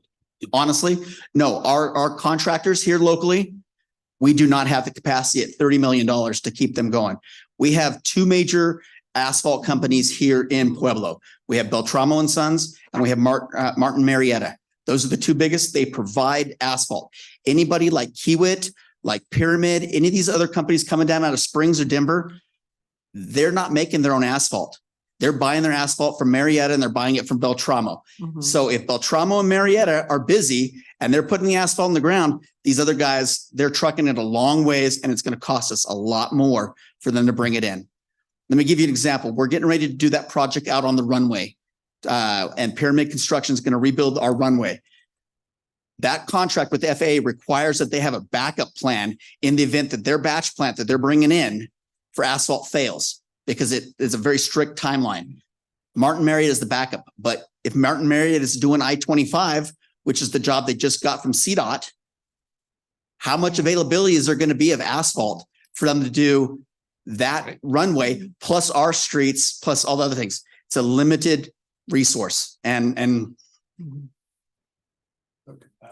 capacity. We were pretty much tapped last year, honestly, on capacity. There was not, I mean, we went all the way up until the snow started flying in November, paving roads. And when they shut down the asphalt plant, they shut down the asphalt plant and we're done for the year. So generally it's early November through March that the asphalt plants are done. Depending on our weather, sometimes they stay open to the first week in December. And then people have to drive it down for the small patching. The concrete guys that are patching 2 foot onto the roads, they have to drive up to Colorado Springs, get the asphalt from there, and then drive it back down and keep it hot. Councilor Martinez? Chuck, earlier this morning, we talked a little bit about the street enterprise fund with, potential changes to that via ordinance. I'm curious if you or Andrew or Public Works has any of, feedback on the fee schedule. So what I would tell you is I live in Falcon, Colorado, and I drive down here every day. And unless I purchase something in the city, I'm driving, I'm using the roads, and I'm not contributing anything to the maintenance of the roads. So having some kind of sales tax, something that everybody who visits the city and uses our roads, tears up our roads, contributes and provides something back to the community for the maintenance of those roads, I think that's a great idea. Like I said, I'm not looking to pay more money out of my pocket, but I understand that I do use the roads and I do impact them. And everybody who comes to the city should be supporting the overall maintenance of our roads. But nothing on, do you have any thoughts on the actual fee schedule itself? I don't have any. Okay. No, I don't. We'll have to sit down and Yeah. get prepared for that. Chuck, is there something, an idea that can cut costs? Where maybe if we join, because the county has their road problem too, right? Where we create a joint effort to run our own asphalt, our own paving, because there's just such a huge need for it. Would it be more cost effective? Have you guys even visited that idea and shared it with the mayor? So we have not. In years ago, the city maintained its own asphalt crew and they did pave their own roads. But with all that comes the liability of the equipment, maintaining them, and then keeping people that are properly trained to do it. Let me give you an example. This is a different industry. When I was stationed in Virginia, at Quantico, Marine Corps Station in Quantico, a lot of power outages. And the base, we always were trying to hire high voltage tech individuals. We couldn't compete because the private industry paid them so much more for emergency call outs, for whatever they did. We have the same issue is, once they have the skills to go onto a Beltramo or they go on to a bigger company, they're going to get paid more than what we can afford to pay them here. in the city. Mhm. And so they're specialized in doing asphalt. I personally think we should be specialized in maintaining the roads, crack sealing, infrared, the Mhm. small maintenance kind of stuff. We saw technology employed this past year. It's called infrared. Now 15 years ago, we had a small infrared machine and we were able to do some of it. We don't have that anymore. Mhm. But this infrared, it's a huge panel. Basically, it heats up the asphalt, it reheats it back to the temperature that you place it down in. They add a little bit more to it. They move it around a little bit and it seals it back over almost like it's a brand new road. Mhm, mhm. And we saw this up on the north side, up in the, up towards, what's the Regency Crest? Is that the ones on the north side? I always mix up Crestview and Regency. No, we did two. We did Regency and we did Crest. No, further to the, Anyways. hold on. Go back to my map. I'm sorry, I always mix these two up. Wait. So this area right up in here, what area is that? The Ridge area, right? What is that housing district just to the west of Ridge? It's Ridge Drive. Okay, anyway, it doesn't matter. The fact of the matter is we used the infrared technology up there Mhm. and it made those patches look perfect, seamless. You don't see the cracking and whatnot. I would like to see the city get to that where we're doing that. We can make a lot of, I'm going to say a lot of money, not having to pay other people to do that infrared technology. So if we focused on the crack sealing, the infrared sealing, that high-end maintenance stuff that can fix alligator cracking, and then we don't have to go and pay 3 times as much for a contractor, that I agree with. I don't think we want to get to the full-fledged asphalt paving crews like we used to have. Mhm. But Andrew has a quote on it. It's not that, I mean, I'm gonna say it's not that bad, but it was very, very reasonable for that size of machine. And what it did. If you're interested in seeing the outcome of it, I can take you up there sometime and I can show you that it works. And it's great for residential areas where we don't want to get in there and have to do a complete mill and overlay. It fixes those alligator crackings right by the curb and gutter, right in front of people's driveways, Mhm. makes them slick. yeah, that would be great. You know, you have a new administrator and you can put those ideas in front Absolutely. of her. And, you know, if we can do anything to cut some of these costs, I'm sure she'd be very appreciative of your And expertise. those are fast. That's a Mhm. fast, quick repair. So that's where I would like to see our streets crew focusing on that Yeah, preventive because if we can maintenance. get onto maintenance, we can get way ahead of the game. Yes, ma'am. Get 3 times the amount of maintenance over one contractor. That's awesome. Yep. Okay. Joe, did you have a question? Chuck, I was going to ask you, obviously, you live in Fountain. So you drive down here every day and you drive home every day. Come down here, what, 6 o'clock in the morning and leave at 6 at night or whatever, 12 hours a day. So how often do you drive around the city? And how often do you drive around the areas that I've just described? I drive around every morning. Generally from about 9 o'clock to noon, we are driving around looking at project sites. We're driving the streets. We're responding to citizen complaints, potholes, patching needs, checking on our contractors to make sure that they're doing what they're supposed to do. So every day I am out and about. I'm looking at the roads. I'm looking at the concrete. I'm there. Okay. Okay. Counselor, President Naylor? Yeah, I was just playing around here with my Bessemer math. And Your best math's pretty good generally, Mark. usually it works. I find it interesting that if city council mandated a 5% decrease in expenses for 4 years, we create $26 million. So you can create $26 million as a city council just by managing the budget. Just by creating, just because we need some money doesn't mean that the answer is that we raise taxes. Right. We literally have to look at things and say, you know, maybe we're spending money where we shouldn't be spending money and things like that. And our priority has not been on roads. It's never been on roads, and nobody can argue that. It just never has been. And it's one of those issues that just continuously comes up. And obviously my numbers aren't exact because income changes, things change. But the reality is now everybody's got a budget book. You can go through that budget and you can find money. You know, you can find things that can be cut. You can find things where we can fine tune ourselves so we can take our responsibility of dealing with the infrastructure and actually do something about it.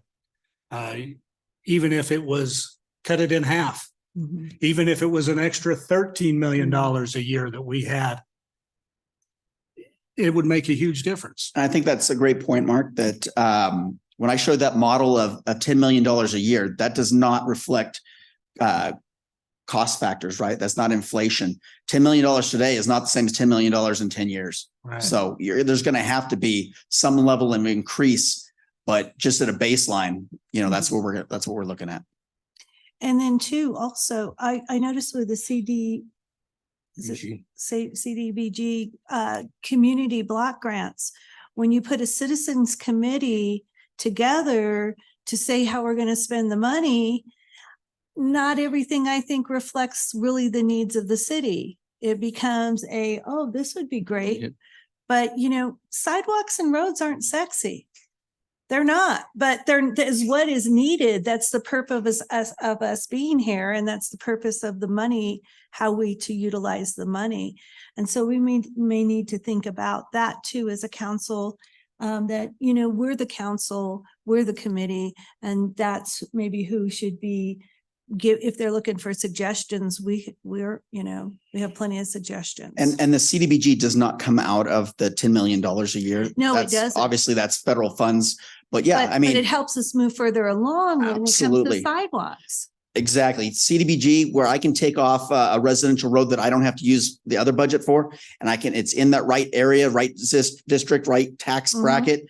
Absolutely. And Brian Gallagher is the one that we worked with for the last several years to make sure that we were in the right zone and we were getting those streets upgraded. Thank you. Chuck. Sir. Can I ask a question? Just go on. That's gone. As a novice and I not heard sir at the same time. Who, Roger or Joe? Okay. Thank you, sir. as a novice and not an engineer, I want to go back just a second so I can grasp this. If we don't have curb and gutter, correct, you need that for road development first, correct? Yes, sir. Now, what percentage of the city doesn't have curb and gutter? Do you have a percentage? Do you know the areas mostly? So I don't have a percentage off the top of my head. The majority of the city, I would say, you know, that 90 to 95% have curb and gutter. It's the areas that in the past, let's say 10 or 15 years that maybe got annexed into the city from the county that previously didn't have curb and gutter is where we're going to see it. Everything in the core that's been in the city for 100 years is going to have curb and gutter. You said the core. I'm going to say, you know, I mean, looking at the map, right? Okay.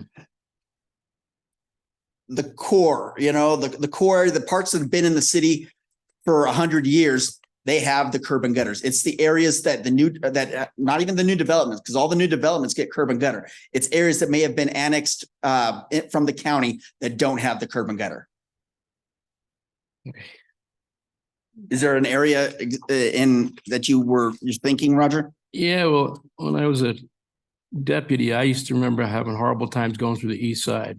Okay. There was a lot of areas that didn't have curb and gutter. And I don't still think they may not. Joe may know better than I do. But Joe, those areas. let's, I don't know if you have some time in the next couple of weeks. Let's do a drive around. I was just going to suggest Let's that. do Let's it. you and I take a tour around the east side and the areas that I've described, and that'd be great. That'd be Perfect. wonderful. Let Thank me you. know when. Thank you, Roger. There's actually the block grant funding has done quite a few redone sidewalks and curb and gutter in the east side. And they have better sidewalks than some other parts of the community. So like I said, they're spreading the love everywhere. It doesn't seem to be targeted to just one one district. It's a little bit here and a little bit there. And the CDBG is only 400,000 a year. So, Mhm. you know, right now we're looking, it's between $8,000 and $10,000 per corner to upgrade that corner to ADA compliance. Mhm.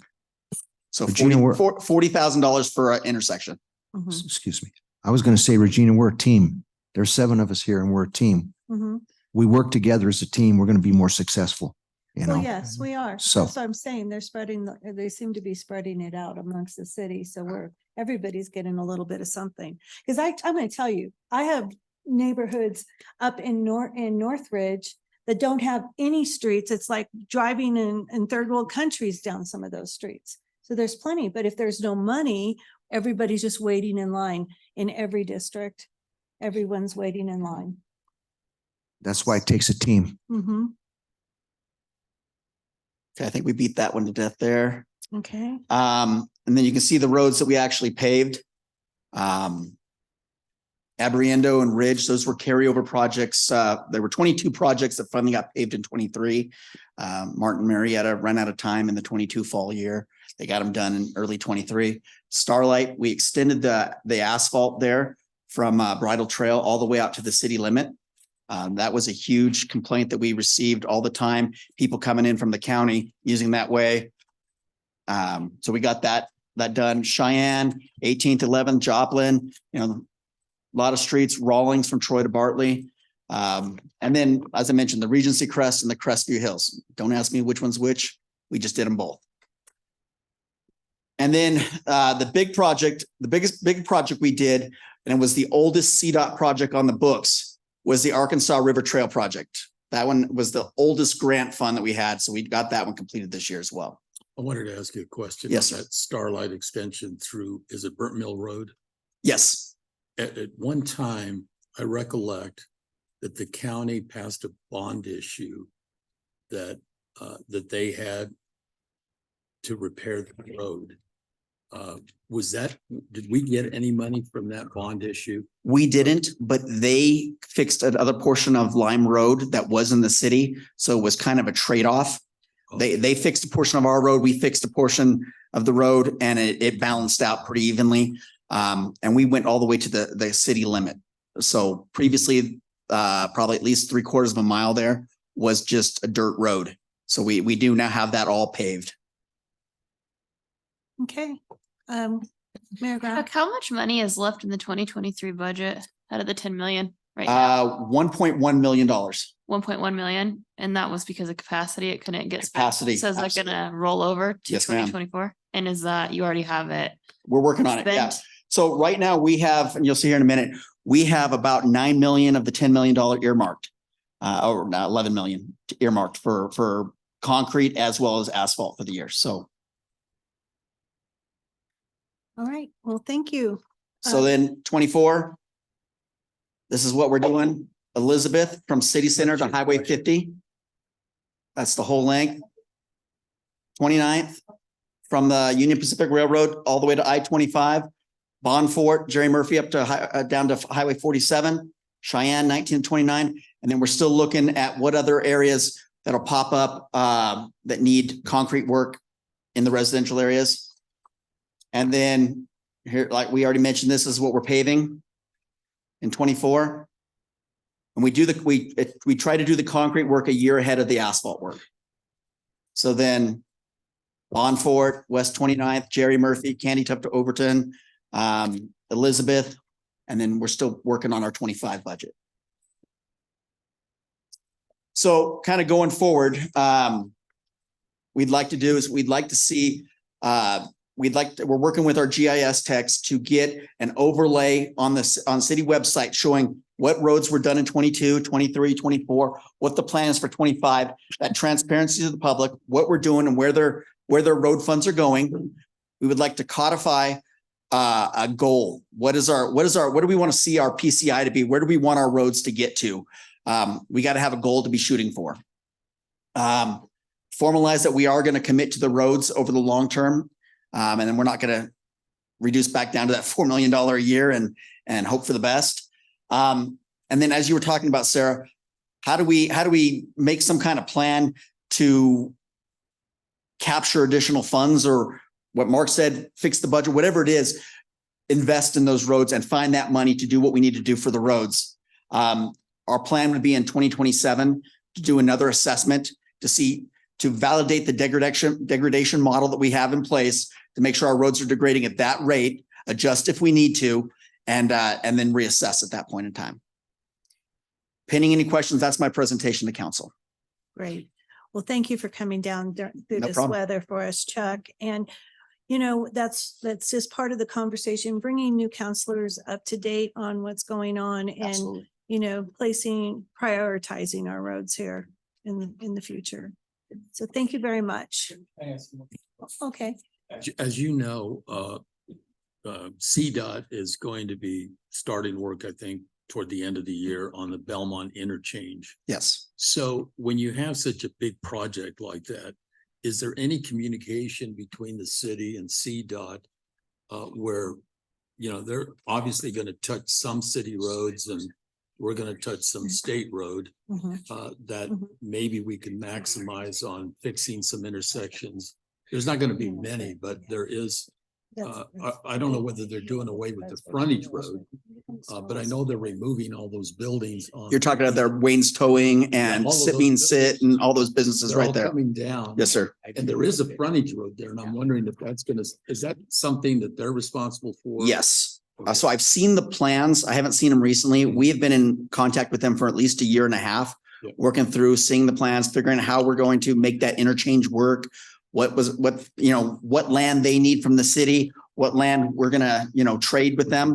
I know Andrew's currently working on that for some trade back and forth, both that and maintenance responsibilities going forward of the different areas. It's a work in progress. Okay, thank you. And something I'd also like to mention to our new council members, and I'm guilty of this. I kind of let it go to the wayside, but our PACOG meetings, that is our communication with CDOT and the needs for Pueblo. I got a little frustrated right in the beginning because I don't know where our money's being spent. Because we don't have what we need. I looked at the 10-year plan and said, oh my Jesus, what the heck? But it's really important that we get in there, we're active, we pay attention, we have a voice, because everybody else is getting what they want around the state and Pueblo's getting left out. We also, I've been in a CDOT meeting where I've asked for stuff and my mayor's just sat there and said nothing. And so, I'm hoping that my mayor is going to be a little different voice, because we should, just even the conditions on both sides of the interstate with weeds and trash and all of that. If you're not going to give us new overpasses and new off ramps, at least clean up the highway. So, them and the railroad and the counties need to clean up their surrounding properties too, so that we can clean up this problem we have in Pueblo. So, thank you, Chuck. Thank you. Nice. I'll be in touch with you, Chuck. Thank you. Okay. Now, we have two more things we need to address from our first session, and that was expenses and the offices. Can we finish those up? And then we'll hit the budget book real quick, and then we'll get to the chief and Sure. we'll move on from there. All right. Let's see. So I don't think they're gonna take very long. I know you guys are looking for office space. I don't know where you are as far as whether or not you've looked at space, if we're looking at space within existing city buildings. I don't think anybody, I haven't heard anybody say that it's, they don't want to do this. So we just have to find the space. I know that the law department has outgrown its space here in this building. And so, and mind you, I've only been on the job for like a day and a half, really 2 days. But I know that the PBR building was mentioned, potentially for some office space. And I don't know if the law department could move in there and then council could take over the law department space, something like that. But it's something I think we can definitely do. Mhm. I don't see any problem with doing it. I Okay. just figure out how to find this space. And then, of course, funding for that space, where the Mhm. funding is going to come from, if that's going to be part of the regular budget or if that's going to come out of some other area. And Mayor Graham, who do we talk, who handles all of the property owned space? Is that Public Works that handles the leases and so forth? I believe. Yeah. Mhm. Okay. So I know that we have some properties that are owned, but I haven't been in to get in. I know we have the Pope Block building. I've heard PBR thrown about the last couple of days, and there may be some existing space within existing buildings, but I just don't know what that looks like at this point. Alyssa and Tracy took a trip over to Pope Block Building and they did take a video for you guys, if you want to see it. Yeah.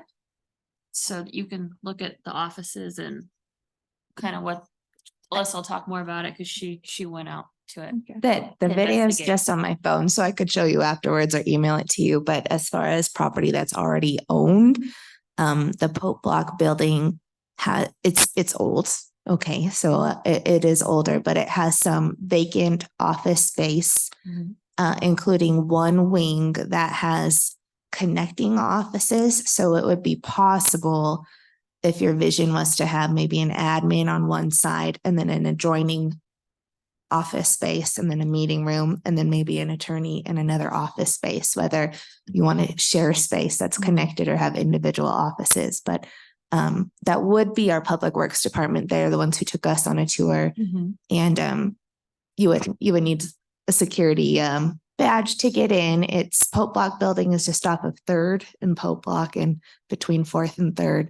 And it can be set up with some existing desks and infrastructure. There would still need to be IT requirements, that would need to be put in place. That's not readily available, but we could give direction to IT. Yes. Go Yeah, ahead. I've been organized on this issue since September this year, and one of the concerns I have is my constituents, for lack of a better term, this is the people's house. That's just me. And when they want to have a meeting with you, I don't know if you can carve out a space here, but in reference to preference, what I would like to see here, simply because they're coming here to their city hall. And from my point of view, I think we should be able to deliver that to our constituency. Just to meet here is kind of neat. That's for what it's worth. I support that. How long would it take for the law department to move to PBR? And could we set up in the Pope building in the meantime? Because that PBR hasn't been even renovated, right? I think the space that's flying around is the 2 upper floors. I think that Mayor Gradishar had visited, and Ms. Lonnie, you probably know more about this than I do, and maybe even put an offer. I think it was declined. Go ahead. You're spot on, Mayor Graham. The conversation was the PBR building was available for sale. The price was untouchable for the mayor to even bring to city council for consideration at the time. The city owns the Riverwalk level. It has no infrastructure and no heat in it. So that's probably the outside of moving. I don't think that the directors in this building yet have had an opportunity to meet with Mayor Graham. The finance department and the law department, the mayor's office itself are just bulging with staff. We have started in the finance office to share space. Where we sent staff home 2-3 days and then back to share cubicle space and overtook at a reception space for an office. So the office is here. They've been wanting to move to one level. And now I'm speaking for Alex to live on one level, and that just hasn't been able to occur. So I think space in City Hall is really, I think when Mayor Graham yells for that meeting, the directors are ready to have that conversation. So I think the fastest accessible space is Pope Block for someone. One of the areas that I work with Alyssa and Tracy all the time is the utilization of the mayor's boardroom. I've had many meetings there, assuming there's, we get on the calendar. Sometimes it's not possible, but that's available to you guys right now to meet in the short term until we determine which direction we're going. Mayor Graham, has any discussion been resurrected about the Wells Fargo building? At one time, we were going to own 3 of the floors. And all of a sudden, that just kind of was dead in the water for a long time. I And think after talking to the county commissioners, when we were thinking about, when they were gonna offer United Way an entire spot, a floor, yeah, the previous attorney, Dan Kagosic, could not come to terms with the county attorney. The city, I think, wanted it to be a space that was renovated before the city was to take it over. And I think there's asbestos on some of the floors. And I think that it's a really costly project. And I think that that's why the city didn't go with the other 3 floors that they were supposed to have, because the city and the county couldn't come to an agreement because of the financial costs. The county wanted to sell it to the city as is. And I think it was $1 million a floor at the time. So I think it was expensive. President Aliff, you were on council at the time. Is that sound about right? When I actually left council, it was still in the works and everybody was very positive about it. It's my understanding that as soon as I left, it went a whole different direction. So originally intended to make it easy for the citizens to go to one spot if they were developers. I think they're still doing that. I think the county's doing the project down on the first Yeah. floor. Yep. With the regional building. Yeah, and it's the one-stop shop for building and permits and things like that. Well, Our original plan was we were going to move finance and public works and because we need space, you have old buildings. It seemed like a fantastic idea to move those departments over there. It would open up a whole lot of other things, but that's not going to happen. District attorney was supposed to move to the 8th floor. Yeah. That never happened, and that's all within the county. Yeah. So I don't know what's going on. and right now we're looking at space for council. And I think we should at least take a tour individually if we need to of the Pope building and consider it, because when we're talking, they haven't even purchased PBR. There is no current space. We have buildings all over the city with different departments in each one of the buildings. If we contract our attorney and our admin rather than employ them through the city, that gives that they're not tied to the city administration, and they're its own separate body. So there's a lot of things to come into play, but I don't think that going outside of City Hall is disrespectful to contingents to our constituents, because they own more than just City Hall.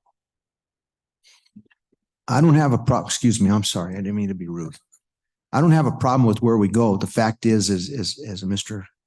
Councilman Gomez has alluded to, it's time for Pueblo to move in a different direction and for people to be able to meet with council people outside of a restaurant or down in the area where they sell tickets for the whatever the auditorium events. It's time. We're in the 21st century and we need to move forward. So let's just make it I'm sorry, Sarah, we'll get to you. Let's just make it to where we make a tour and go in there individually and see what the Pope building has to offer. Great, thank you. Okay. And I do just want to, what Councilor Flores said, whenever I want to use the mayor's conference room upstairs, it's been always available and then booked for me to use for meetings or to meet. So that's an option too. What about the building that HR is in? Is that full? It's totally full? Yeah, but at the same time too, I mean, that's a good temporary solution, but we need room for our new administration too, our administrative staff to come in and have a place. So. Just one thing. Go ahead. Again, the camaraderie that I think we can build on is the fact that you have the mayor and city council in the same building. That's number one for me. I think it's an important message to send. And I think the citizenry, again, they have to know that logically in their brain say, well, where do we go, city council? Where do we go? They're going to say this place. And then let's make it easier on the citizens. That's all I'm saying. Yeah, it's just that it's a limited amount of space and it could be years before they move. You can give me a desk and a closet. We don't have a desk in a closet. I'm okay with that too, Councilman. I agree with you. Yeah. But, Make that your office, Roger. I'm ready. but then we don't have any room for our staff. I have a two-way mirror. I know. Yeah. That's why you- Well, I mean, that's just is what it is. We don't have the room. We don't have the room for our entire staff that we would have, our attorney and our admin. And it would look professional if when they came to visit city council, we have someone who greets them, someone who has the coffee ready for you gentlemen to sit down at your table, and a nice set of quarters for us. We just don't have that here right now. I guess we So, gotta figure out the you know. requirements for the footers that we would need. I want to throw something out, okay, go ahead. is that where Petco is, there's tons of offices. And we're partners with them, and I don't understand why we couldn't just set up over there temporarily.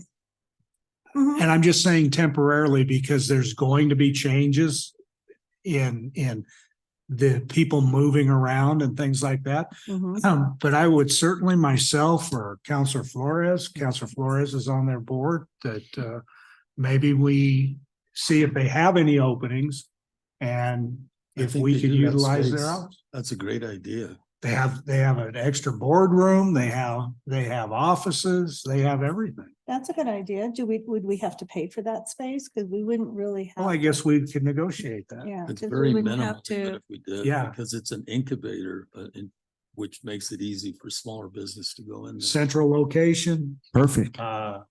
right across the street from the coffee shop. I see what Roger is saying though, and I agree. And I see what Joe's saying too, and I agree, so. But that can happen. Yeah. That can happen when the law department moves out. Then you can set up everything in the law department's office, but why not take a low cost alternative with Sure. all of the infrastructure in there?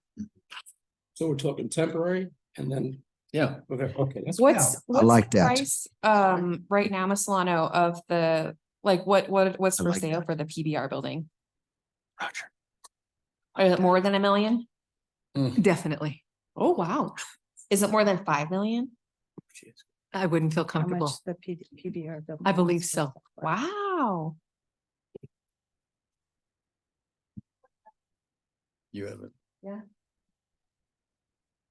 Has anybody ever talked about a lease of the PBR building? I just not comfortable knowing, then I would just be saying what I'd heard or didn't hear, and I didn't hear anything about a potential lease. So we haven't ever talked to them about a lease. I'm not certain that we have. I Oh. just, I couldn't speak to with confidence of what either the law department and Mayor Gratisar had discussed at all. Gotcha. Okay. Good.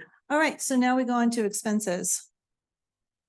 So as far as expenses are concerned, that would come out of council's contingency fund. And again, I think it's something that you can do if that's what you want to do. We would have to put in procedures for reimbursement. We just build that, whatever those procedures need to be. We'd work with finance and develop a how you would ask for reimbursement.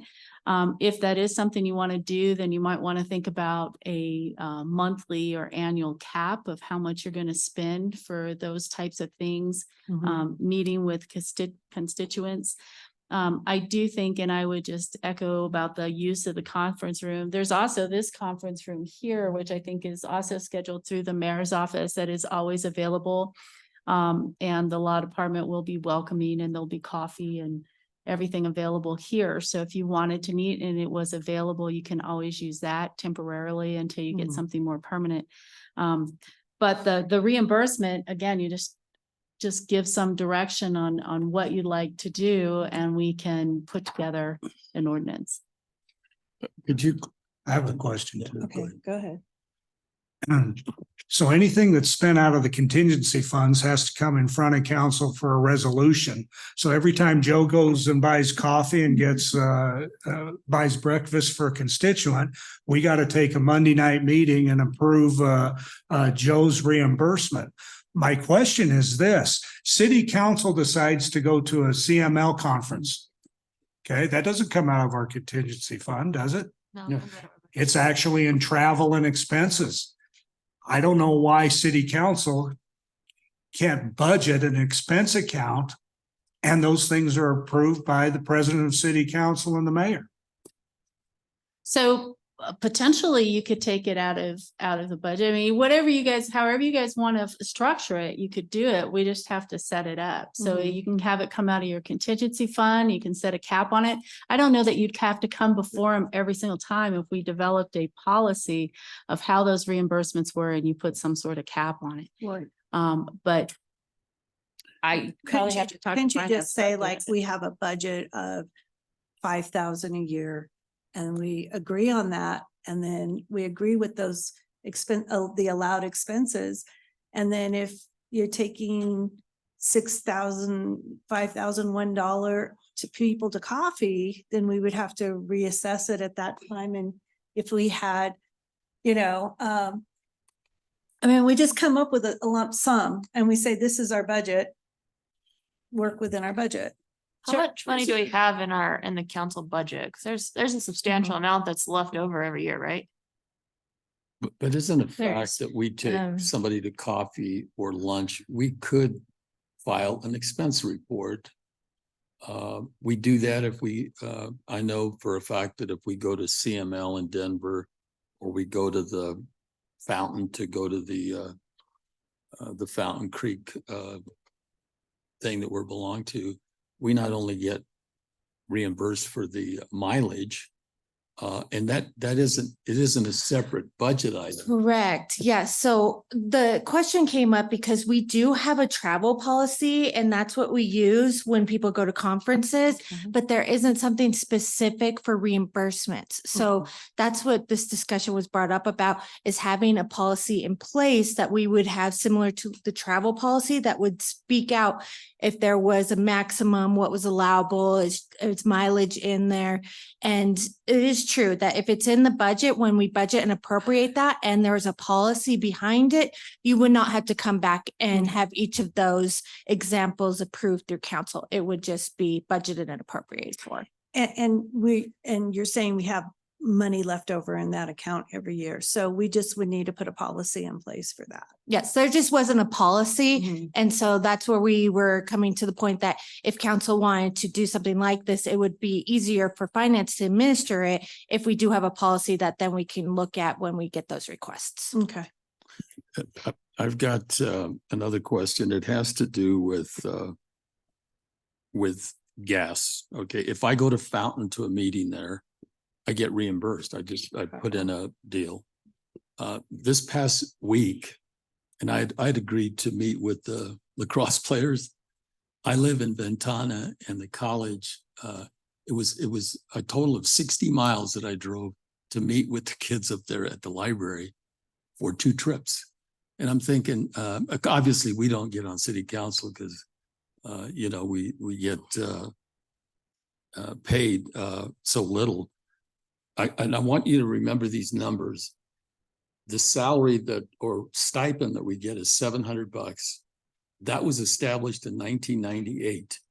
That $700 is really, due to inflation, is like $350. And none of us got on here to look at that as a salary or anything. But I think that we should be reimbursed for our gas mileage. I mean, all of us probably beat up our cars to death going everywhere. And that could be within that policy, and we could speak to if it was going to be actual gas or mileage. So in our travel policy, we do the mileage. The other question is whether or not we could use a per diem approach too, without having to go through this headache of writing every appointment you have and determining the mileage. Yes. And so one thing that we can look at as well is taking the travel policy as it is today and expanding it to include council and have maybe another area in there. And then that travel policy would just be over all the different activities. And there would be no need to set aside any money on the side. This is the same fund that we get when we go to CML or we go to the state legislature, right? Correct. So right now there is a travel budget of $25,250 for city council this year. Okay. If we could just expand on that, you taking the money from there, putting something forward to Sure. cover travel and expenses locally. Mhm. I'll I- get with Alex and we can come up with a Okay. modification to the policy.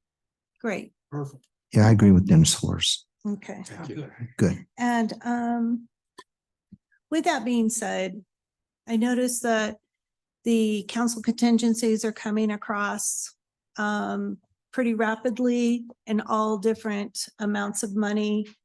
And really, those are just donations to certain causes. And I can see that they're coming in large sums of money that can really deplete it. I'm wondering if council really needs to take the time to consider capping the asks. And the reason for that is because not only are they coming to us, but they're going to Pura, they're going to Chamber of Commerce, they're going all around full circle, not just getting money for us. And so we're like, oh, well, it's $6,000. And then they go over to, so we give them the 6 and then they turn around and they hit everybody else up in town.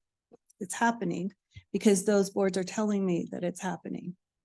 And so I'm wondering if we should take a serious look at capping some of the asks, saying whether that be $1,500 and maybe capping it so that we do have the contingencies left over for further education for council.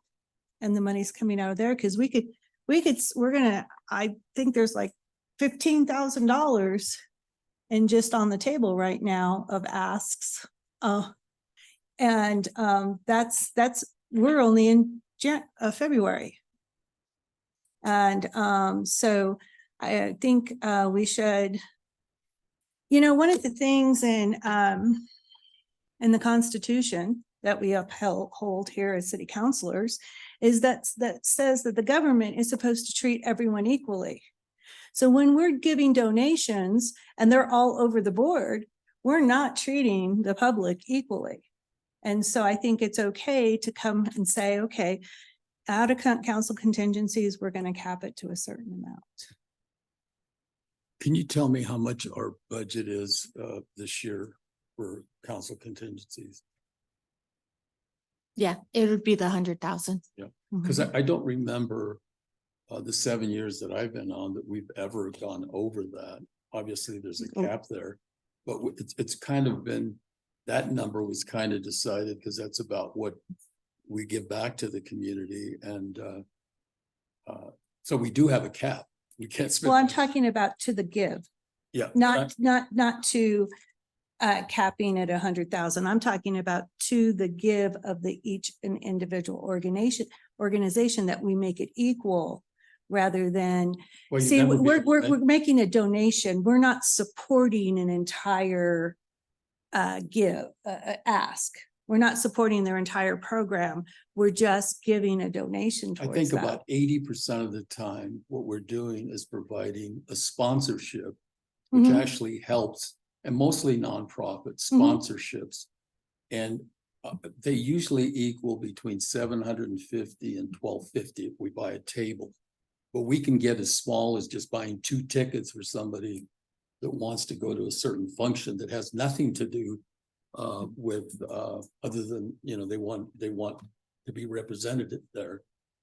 But I'm compelled, if Child Advocacy Center wanted us to donate $2,000 versus some other nonprofit, might be, I think we use our judgment as to how much we want to pull out, but We don't- hardly ever say no though, Dennis. but And there's nothing wrong with saying yes, and that's what I'm saying. well, I'm just That's why saying, we- why can't we just say up to $2,000 per organization? Because then the policy then is making the decision as though we're zombies up here. I think we should be flexible. Well, I be think there able to- should be some policy behind it. It's not our own personal money. And it is serving the community. And we can go up to like $2,000 and serve most of these asks. But when we have $15,000 for the chuck wagon, and if child advocacy needs a greater amount of money than just their Blue Tie Gala, that's what they have CSAC. They can apply for CSAC. There's a But- fallacy that somehow CSAC covers all the nonprofits in the city. They're probably only represent 10%. There's so many other organizations out there. Well, then increase CSAC, but and maybe make CSAC an equitable give rather than all across the board, all these different amounts. Again, when we serve the public, we are supposed to treat them equally. And so these are donations. They're not to keep people in business. I don't know about this equally because we're not allowed to give individual people anything. What we do is when we give money to say Pueblo Suicide Prevention, it's to help them raise money for their operating costs. And, and they do good work. But I like the fact that we have a cap of 100,000. And if people disagree with me, that's fine. But I think the judgment of the council on the ask should be done every time it comes up as a resolution and we're voting on it. And at that point, you can vote it up or down, I guess. Councilor Gomez? I kind of look at it a little bit differently. I think that out in the real world, I had a small business and there were times when injections of cash would have helped me just fine. And most small businesses in the country collapse either 3 to 5 years, okay? What I'm concerned about is, and not trying to be cold-hearted to nonprofits, but there should be some kind of expiration date or sustainability date on how long they can keep on getting funds. You got to wean them off eventually. So maybe it's 3 years, maybe it's 5 years. But going to some of these places that are going into perpetuity, or if that's the plan, we need to take a look at that. That's all I'm saying. Can I want to make a point of clarification that typically the contingencies that we approve are to sponsor a table at an event for us to go to. We're not just handing out grants to nonprofits through our contingency fund.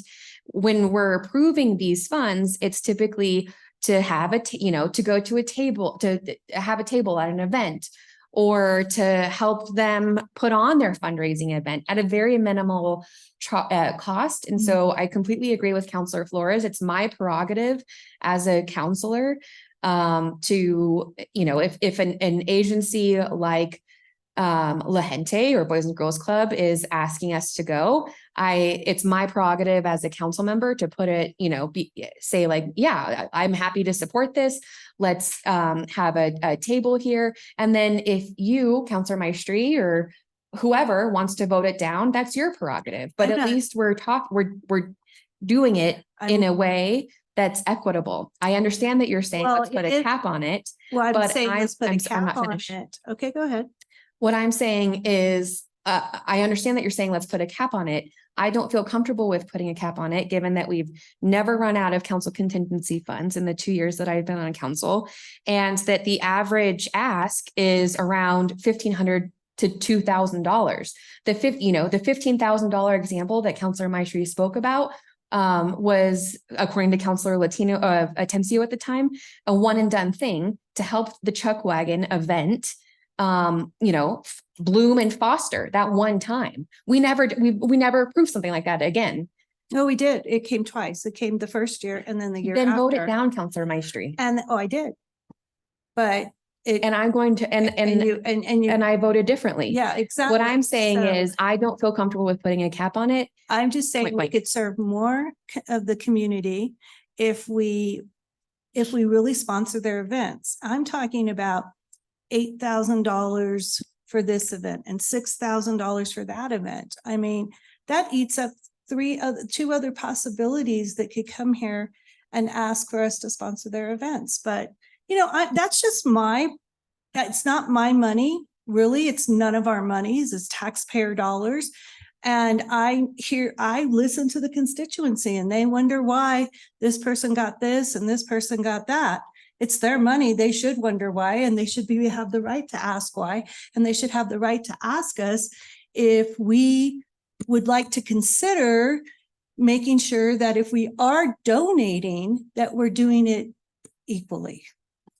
That's almost nearly impossible, but I wanted to clarify what Counselor Gomez says. We have never given money to any for-profit business. That's not what this is. That's what I'm saying. Yeah. Well, you said you could have used it on your business. I'm just saying, But- to 'cause we me- would never give, I mean, Okay. we can't give. at what individually. point do we eventually have a nonprofit wean off and try to sustain themselves? What point is that? What year is that? How much time are we talking? In most cases, these nonprofits have been around for years, 50 years. How long have they been going to get money But from the that's how council? that's how they make money. They live through sponsorships, grants, and a lot of them do very good work. There's a difference of opinion about whether or not government should help nonprofits. I say yes. I'm totally 100% behind that, because these nonprofits do things that we can't do. I They understand. solve social issues in the community that we can't possibly either fund. A lot of times when we give a nonprofit money, they can double that by there's organizations that will, if they can raise 20, we'll give you another 20.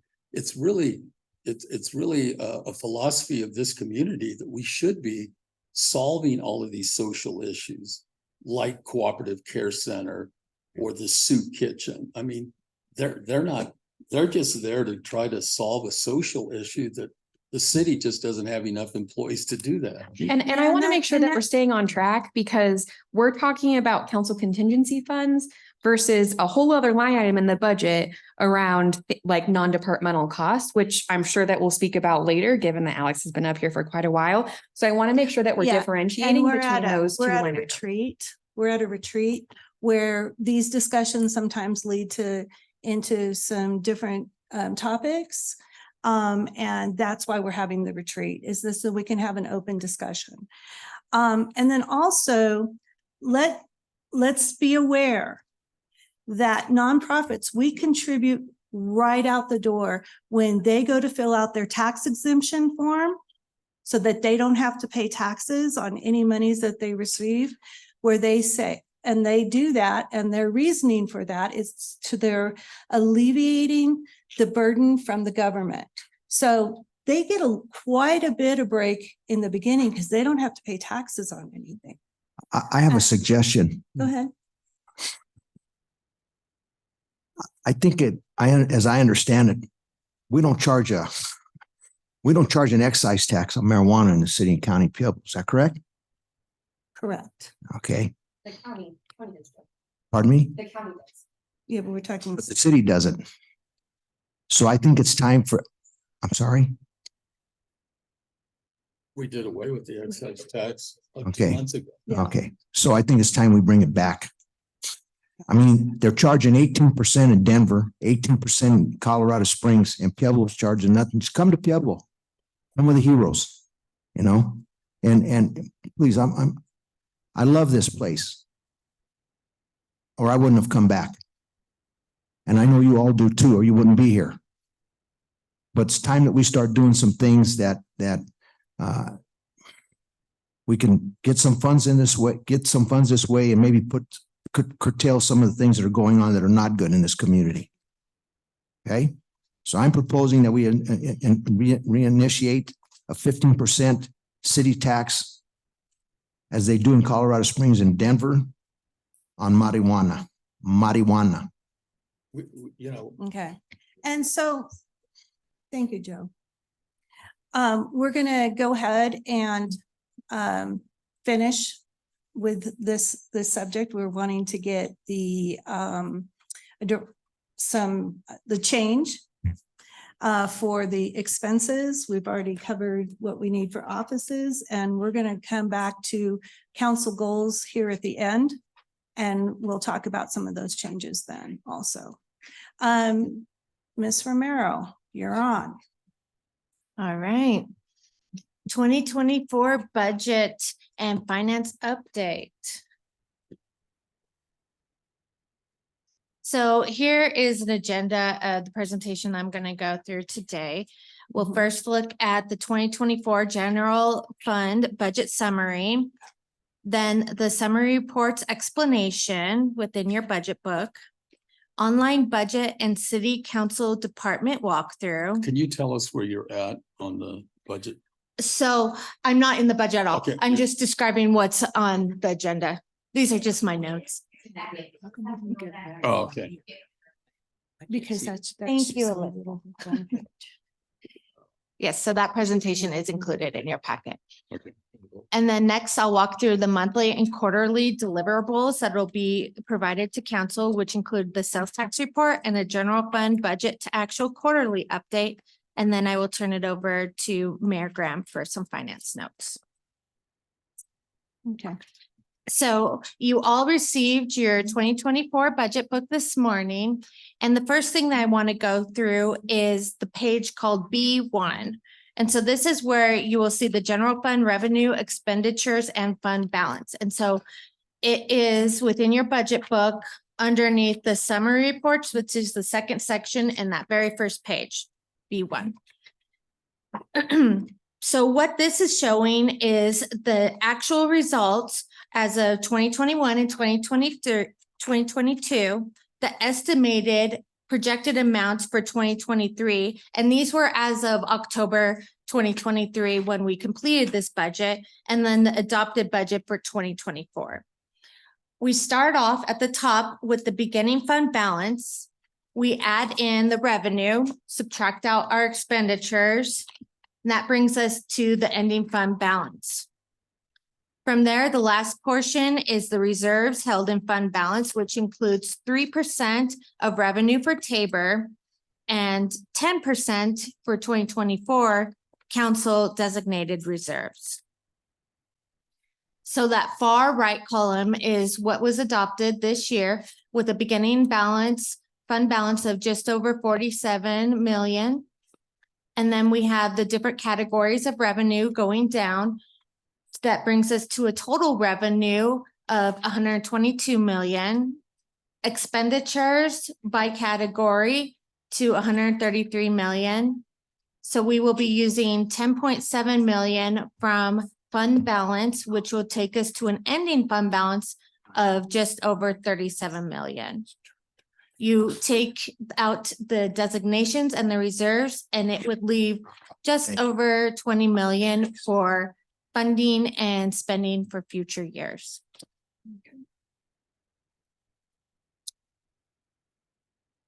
The next, Alex, so your ended your fund balance for future appropriation 10 to 20,099,592. Have you already removed the excise marijuana tax out of that because you had put it in your original budget? no. So this is the adopted budget that was done on November 27th. Okay, So so it does then- include the excise marijuana tax, which I Okay. believe we had in there for $200,000 or $250,000. Okay, so you would really want to actually even deduct that amount off, right? So we went here because this is what was actually adopted. That would be something that Correct. we would be looking at in the future and using, we would have that note for ourselves to know that we would have that less Mhm. amount. Correct. Yes, because we stopped it as of the first of the year, so it's not in our expected revenue for 2024. That is correct. Okay, great. Thank you. Mhm. I think this is the appropriate time to ask our attorney for a question that I have. If you're not going to be able to get back to this. We just passed an ordinance eliminating the excise tax, which amounted to, I think, $200,000. And we just did that, I want to say in December. Is there a cap as to how soon a counselor can now undo that?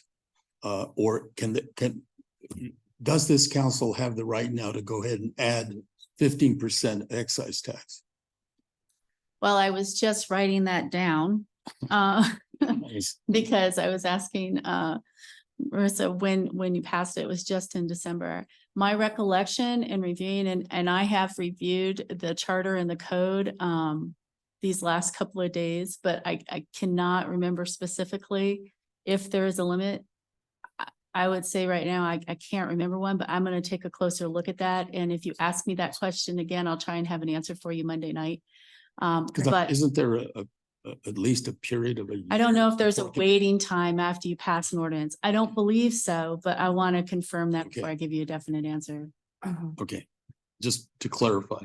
Counselor Ailey. I just don't want there to be any gray area, and I want to be transparent in the process, is that I have initiated already through the city attorney and the mayor's office, bringing forward an ordinance to ask for the excise tax to be reinstated. Now, it's my understanding in reading it that there's no time limit or anything else like that. So I think you'll get an opportunity to look at it in the future. And we can decide then what we do with it. There was an issue about rescinding the previous ordinance, and I believe there is a time limit for that to rescind an ordinance, and that has already passed. But again, I'll have a more definite answer for you on Monday. So if you ask me again, then I'll be able to tell you. Okay. Go ahead. Alex. And I did look that it was 200,000 that we do have that in the budget for excise tax. Just to be clear, we've only got 8 facilities. The majority of the marijuana stores or grows, they're all out in the county, so we get very little. And our reasoning was basically to try to salvage the jobs that they have, because they're very uncompetitive, and this could completely drive them out. And a lot of people would be happy about that, I guess, because they're not treated like a normal business. So looking at prior years, it has reduced significantly, but as far as the licensing, that would come out of Ms. Stoller's office. And so she would have those actual numbers of how many operations are within the city limits. Just to be clear, thank you.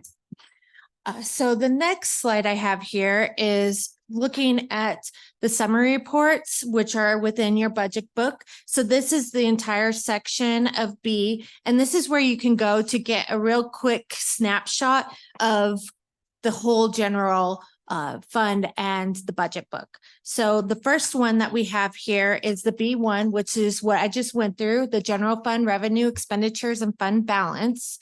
Then we move to the B2, which is revenue details. And this breaks it down by revenue category in the line item.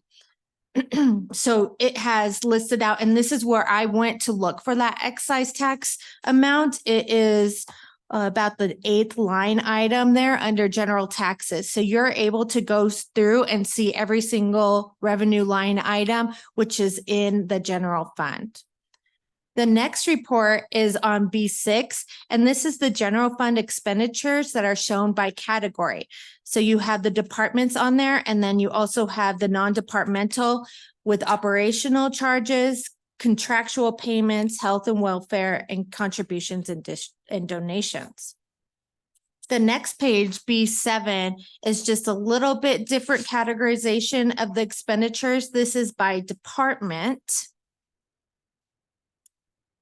The following summary report is all other funds budgeted expenditures. So we have our proprietary funds, government funds, and debt service funds. So it shows how much was budgeted for fleet, how much was for wastewater in total. Then we move to the staffing level summary by department. This shows the number of staff in each of the departments over the last 3 years, and then this year moving into. And finally, in our summary reports is B10. It's a pie graph summarizing the general fund revenue and expenditures that are budgeted for 2024.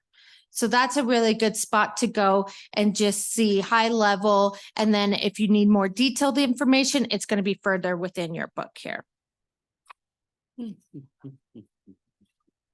One thing that we did this year that was exciting in the finance department is we implemented OpenGov, the budget module. And I put the link on here, but I also did screenshots so you can see how you access this. It's really simple. You just go to our website, www.pueblo.us, and you would just click on the top, that top bar, your government. and click on finance. So I have those highlighted here for you. Then the 2024 adopted budget, and it takes you to the budget book, which is an online version. And there you're able to click straight into whichever department, whichever area you want to look at. So the one that I was going to highlight today is City Council's budget. So once you go through these 3 steps and you click on City Council there, it'll take you to a page that is going to be exactly what you're going to find within this book in the print form.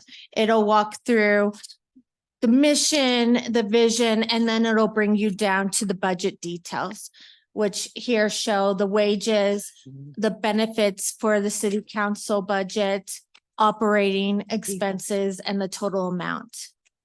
Followed will be the staffing detail. Now, this one does include the wages. So it has each of the different positions, how many are within that department, and what that range of pay is. And so you can see that information for any of the departments. And it's nice that if you don't have your book with you and you want to look up something, this is going to be readily available to you at any time. The next thing I wanted to go through are some of the reports that you are going to be getting this year as a council member. I sent this a couple of weeks ago, the monthly sales tax report, and I did give a little bit of an explanation because I know some of you, this was probably one of your very first emails that you received. So I didn't want to send it to you without any information, but I wanted to just go through and do some highlights here today. So that report actually has 4 reports within it. It has this comparative analysis, which I have on the screen here. It has sales by industry, which talks about department store sales, auto sales, restaurants. Then we have another report that shows by location. So it drills down to the actual neighborhoods. And then we have the lodger's tax report. This is going to be the one that you're going to want to look at that's going to have the most information on it for you to see kind of where the city is as far as our sales tax revenue, which is our largest tax our revenue source within the city. We do have a comparative between the year prior and the current year. So it's always a month back because we collect. So right now we are just finalizing the numbers for December because we collected that sales tax in January. So you are always going to have a month lag on there. But if you move across, we had the 2021. This was the report that you all received for the November sales tax. There, we just have the total by month, the total sales tax, and then the percentage change is going to be the percentage from 2020 to 2021.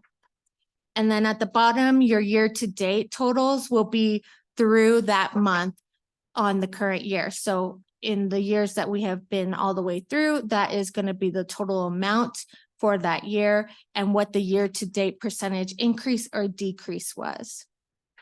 When we start looking at the year prior and the current year, there's more detail there. So we do have the vendor fee that is the urban renewal. Then we have the police safety tax fund at 0.2%. And then you have that line there.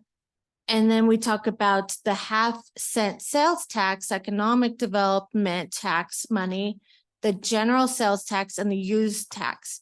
So that total only includes the 3 items: 0.5-cent sales tax, general sales tax, and use tax. And that is because those are within the economic sales tax one is its own fund, but then the general and the use tax will be within the general fund. And then we have the total and the percentage change from the year before to the current year's month. That was probably getting in the weeds a little bit, but I want you to understand that when you get this, what you're actually receiving. So as of the end of November 2023 for year to date, we were down 1.2%. And I do put a bit of a narrative as to what we think might happen. And so we did think in the finance department showing that we were down 5.4 in October and we came back to November that we were hopeful that December would be flat or maybe an increase, which would hopefully take our year to date to flat or maybe a small increase. We will have those numbers here. Our sales tax manager is working on that currently. And as soon as I get those, I'll review them and then those will be sent out. So we'll be able to see where we ended up at the end of the year. The next report that you will be seeing is a new report, so I don't have an example of that, but I wanted to kind of let you all know what we've been working on in the finance office. So we do have the budget analyst. That position was filled last year, and one of the things that we really want to do is have this general fund budget to actual quarterly report. So this report will be presented the month after quarter end, and it will contain the year-to-date amount, the budgeted amount, what the variance is, and the percentage collected or spent. And what I will do is I will go through certain line items and talk about if there's anything that we saw that was a discrepancy, an irregularity, anything that we believe that should be highlighted so that you have more awareness as to what's going on a quarterly basis. And then also this will only be the general fund, but if there is something else that has happened within one of the other funds that is important, I will speak about that at that time. And now I will turn it over to Mayor Graham. Thank you, Alex. I had met with finance a couple days ago, and we had talked about some of the issues with the ARPA funding that we provided over the last couple of years, and how some of the nonprofits that we provided for have not spent all of their money, and it has to be spent per their contract on certain items. So the finance department is going to start working on sending out letters to claw back some of that money and have it the city council reallocate it. And in talking to her, I had been thinking about possibly, with the council's blessing, obviously this would come before you, having a nonprofit coordinator liaison work out of my office. And so they would help the finance department with some of those ARPA issues that we're having, because it's not just the nonprofits. A lot of the infrastructure, the millions and millions of dollars we've provided in infrastructure monies, like 9 million at least, it has to be spent and in the ground by 2026. And the way that it's going right now, that might not be possible. So that money might need to come back to the council and be reallocated as well. So this nonprofit coordinator, I would be asking the city council to approve the position for 2 years. The pay would be paid out of your ARPA non-departmental costs. They would help clean up some of the ARPA asks. They would also work for the council on the contingency asks. So when somebody comes to the council asking for contingency for $1,500, they would follow up and make sure that the money is being spent the way that they had said it was going to be spent. Any non-departmental ask that we fulfill when that comes in June, they would be following up with these nonprofits that we've been providing money for, looking at their budget, looking how the money was spent, looking at their tax returns, making sure they're current with the SOS website, to just start holding the nonprofits accountable when they come to ask the city council or the mayor or the city in general for money. So this would be a position that would work out of my office, and they would have, complete control in any nonprofit or non-departmental ask, and they would be following up, making sure that these people are spending the money the way that they said. And like I said, this would be a 2-year ask, and the council could see if it's providing positive feedback, and it would come out of the non-departmental $10 million that the city received in ARPA funds. So it wouldn't be an additional ask out of any budget. It would be out of those monies, and we have monies left over still. So once I come up with this job description, I will send it to you all. And if you all have comments and feedback on what you think about this, I would love to hear it before it even came in front of the council. But I think that with all the ARPA money that we're going to have to start clawing back and making sure that this money was actually spent the way it was supposed to. We had an ARPA coordinator that worked out of the finance office, but she's no longer there. So Alex is doing the work. And we went over the list on Wednesday, and it's a significant amount of money that's out there that can be returned to the city, and then the city council can reallocate. So this is something that you'll see coming forward. So I would encourage your comments or questions on what you guys think about this, and what else you think that this coordinator liaison could do. I also would like to see them as kind of be the landing page. So if people are calling the city for services, that this person would connect constituents calling for services with a nonprofit that the city currently provides funding to, and making that bridge so that we're actually seeing like a bang for our buck on how we're providing the nonprofits. And, if you're calling for food resources or homelessness issues, that we can track the monies that we are providing to the nonprofits and our ROI on what that looks like coming back as the council has supplied them with funds. So definitely open for comments and concerns. I've talked to President Aliff a little bit about this so far. He's the only one that I've got to speak to about it. So you'll be seeing this come when HR finishes the job description for it. And if you would allocate the funds out of the non-departmental of ARPA money for 2 years. Any questions? It's not so much a question. I just think this is something that we desperately need. It's long overdue. Thank you, Councilor Gomez. Is it going to be full-time, Mayor Graham? I don't know. I guess it would depend on how much work there is. And as now Alex is Okay. starting to go through these asks to see how much money we're having to bring back into the city, it looked pretty significant from what you were showing me. Yes, and I also believe that if we're looking at some of the other ones that were doing the contributions, in the finance department, we don't do those next steps of looking into making sure that the money was spent accordingly and looking at their 990s. That is something that is provided to us. We do receive all that information, but there isn't somebody that has the time to go through all that currently. Will that person have somewhat of an auditing background? Because obviously. Yeah, I you'll- think that you'll would be a have to must. be, Yeah.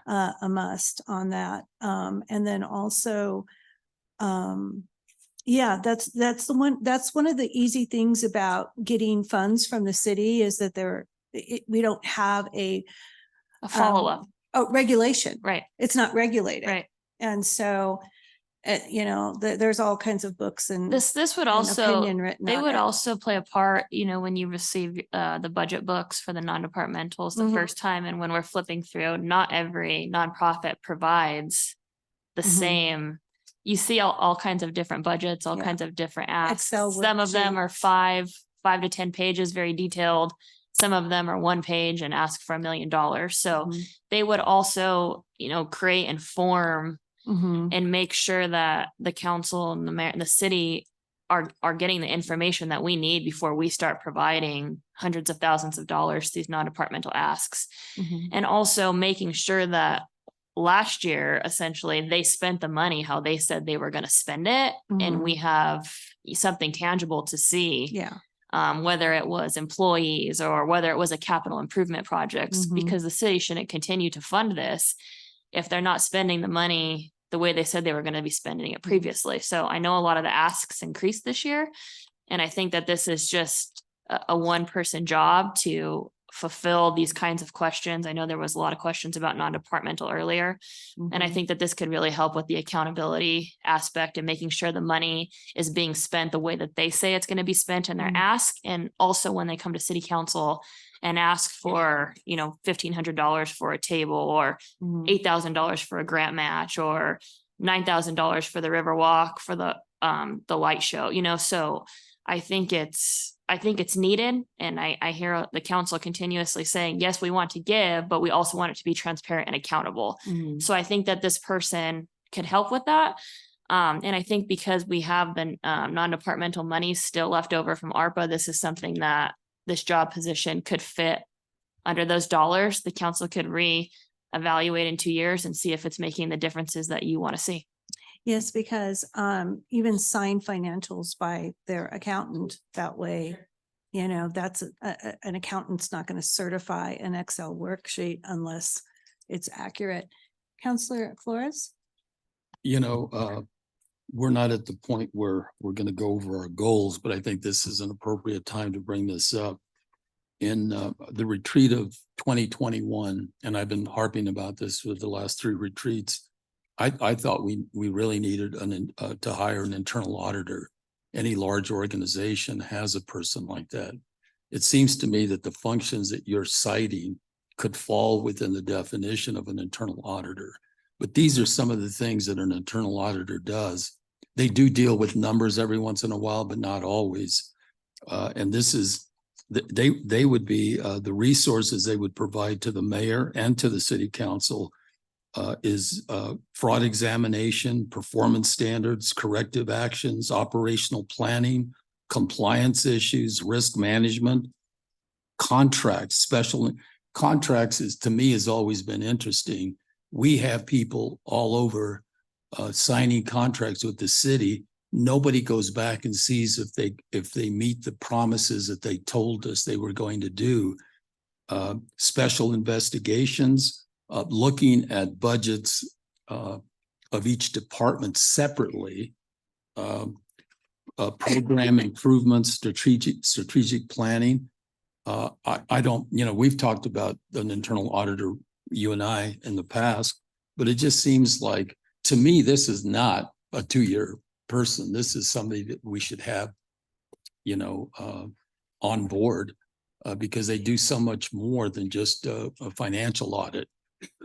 But I think the responsibility, I'm having a hard time seeing that person would just focus on the things that you explained. Well, it's because the ARPA has to be expanded by 2026. Mhm. So we wouldn't necessarily, this would give us the chance to see if we needed somebody past this point or not, because at that point, everything should be spent and reallocated and out in the community. Right, so it's kind of like a short-term project. Okay. Yeah, because what you're saying really needs to be fast-tracked. Yeah, because we have 2 years. Yeah, And and all of these huge projects that we have Mm-hmm. approved in the last couple of years on council, they should already be like breaking ground to get these wastewater improvements in the ground. Mhm. And so if not, I mean, correct me if I'm wrong, Alex, we have to return that money if it's not, the projects aren't done by 2026. So there's millions of dollars that have been allocated over the last couple of years on council. The projects have not even begun. And if they even begun this year, I don't know that they would get done by 2026. So I think that this is going to be something that we have to look over, and the council might have to reallocate the funds. You know, could some of these reallocated funds go to paving some of the roads or working on city infrastructure? That's a need right now. And I think that that's something the council is going to have to look at, but we're talking upwards of $10-15 million that's been allocated, and that will probably have to be reallocated. Could we have that report, Alex, if you have that, you know, I know that the position that Mayor Graham's talking about is really going to dig into that a little bit deeper, but I think for me, it would help to conceptualize how much ARPA money we're going to claw back and reappropriate and reallocate if I know that percentage or the dollar amount. So it's a little different. There's kind of 2 different things at play here. So there is some that we would be clawing back, which we hope to have that in front of council this month or early next month at the latest. And that's looking like just over 300,000. Now that's going to be for programs that were specific to a time period that have since ended. The one that I always use is the library. Their summer reading challenge. They did that for 2 years. That program is done, but there's still $59,000 that is sitting in that project. So we would be clawing that back and we'd be able to reappropriate it.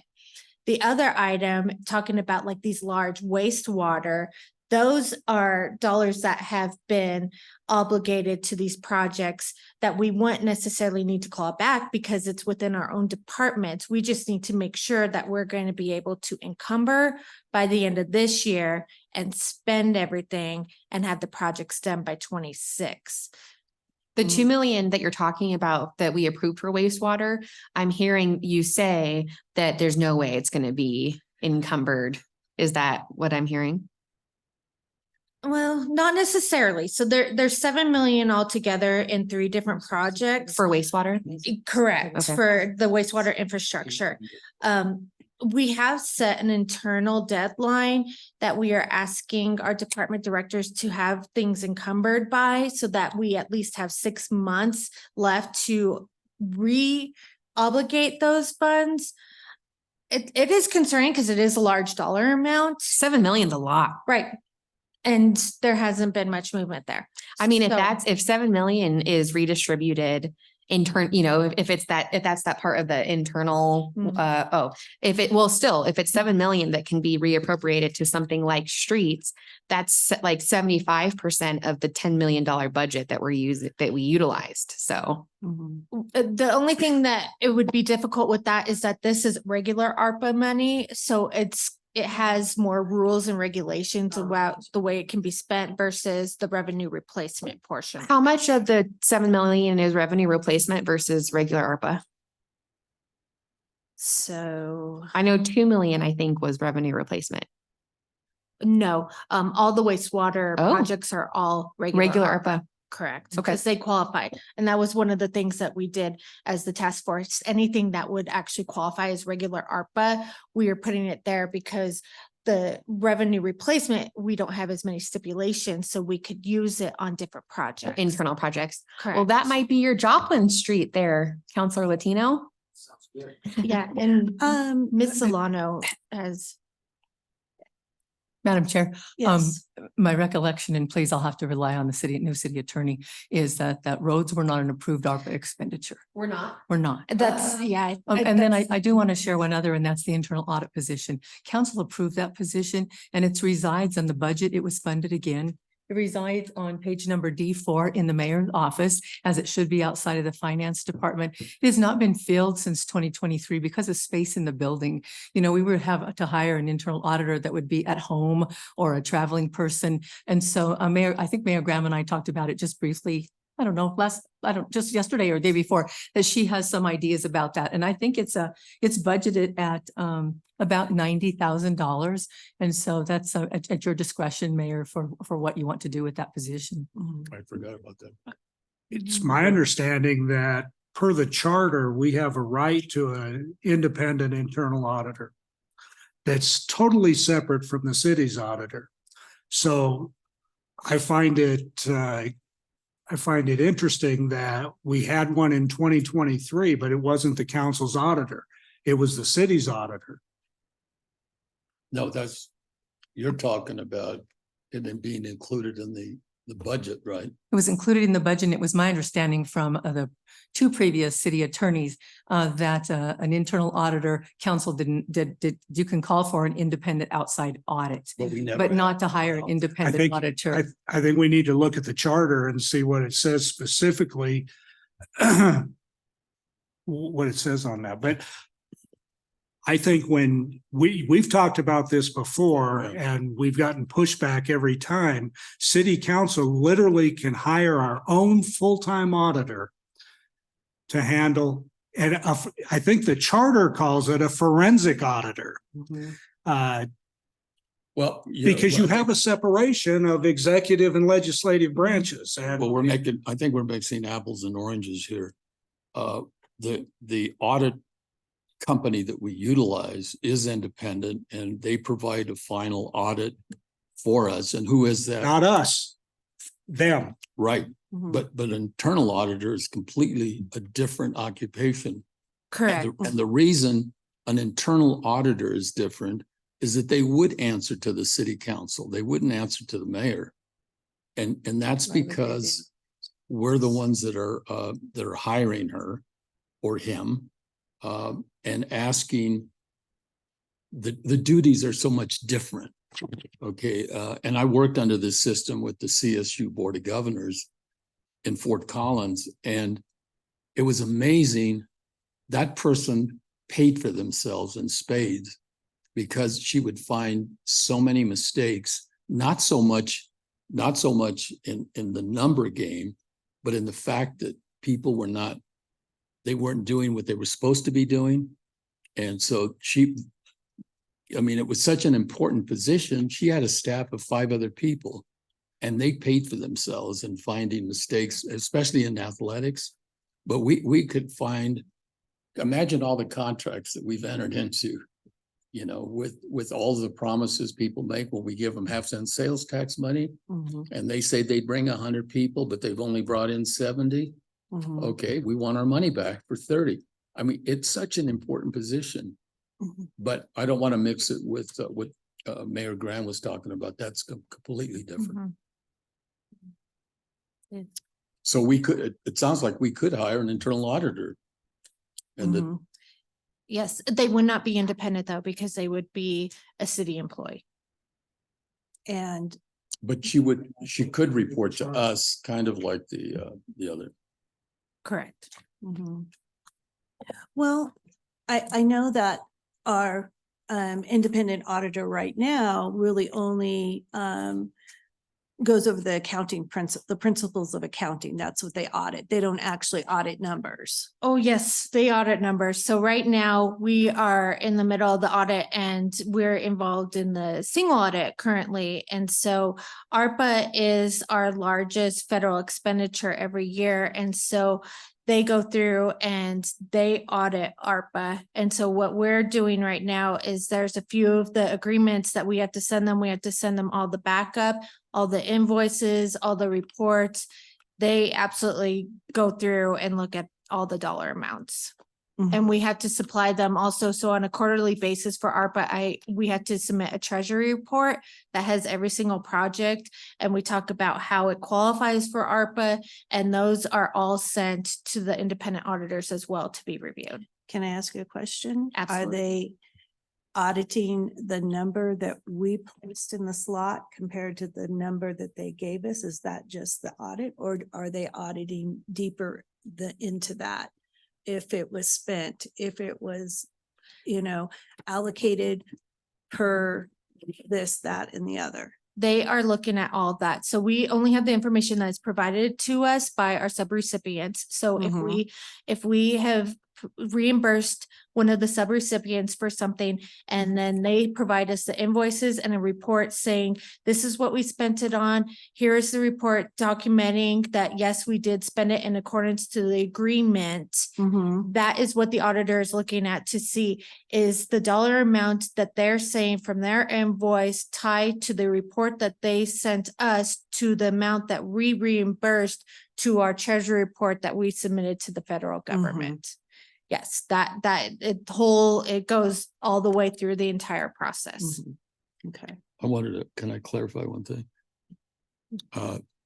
Just so we're clear, this in no way, this position is a forensic auditor. A forensic auditor, as I understand, is someone that has been hired by an organization because they figured somebody's committed fraud, embezzlement, or some other misappropriation of funds.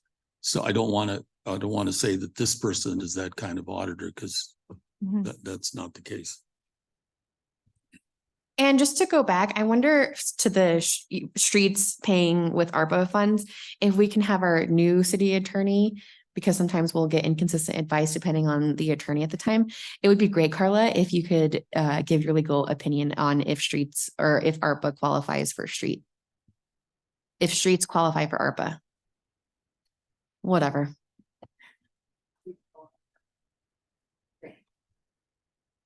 Okay. Anything more? Yes. Yes. Okay, go ahead. This is on a whole different subject, but I've just been racking my brain on this, and maybe you can help me. So when revenue for roads happen and we de-Bruce the budget, how much money in the following year was available in that fund? Was it? Yeah, I think it was 17. And where is it in the budget? Yes, so we allocated a portion of it last year in the 2023 and a portion of it in the 2024. So when you look at this slide, the increase decrease in fund balance, the 10 million in 23 and 24, that's the money that was sitting in fund balance because of the de-Brucing. So what we did is it was pretty much sitting in our savings account. And then in 23, we spent a portion of it on the roads. And then 24, we're going to be spending a portion on the roads. Okay, so when I go in the back and I look at the transfers in and the changes to the fund balance, where do I find it? So it is going to be within that increase decrease. It's not actually going to show because we're spending out of the fund balance to cover it. So we're just using our savings account to pay for the roads. But you would actually see the roads amount under the capital improvement. I understand plan. that. Yeah. I understand that.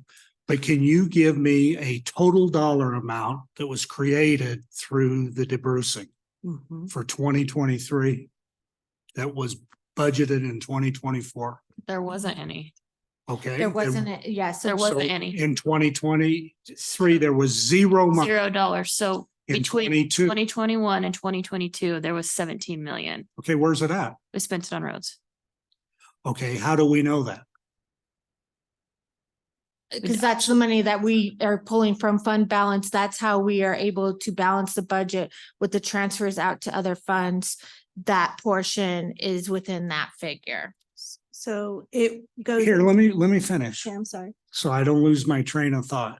So I'm just Joe Blow citizen who voted for revenue for roads. And I want to know, based upon that ballot language of revenue for roads, when we debruced, there was X amount of dollars. And you should be able to see that somewhere, which you tell me it's there, but it doesn't say this is our excess revenue from debrucing. I just emailed it to you. Huh? I just emailed it to you. Check your email. You emailed it to me. Yeah, so we But I'm Joe provide Blow, that. public. You wouldn't email me. No, but you wouldn't be. I'm just looking at the budget. It's in the total, so she would have to separate Tabor Then excess. why wasn't that done? Is I guess my question. So So that would there's be an account- presented in our budget report. So where we show that is after we've gone through the audit and we know how much revenue we have, we go through and we do the Tabor calculation. If we hadn't debruced, we would have to send that excess money back Okay, and I send it back understand. to the citizens. And so what we found in 2021 is that we had excess revenue of 17 million. In That fell 21. into, yes, that fell into fund balance. And so it's sitting in our savings account. And then in 2022, we had already done that budget. So we did not spend that because we did not know that we were going to have that much in excess revenue. So in 23, then we budgeted to dip into fund balance, AKA our savings account, to spend a portion of that fund balance from the excess revenue. Because there was none in 22. That is correct. We actually were a deficit of $536,000. So the total that the city's general fund has received over the debrucing is 17 million. $17,206,778. And every dime of that went to roads. So what we've done is we took 7.5 million in 2023 and 7.5 million in 2024 and allocated that to roads. So there still would be a portion of that that would be sitting there. 2 million. Yep, transfers out on that last line of the expenditures. And you would be able to see that. I believe that's on D78 in your book. And it is, let me see. It is D78, you said? So D78 is transferred to other funds. The sixth line down says capital improvement fund, 12.36 million. Within that is the 7.5. So to see the detail of the capital improvement transfer out, that's where you would go to the capital improvement plan and see about line item what the 12 million is made up of, which includes that 7.5 million. So that number ties to what's in I-4 and 5. If you had the 20, this for the 2022 2023, it's right there on the page under the Under what? in the fund, in the increase and decrease in fund balance. If you had the budget book for 2022, 2023 in front of you, you could see that $17 million. It said Tabor. It will just be excess in fund balance. So And you can, and it's difficult because we've moved past the the point. best year. So if you had 2020 actual on here, it would be far less on that ending fund balance. And then so you can see how we are spending it down within 23 and 24 based on what we said for the debrucing. But every year, there's an excess fund balance. There's a fund balance that moves over to the next year. That was the same in 2016 as it is in 2024. All I'm saying is that it would be impossible for anybody from the community to look at our budget who voted for revenue for roads to understand that we got this much money, we spent this much money, and we still have $2 million left that will probably transfer over to the next because it's not broken down. Correct. I'm not nitpicking on the way that the accounting Yeah. works. I'm just saying every other, if you look at the police tax, if you look at the economic development tax, those things are broken down in the back of the budget where you can see exactly where every dime of those dollars were spent. There's no way for us to know wholeheartedly without the numbers of saying, okay, we got this, we spent it here, we spent it there, and now I understand. It would have to be a further communication where we show the fund balance and then speak about how we're spending it. And so the best way that I've been explaining it is that the savings account thought that we put 17 million in the savings account, we pulled out 7.5 in 2023, 7.5 in 2024. And that's been the way that it's been communicated with those that don't quite understand Tabor and debrucing and all of that, because it is all in here. It's just within other figures. And so it's a little bit more difficult to see because it's all within the general fund. It's not as specific as like the PSST fund and those smaller funds that you really only see the activity of that individual department or activity. So it is difficult to see. I will agree with that. Thank you. Alex? Could we do a time check about how long we're gonna? We just have one more, Okay. the police, chief of police. Alex, when it is put into the fund balance and it doesn't stay in its own separate account, do each one of these other ballot measure taxes, do they get to keep their own interest as they accumulate and grow? And why wouldn't that be separate? Because it should be able to accumulate its own interest to grow the amounts of money that are in there that are not being used. For the Tabor, the Mhm. excess revenue. So it does.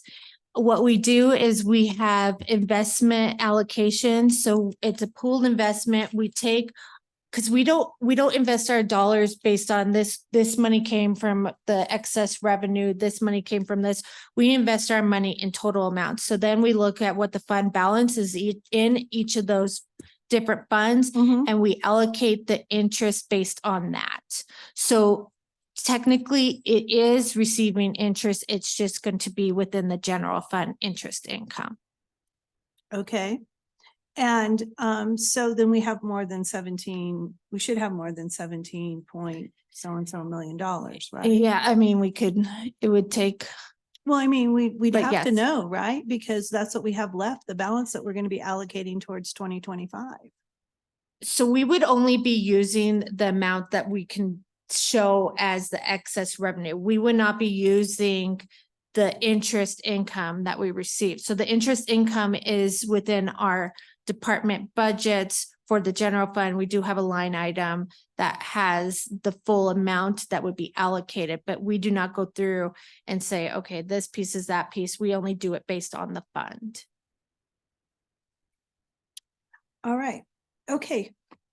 Anything more? So we don't understand anything. Well, no, what I'm thinking is, why No, not? I don't understand. We understand that that's where the point we're going to be working from, because I'm not sure that I'm not sure that when the people vote to give up their money, that as it sits in the account and waits to be used, that it is right for the city to keep the interest to use in their fund balance for whatever.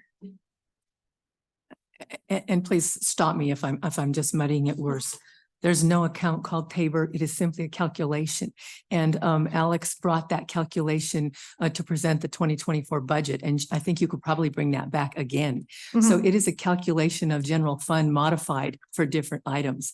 And the modification does not include interest out of the general fund. So the calculation is only out of general fund revenue. It's part of the Tabor calculation. It's not its own separate fund. It doesn't generate income or expenditures on its own. It is just, that's why it was rolled up to the one general fund amount. But she did bring it in October, and she can probably bring back what she presented in October. And that it doesn't help really the general public, because it's a very convoluted calculation that is required to end with, and whether there is a required refund back to taxpayers. But she's required to go through that calculation, and then it is audited. So she can bring that back. And we do, so I do have a running history of all the different Tabor calculations that we have done in total from 1997 forward. So that money, though, would have been given back to the taxpayers, correct? So when you recapture it, why wouldn't it have its own separate, Because we account? just invest the dollars that we would have in our savings account. We don't change it and say, okay, well, 17 million was from the excess revenue that we received because of debrucing. So we're going to invest that in something separately. We just invest it in total. The only things that we separate is, like, for instance, the COP dollars that I have in a different account because we have specific uses for that, due to it being issued as a certificate of participation. So that's why we do the pooled investment. We take all the dollars that we've invested and looked at the fund balance and do it that way. Okay. All right. Well, we have some food for thought. There's mud. Yeah. Okay. Anything else what you were going to do to finish it up? Nope, that was all. Okay. Chief, thank you for your patience. Sure, let's take a 5-minute break.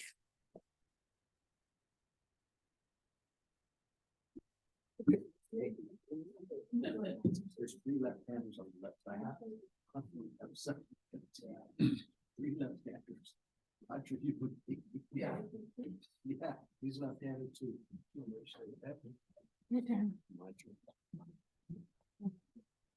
Oh, I lost. Oh, no, it's right here.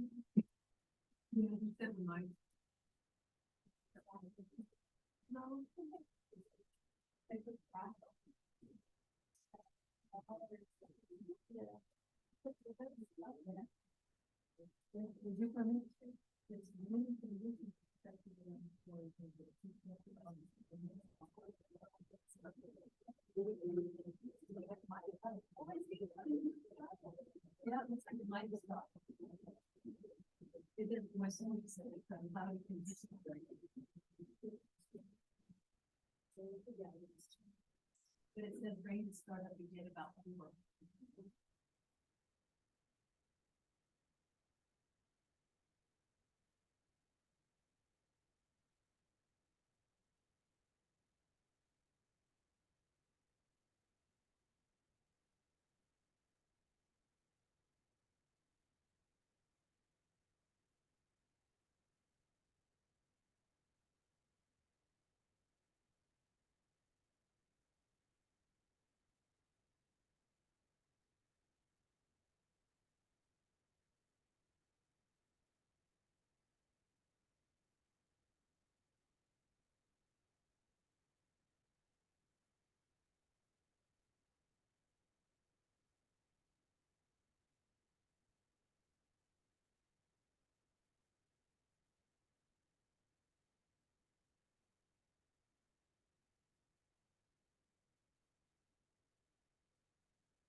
Mr. Latino, calling Mr. Latino. Let them double up.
Good evening.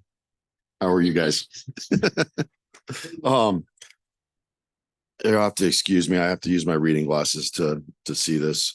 In the packet, I wanted to start out kind of providing a historical perspective of where crime is in our city. I started on the department in 1996. If you'll look at the chart, last year's part one violent crime, which consists of aggravated assault, homicide, robbery, and sexual assault. The cases last year were higher in 2022 were higher than when I started. But just every year since 1996 is below what we had dealt with, except for 2022 and 2023. And you look at property crime, which consists of let me find that thing again. Arson, auto theft, burglary, and theft or larceny. It's been fairly consistent. Some years within a couple thousand incidences. Since going all the way back to 91. The total calls for service for the department, on the other hand, have increased steadily. The only data that I could find dated back to 2011. Last year, we received 143,612 calls for service.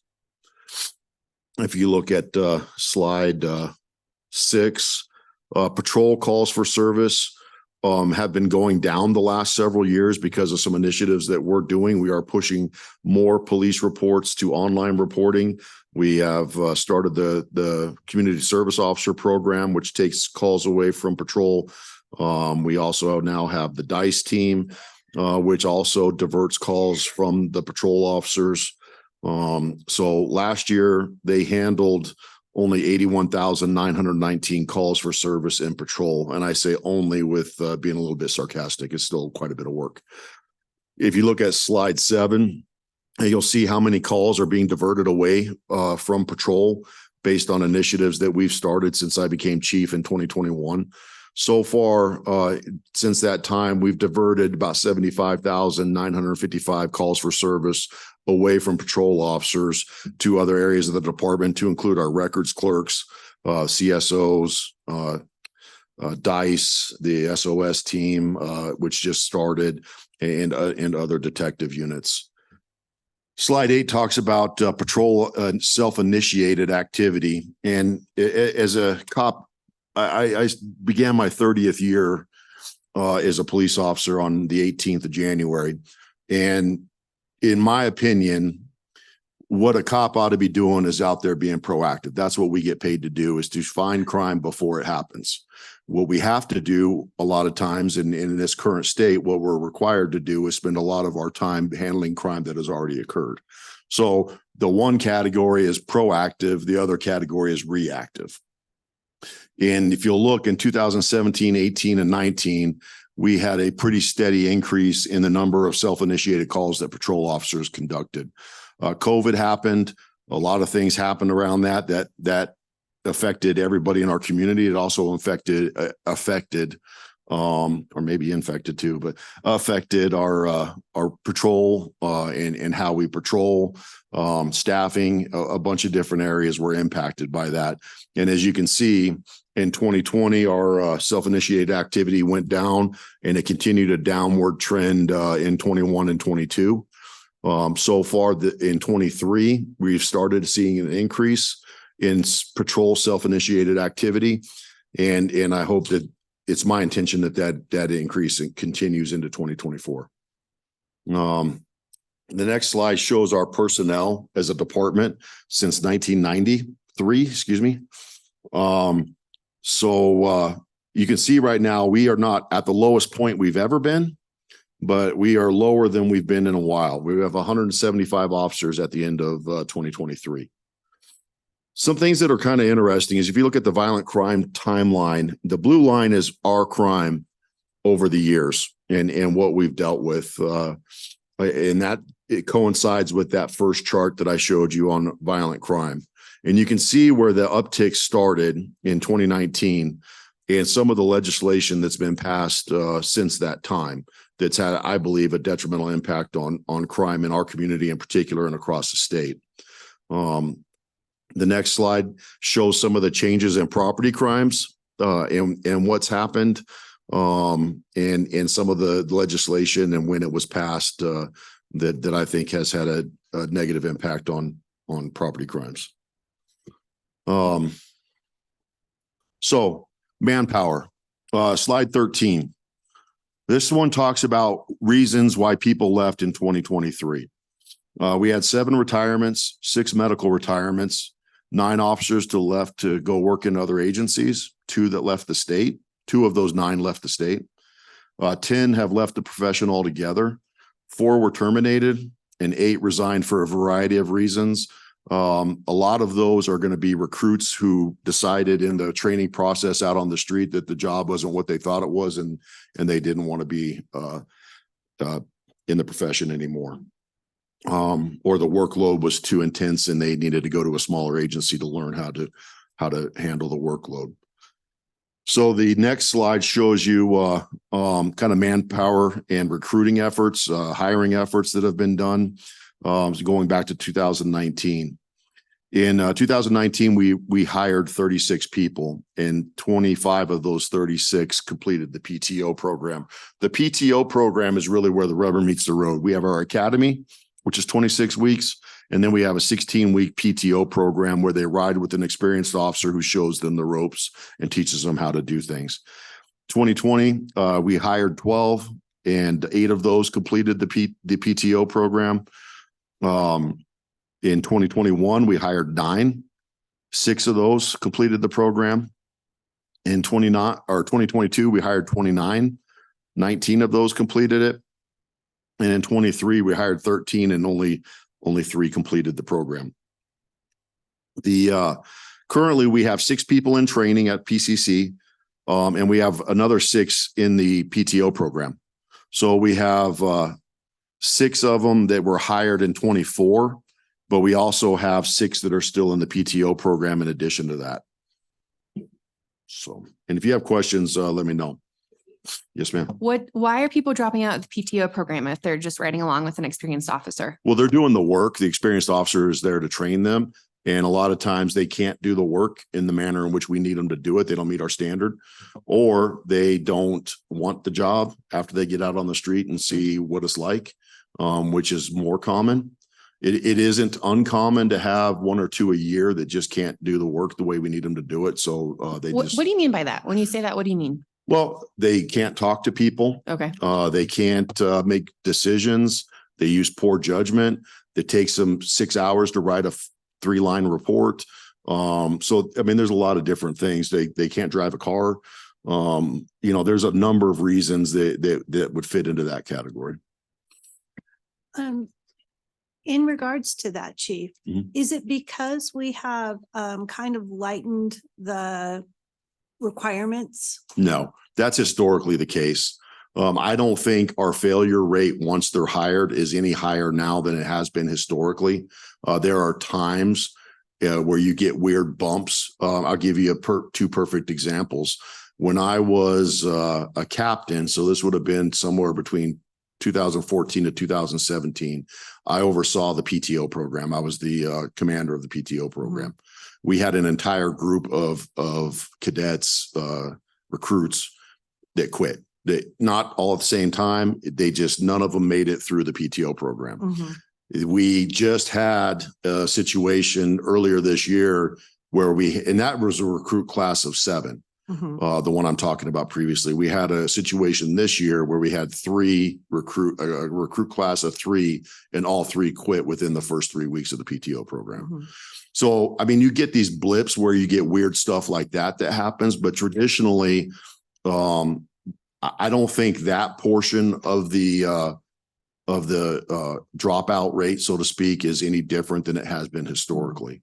So you lowered the age requirement from 21 to? No, it's state law says they have to be 21 to be a police officer. Okay, so it wasn't. It's just DOC that lowered their age group to Okay. 18 because they're not post certified. Okay, and are they have to be certified or educated? Have they in the past? No. There's been no educational requirements? If it's changed over the years, when I first got hired, we required a high school diploma. Mhm.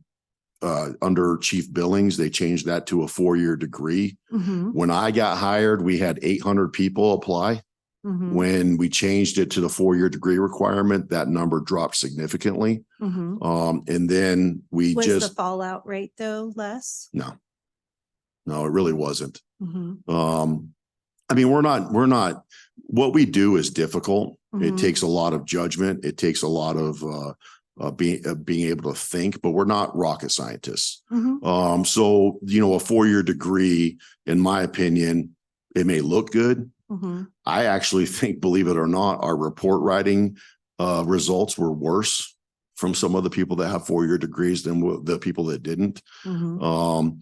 But I don't think that has any detrimental impact one way or the other. I don't think it's overly good or overly bad Mhm. where we are with and have been historically with our educational requirements. Okay. Yes, sir. What did we do right, I guess, in 2019 that we had such high numbers there? What It was the- before COVID, when people still wanted to work. We had a lot of people applying for positions back then, and we don't have that same number applying today. For example, we just closed a recruitment where we had 87 people apply. I mean, prior to 2019, we very easily would have beat those numbers very easily. And I say it kind of facetiously, I guess, that nobody wants to work, but when you look at the hiring, not just here, but across the country for law enforcement around the same time, because you had 2 major things happen in 2020, COVID and the George Floyd incident. And both of those things, I think, absolutely hurt law enforcement in a way that's different than the way it's hurt the rest of the community. But when I say that, I don't think there's a industry or a business that is fully staffed right now. across the board anyway. So I think we are starting to see those numbers trend upwards, but it's not rebounding as quickly as I would like to see it for sure. Thank you. And if you think about what have we done? I mean, I've got a PowerPoint with 6 pages of stuff that the department is doing for our officers, and has started doing since 21. So we're actually, as an organization, as a city, doing more for the cops now than we've ever done. I've been here 27 and a half years. And in the last 3 years, we're doing more for our employees than we've ever done historically. Quartermaster system, and you guys, the council's been a huge part of a lot of those changes that have come, the bonuses, a number of things. So what ought to be happening is we're getting even more people to apply. But that's not what we're seeing. Okay. So there are some areas of where I think we could make some changes that would help us bring people on a little bit easier. And they revolve around potential changes to the civil service process. We currently are allowed to, I think August of 2021, council approved us to be able to bring on lateral transfers. And if you don't know what a lateral is, it's somebody with experience. We bring them on. If they have 3 years of experience, we'll start them at a 3-year officer pay range. They don't get seniority, but they get the pay of a 3-year officer. Currently, our process is not very attractive to most laterals because it requires them to go through the exact same process as a new hire officer, taking a test, doing an interview with the interview panel and a bunch of other stuff that most places, when they hire laterals, they T&E them. Training and experience is their test. They will interview with the chief. They still will do the polygraph. They'll do the psychological. They'll do the background check. They'll do the pre-employment screening that we do, the medical screening that we do. But it's easier to process them on board. The way we currently do it, I can only bring on a lateral when I have a hiring process for new officers, and they fall into that category as well. So we've got a current example where we have on our current list that I'm getting ready to look at on the 14th to see who we're going to hire off that list or give a conditional offer to.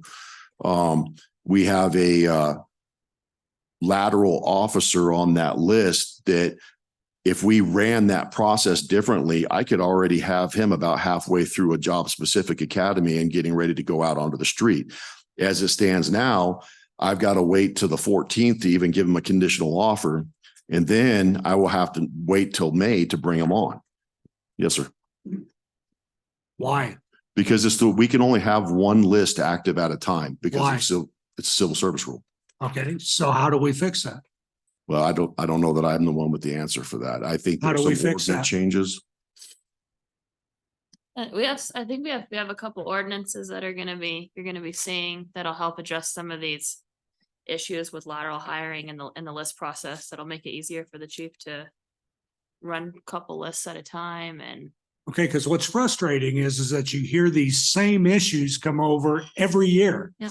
I mean, I heard these same things years ago.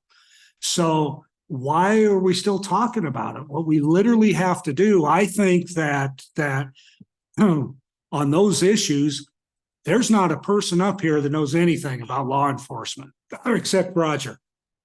But I have no law enforcement experience. I've never hired one, never fired one, never did anything with one. I'm totally dependent on your department to come and say, City Council, we need to get this done. We need to get this done right now because this is going to make a huge difference in our ability to put officers on the street. And I mean, I'm not hollering about it, or it's just frustrating Yes, it that is. we sit here and talk about this stuff and then we're not moving forward with it.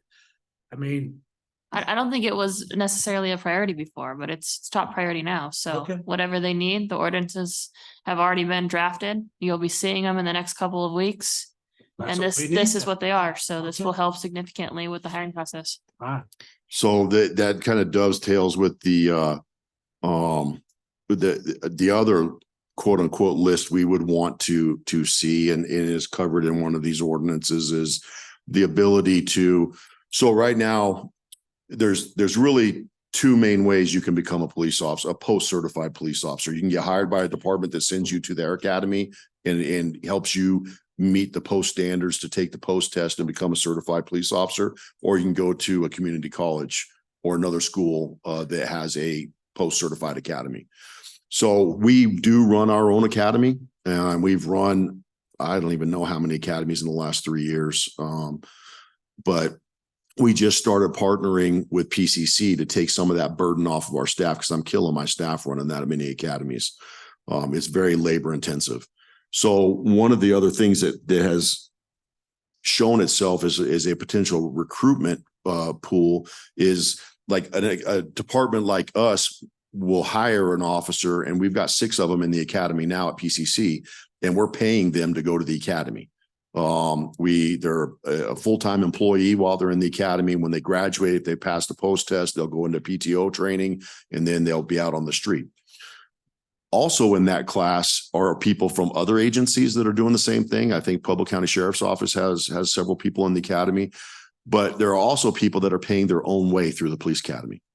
And another potential recruiting tool is that we could hire them while they're in the academy through a similar T&E evaluation. They would have to meet all the same psychological, polygraph, background, all that stuff, but we could start paying them while they're in the academy. And now we got them on the hook. They're ours. There's a kid in the PCC Academy that just graduated this last December from their academy that moved to Goodland, Kansas, because our hiring processes didn't work out for the timing of it, didn't work out to where we could bring him on board. So he got a job from the Goodland, Kansas Police Department and moved out there. He's from Pueblo and would have liked to have worked here. But it goes back to what we were talking about. There are rules that don't allow me to do that. There's also what's called a rule of 10.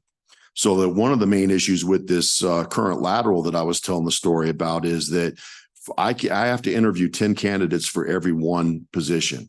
I can't interview 12. I can't interview, if there's less than 10, I can interview less than 10, but he's so far down the list that I can't interview him to get him on and bring him on sooner, which is where this other list would be helpful, because I could just go straight to him. And we could do that lateral hiring almost year round, because they get on the list. I call them in and talk to them, interview them, decide we want to move forward, give them a conditional, do the poly-psych and all that stuff. And then in a matter of the background takes the longest, because we do a thorough background. That's about 4 to 6 weeks for a background. But literally, I could hire a cop if we had that list in about 4 to 6 weeks, with experience. So those are some fixes that we're hoping to see come up. Some of the other stuff, if you look at slide 18, that we have issues with is under the current rules, there's no way to transfer from like a community service officer dispatch to a higher class patrol officer. So we have right now a CSO who's going to the academy, who's still a CSO. She's on my list. I can't get to her to hire her as a patrolman and pay for her at a patrol wages to go to the academy. So right now, what I'm doing so that we can get her on the street faster is her assignment right now as a community service officer is to go to the police academy, and we're paying for the academy and we're paying her as a CSO. Now, the good news is she's not looking to get more money and go somewhere else. I mean, she wants the job to get more money and to do those things, but she's not looking to leave like the kid from Goodland, Kansas is. So I've got her on the hook, but it would be so much easier just to hire her, put her in the academy, promote her to patrolman from CSO and put her in the academy, but I can't do that. And then promotion transfers. I think we discussed that, so I don't want to beat a dead horse. Flexible start dates. Another thing we can't do is, for example, in Colorado Springs, what they do is like military people getting out, their ETS dates are not always set in stone. We have people coming to us that are 120 days out from getting out of the military, and we have an academy coming up in May. Well, that ETS date isn't until after that academy. So now they either can't apply for us and have their academy date pushed further back, even though they're applying for the May academy, In Springs, what they can do is they can say, okay, you're on our list. You're going to start the academy in May. Oh, I can't. Oh, when you get out? I get out in June. Okay, we have an academy starting in July. You're in the bucket for the July academy. We can't hold them because it freezes that list. And now I can't start another list. Are these are civil service rules? Yes, sir. Okay. Yeah, they're not my rules. Can somebody just clarify, the civil service is part of the charter and it was voted on by the community. But literally that can be put on the ballot again and you can literally get rid of the civil service, right? You can get rid of the civil service. I was just looking at the charter. So it establishes the civil service. The rules under which it operates are by ordinance. And so those are the ordinance that Mayor Graham is going to bring before council. Now, before you want to think about getting rid of civil service, and I know council has talked about that before, probably want to talk about that in more depth because there was a reason why the civil service was put in place. And you know, some of those reasons are still valid, if not all of them. So we want to have a deeper conversation, but you can change the way it works in some of the processes by ordinance. And so I haven't had a chance to look at those ordinances, but they're coming up. Okay. So slide 20 shows the academy classes that we've run since 2021. And there's 8 of them, 8 academy classes. And we're running those academies just as quickly as we can. And you can see the applications received is in there, and the number of people that live in Pueblo County. And you can kind of see the process of how this thing works out. The numbers we can hire out of so like if you look at class 63, which is February 12th, 2021, we had 192 applications. Only 141 of those moved on to any form of process because they were eliminated by civil service for a variety of reasons. The application wasn't filled out properly. They lied on the application, any number of reasons. And generally speaking, that process weeds out people that we would have weed out anyway before we even have to start dealing with them. But we had 141 people eligible to take the physical agility test, and we ended up hiring 9.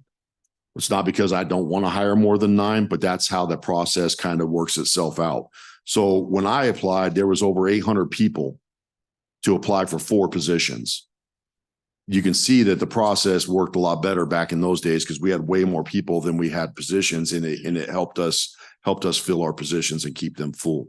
If you look at the next slide, it kind of shows how that process weeds out and where we lose the majority of the individuals. The rejected applications and failing the PAT, it was the biggest areas where we lost candidates. But obviously there's attrition at every stage of the process.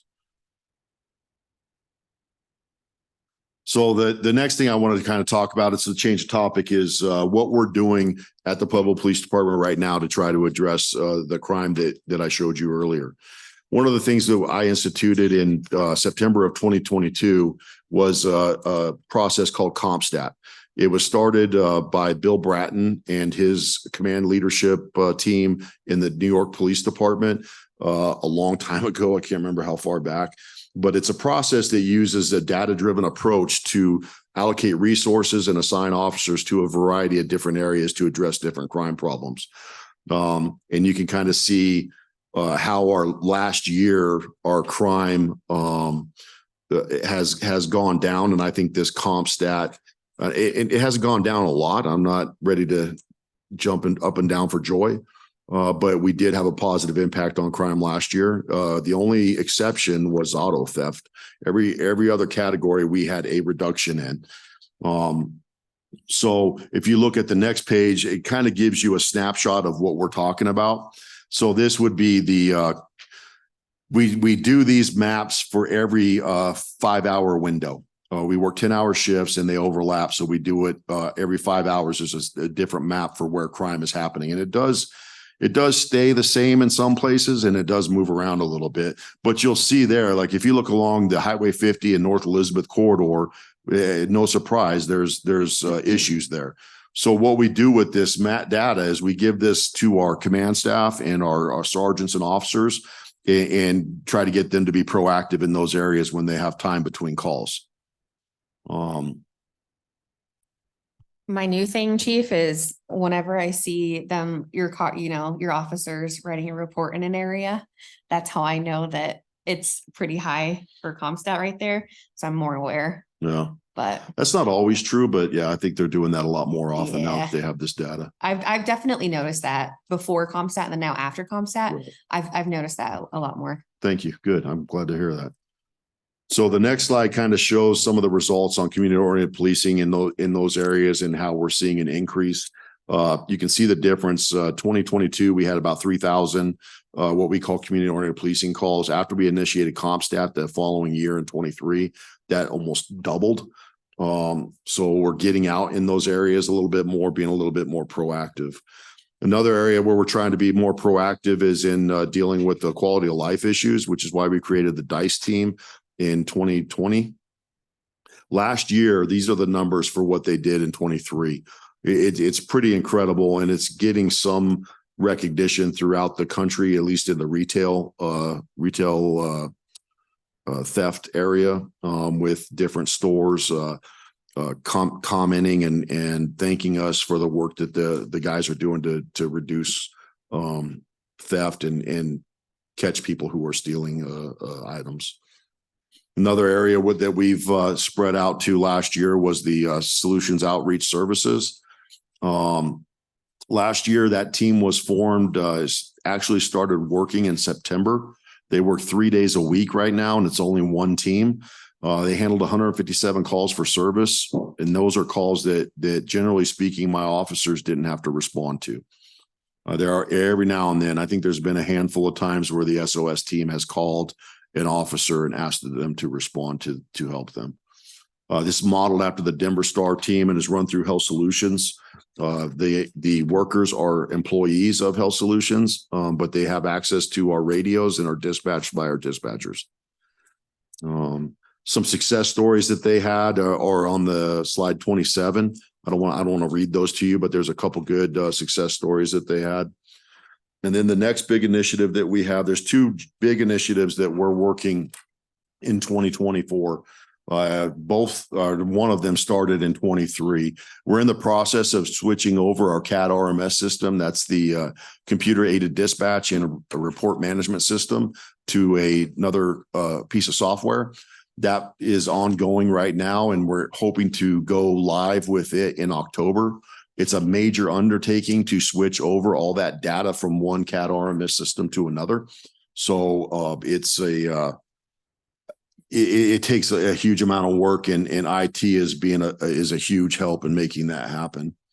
The other thing that we started end of last year, council approved the funding for it through the ARPA.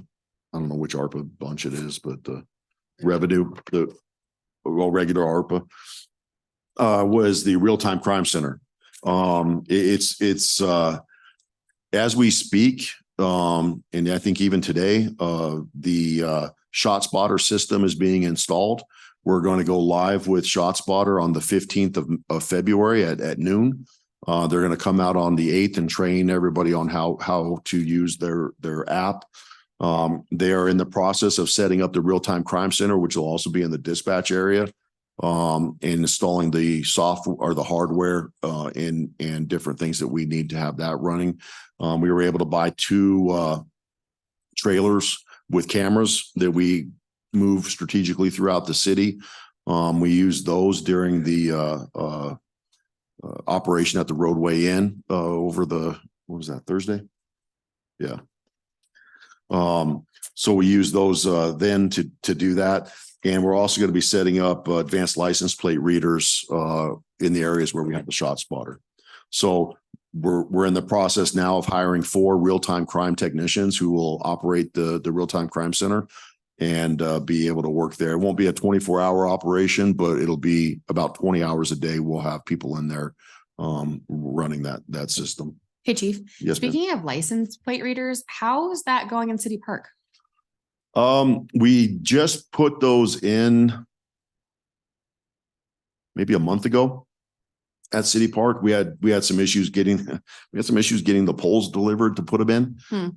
There was a supply chain issue. So we got those poles in and we put the real time or the ALPRs up on those poles about maybe a month and a half ago. And so those are not like surveillance cameras. What it does is captures an image of a car and a plate as it passes through that ALPR. And what we found in other areas is the ability to go through and look for the suspect vehicles. I'll give you an example of where this worked for us. Last year, we had a shooting where we found a vehicle on a Ring camera. Saw a suspect vehicle, but could only see the side profile of the suspect vehicle in a corner of the back window. We ended up using a ALPR that wasn't ours. It was at a apartment complex that gives us access to that. We were able to identify the actual vehicle with a license plate.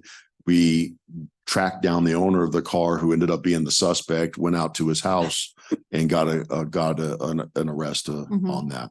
It's the same kind of thing we could do with the City Park ALPRs, or the ones that are throughout town that belong to us or we have access to, is that we can use those as the ability to go back and solve cases, potentially identify suspect vehicles, or when we have the real-time crime technicians, they can be checking those real time when we have actual alerts or stuff going on. I didn't realize that it was only installed last month. I've seen it in, when I've driven through the park. So I was interested to see if there's been any success with those yet. I don't know of any particularly with the City Park ones yet, but our sergeants and our detectives are accessing those files quite frequently to use them. So if you look at slide 29, shows you the the shot spotter locations where they're going to be on the east side in Bessemer. Also kind of shows you some of the data we use to determine where those were going to go. Another big success story is our community service officers. We have 6 authorized. 3 of those are vacant. We had 1 resign, and 1 is in the police academy. And can't remember what the deal is with the other one, but we are in the recruiting or we just put out the announcement for the CSO position. What's interesting, Councilor Flores, is we get more applications for the real-time crime center and for the community service officers than we do for patrolmen. So I was going to ask you a question. Yes, sir. In your recruitment, do you recruit female recruits differently than male recruits? Not appreciably so. We send female recruiters to different events to recruit. So what we do is we have 1 full-time recruiting officer. That's all he does is recruit, available to talk to officers, talk about the different things that we do. And we have Sergeant Antoinette Ramos. I don't know if you're familiar with her, and a couple of other female officers that will go with him to different recruiting events, depending on what we're doing.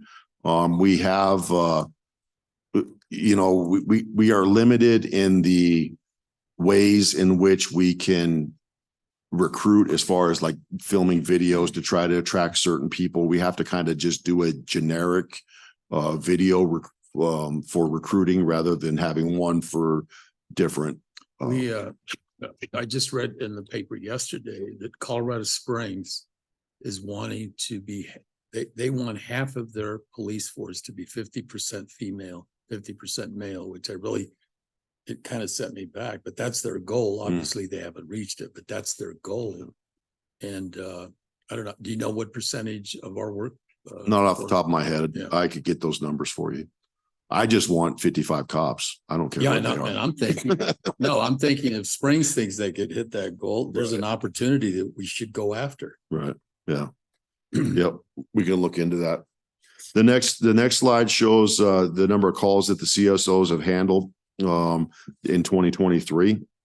They also are a huge help in freeing up officers when they sit on and help do traffic control at major accidents or secure the scene at different crime scenes. So in the past, we'd have to have officers sitting on a crime scene, just making sure people didn't go in it. Now we can have the CSOs do that, and that officer can be out there in the field working. The battle team is another huge reason why I think we're seeing a decrease, well, a decrease in theft, not so much in motor vehicle theft, but they're really targeting, and we're working with the battle group, which is a regional task force with Pueblo County Sheriff's Office, Colorado State Patrol, Canyon City, Fountain Police Department, and our department, where they really try to target and work on motor vehicle thefts. One of the major things that could help us on motor vehicle thefts is if people would not leave their cars running when they're not in them, unless they have one of those auto start features that disables the car if it's put in gear. We are inundated every year, this time of year, especially, and when it's really cold, with people that turn their cars on. And we have one guy, I was listening to the radio on the way into work, where his car had been stolen 3 times in like 2 weeks. And I'm not sure at what point the light switch flicks on, but if you don't leave your car running with the keys in it, you're less likely to have it stolen. And if they'd stop making Kias, that would help too. What's Battlesman for? I knew somebody was going to ask me. I don't know. Beating auto theft through law enforcement. Oh, there you go. Mhm. Okay. So I will stop talking and answer any questions. Questions? Yeah, I got a couple of them. My South Side constituency, we're a little lower income area. And one of their main concerns is these growling engines that are coming through at all hours of the day, altered motors. I believe they call them rice burner cars, motorcycles, at all times of the day. You have your children that are sick, you have shift workers, especially at night. It doesn't matter what time, 2 o'clock, 3 o'clock in the morning. And I would recommend, if you just consider it, I know your hands are full, but couldn't we do some kind of like noise activated cameras that can capture these plates, record the decibel levels? I believe it's 55 in the city in reference to when you're having these parties and stuff, but it's 85 is what they consider ear damage. But they're much louder than that. And they're asking me, can they do anything about it? I think we can also set up a fine system, where maybe a graduated fine system, to see if they can comply. I don't know what your ideas are on that. I don't know of any systems that would do what you're asking, that we could just set up and do. Well, I have a couple of places that I've researched. Okay. I am not familiar with those. So if you want to send those to me, we can Yes, sir, I look will. at them. I'm not sure what the cost is on those. I mean, if you want to give me the money to do it, we could certainly look at doing it. But I was not aware of ones that had decibel meters attached to them. Okay. Another thing, are there any incentives going to be, or can you, I'm not sure. We have a lot of officers now living in the city, from what I understand. Are there any incentives out there that would help bring some of these officers back to the neighborhoods?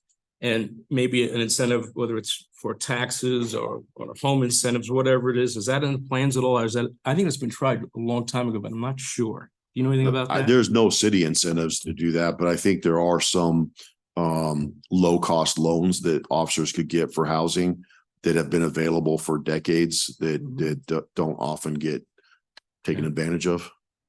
Okay. And if you could wave a wand, is there a minimum education requirement you would feel comfortable with? Because my concern is we have a very litigious society, and that the lawsuits, I think somehow in reference to education is up, although it's going to be more prevalent if we don't figure out what's a comfortable level of work or what education level we should be looking at. I mean, if you have a new officer, I believe the requirement is a GED now. Is that correct? That's correct. When I was going, it was a 4-year degree, then it went down to a 2-year degree. And so I'm just curious, I don't know if there's even been any studies to see how that correlates. Do you have any idea on that? You know, I'll be honest with you. I had a high school diploma when I started, and I've done fairly well, I think. The education standard, I think, is not where the issue lies. it's character issue, and that's part of what our process of hiring tries to weed out. I think there has been a study years ago that suggested that people with 4-year degrees are less likely to use excessive force and be involved in different things. But what's interesting is Minnesota has a 4-year degree requirement, and Minneapolis is where George Floyd happened. So I don't know that that's necessarily an issue. I think what we're going to see, if you want my opinion, with the current legislation and the officers, the way that things are, we're going to see increased lawsuits no matter what. Right now, I think, and maybe it's because I'm the chief now and I see stuff, but I think that there's been just locally more lawsuits now than I was aware of in the past anyway. And I think that's just going to be the nature of what happens as we move forward with society and the way things are. So. Well, I don't envy you at all, and just pass the word on. I have my heart's there with law enforcement support. Thank you. Mr. Latino? The chief and I have talked about this briefly. My concern is at one time we had a substation on the east side. You and I talked about that briefly, about substations in the 4 quadrants of the community. I don't think I'm unrealistic. I know that we're short officers, but I think it's time and Pueblo that we come into the 21st century in a lot of things. You're doing a great job. Thank you.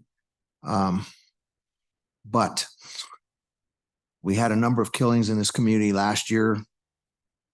We've had a number of auto thefts. We've had a gang called the Kia Boys. They were busted not too long ago. We have a gang of young people called Feed the Family. The ages of the young men, as I understand it, are 11 years old to 19. We've had a number of killings, and when we're talking about young kids and the factor that I've spent my whole career with young people, it just tears me up.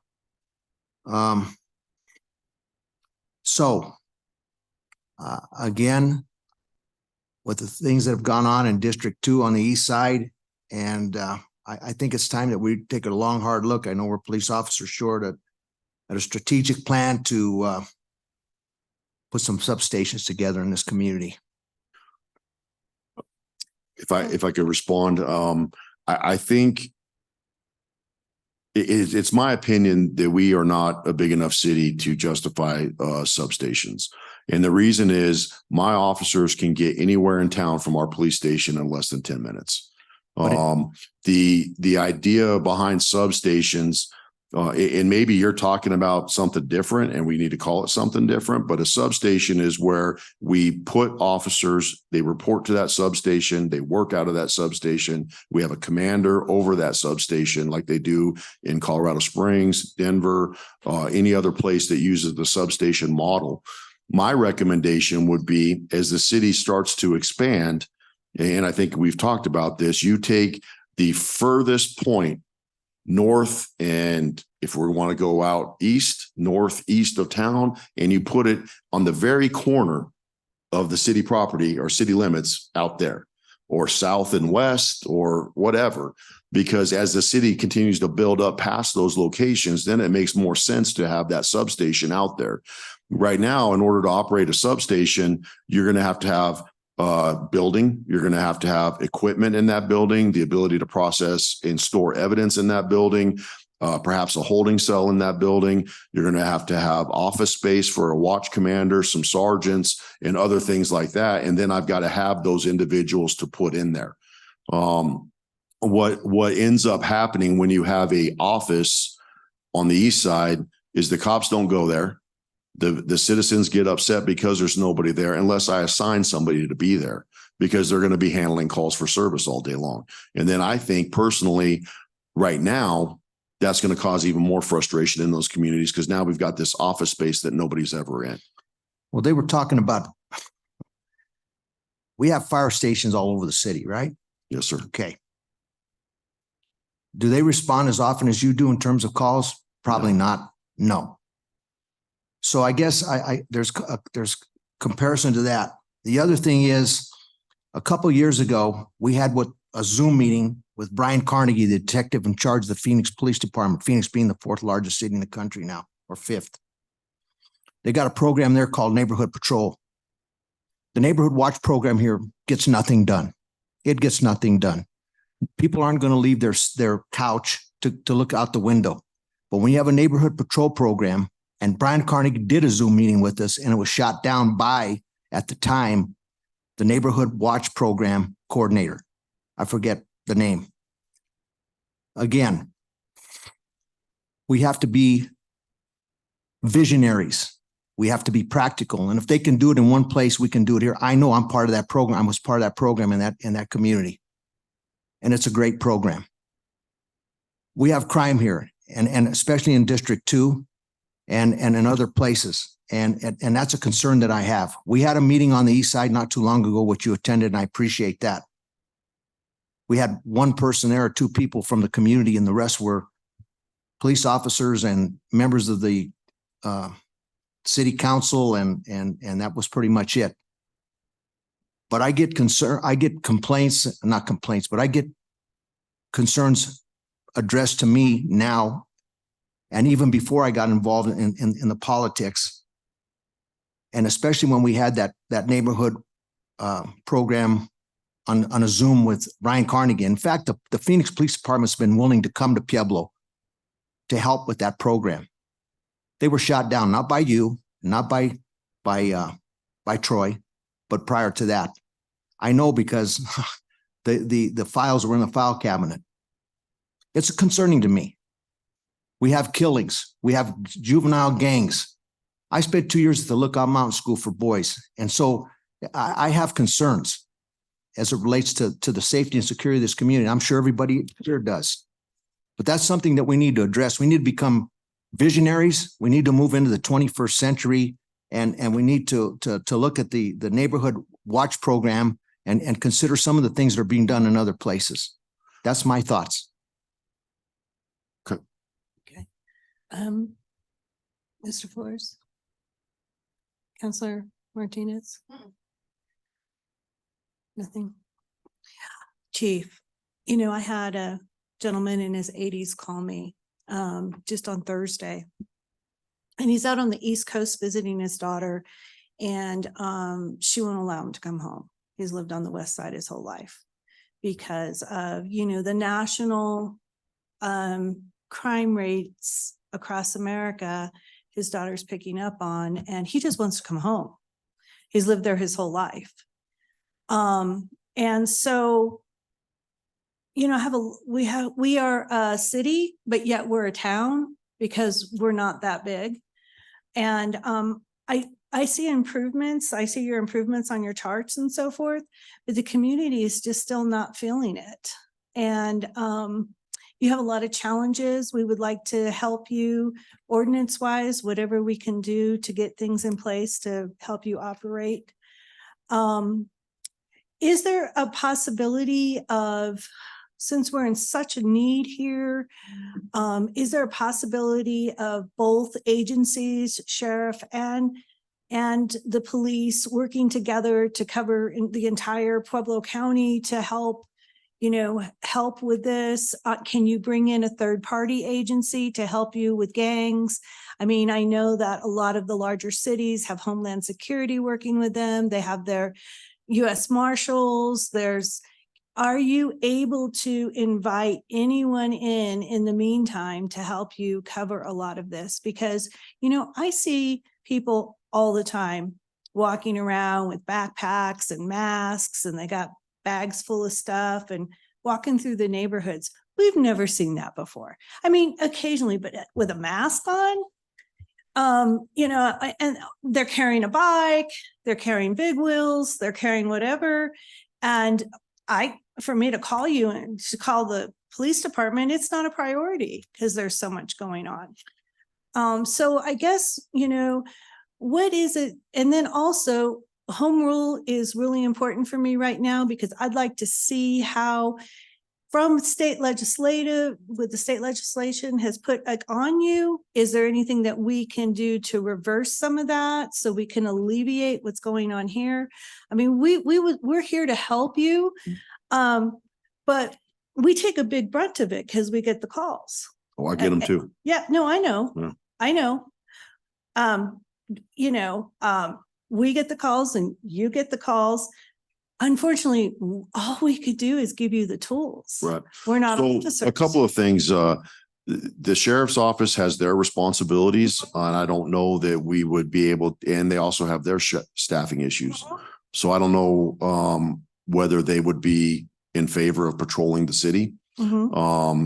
As it relates to other agencies, we have 2 FBI agents that are housed in our department that we work with on the Safe Streets Task Force that does gang cases, takes a lot of those cases to the federal level. We have DEA task force officers that work with the DEA that combat drugs, not only in our community, but in the region. We have, we work with HSI. We work with the ATF. We have ATF TFOs. So we're utilizing those resources to the extent that that we can.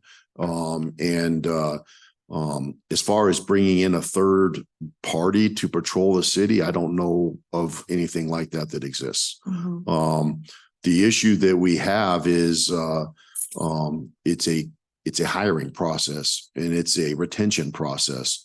And we're working with council, with the mayor's office, and with our unions to try to do the best we can to retain individuals by providing them with the benefits that they need. We also are working diligently to recruit officers into the organization. And we're using every resource that is available to us to the extent that they will allow us to use it. Mhm. And also when you're getting to calls these days, you can't charge or arrest people the way you have in the past because some of those have been decriminalized, some of the laws. One of the issues we have right now, and it's not just in Pueblo County, but in a lot of counties across the state of Colorado, is they are felony only jails, which means if it's not a felony charge, you cannot take them to county jail. I mean, if you look at the chart, the very first chart in this thing, and you look at the decrease in crime, when I started here in 1996, the years preceding, we had major drug issues, gang issues in Pueblo. And if you look at the crime, it was actually worse then than we're dealing with now. And the way we combated that was we put people in jail. I can't say it enough. If you don't let police do their job and put bad guys in jail, there's nothing else I can do.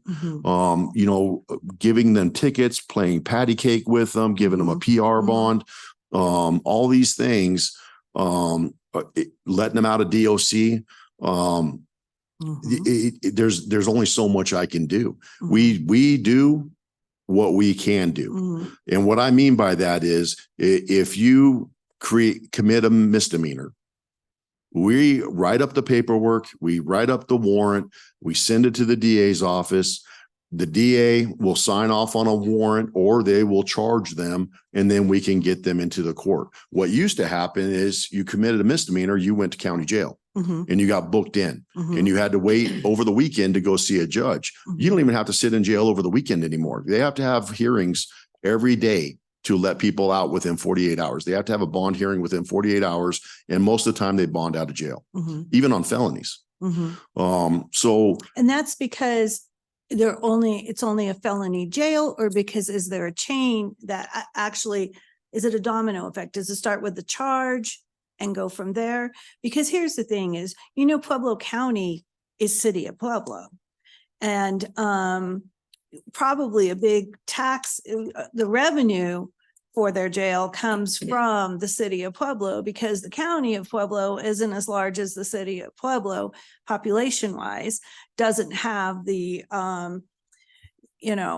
doesn't have the retail out amongst the county like we have here. So our money does come from here. And I mean, Heather, Mayor Graham and I have worked with the county jail to try to get this and Ms. Sykes worked with the county jail, and they're not. But there's got to be something now from a legal standpoint that we could just start saying, well, we're contributing to this jail. Well, Go ahead. And I'll just chime in on that. And I will tell you that currently, at least from the municipal court's perspective, the county jail has been working with the city as far as holding people. And I think right now we have 30 people that are currently sentenced in the county jail on municipal charges. And so that is much higher than we had originally talked about. Because originally we were talking about 15 beds. And then on top of that, there are people that are being held pre-sentence. Those are probably between 10 and 12 people. And the jail has been working on with the city on that, because if the inmates can be used as trustees, they don't count them against our bed count. And right now, almost all of those 30 people are being used as trustees. So they don't count against our bed count. But one of the reasons that this becomes a problem is because of the bond reform that's been going on at the state level. And that's where those mandatory 48-hour bond hearings come into play. And is something that the municipal court is going to have to take a look at too. Having someone, an on-call judge come in on weekends to do bond hearings. But that's one of the things that police are having to deal with, or at least from a systemic look, that 48-hour bond reform, and the bond reform in general has required no cash bonds. You can't hold people on cash bonds for a lot of offenses. They have to be PR'd. And so that contributes to this too. And that you'd have to change at the state level. And I don't know if there's an appetite for that at the state level. Okay, so there is no home rule city that can say in our city, we do it differently. No, because that is a matter of statewide concern, and they've already ruled on that. So bond reform is statewide. Yes, and these lawsuits that are coming against the police departments too is just a backdoor. It's just a backdoor way of defunding the police. Because once you have so many lawsuits against you, then your insurance rates go up, and it's just draining. When you're draining on lawsuits, you're also draining our resources for, our revenue and that we use to pay the bills. And so I know it's very difficult. But we're carrying a brunt of the phone calls and everything that we receive. And I'm not saying, I don't want to take the phone calls from you, but it's really hard when we sit here and we go through all this, and, we just have to play it out and wait for this to happen and wait for that to happen. It would have sure been nice. I mean, I don't know how many times Counselor Winter had mentioned that the civil service was a problem, and it just went unaddressed. And it's been a problem for a couple of years that she's been mentioning it. Now we're here today, hopefully getting some ordinances in place to help with that. But we're willing to help in any way we can. Just wanted to chime in too. I said there might not be an appetite at state level to change any of this now, but I think that is something that council and the city has to be working through Action 22 or CML or whatever. You have to be vocal, and you have to be up there paying attention to the legislation that's being proposed and what's already up there. And eventually I think that pendulum is going to start to swing back a little bit. But you have to be vocal, and that's really what you folks are for. And so and Mayor Graham just need to make sure that Pueblo's at the table. And when I was over at Municipal Court, one of the unique things about Pueblo is because of our size, we really are a bridge between all of the rural communities and some of the bigger communities. We have a huge opportunity to be a leader here in Pueblo of how some of this stuff gets done. And our voice is very important because we have both of those communities kind of inherent in us. Well, it's very tough when our state legislators are the ones that are behind it. So that makes it very tough to show that you're the leader in this kind of reform. And then we do nothing about it or say nothing about it. So it's just Or interesting. don't even admit that it comes from here, because again, it's a partisan deal. Yeah. And so, go ahead and go if you want to. Okay, that's fine. I'd like to say one more thing if I Okay. can. Chief, you're doing a good job, and Captain Anderson and Sergeant Smith have been absolutely wonderful to work with because we've got a lot of things going on in the area that I'm the council person for. They have been absolutely wonderful. So I know it's tough, you know, you guys are doing and gals are doing a great job. It's just that there's a lot of things going on and you can't be all things to all people, but those two guys have been great and your staff has been great. So just, you know, keep it moving forward and we'll work as a team. Okay. Thank you. I just had one last comment because Yes, I do have to leave. One of the big issues, and I know this firsthand, and we've discussed this before. My son is the warden at Centennial. He tells me every chance he can, they're letting bad people out, and you run into them all the time. They're under probation or whatever, but we see a lot of those individuals that shouldn't be out of prison. Right.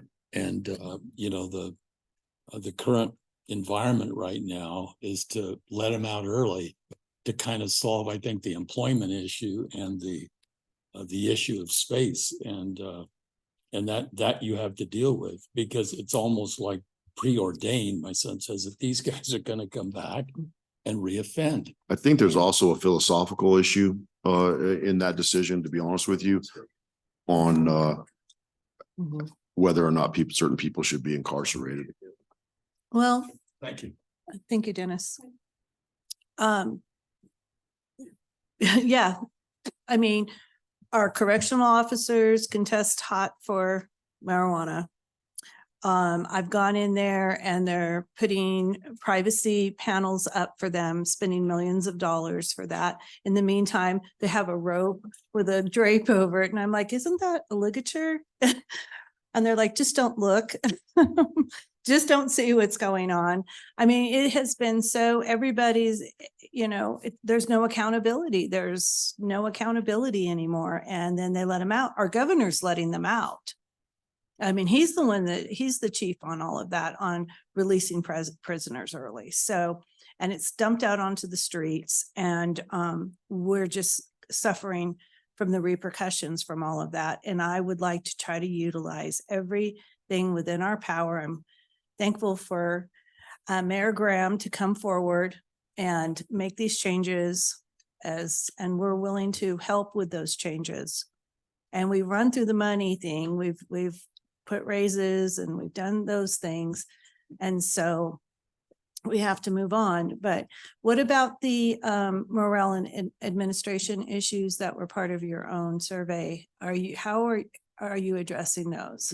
You know, I'd just like to say a couple things about that. Part of my job as the chief of police is try to get people to do things they don't want to do sometimes. And those individuals, when they're asked to do things that they don't want to do, sometimes react in negative ways. What I will tell you is that I think as chief of police, I have been fair. I am consistent. My goal is to always have people never wonder what I will do if I find out something happened. And I think I've done that. I am trying to balance the issues you brought up a minute ago with the issues that you're talking about now and try to get effective police work done, proactive police work done in a way that makes our community safer. My wife, my two daughters live and shop and drive in this town. And I have been a servant of the citizens of Pueblo for 27 and a half years. And I have always taken that responsibility, even when I didn't live in town, seriously, because I think you don't get into this job and not take that seriously and be willing to put in the work that's required to make change in a community without understanding the importance of it. And what I will tell you is that it's my opinion that number one, there are certainly areas where I could improve as a leader. But number two, my job is to ensure that people work. And sometimes people don't like being told they need to work. Sometimes people don't like being disciplined when they do things that they shouldn't do. Historically, I've been here 27 and a half years. I didn't just show up here. So I kind of know how things work historically. There are certain groups of people that are never happy with the chief. And I know this firsthand because when I was a younger officer, I was in that group. And I was getting in trouble and I was making poor decisions. And what I did was blame the chief and everybody else around me for my behaviors. That still goes on today.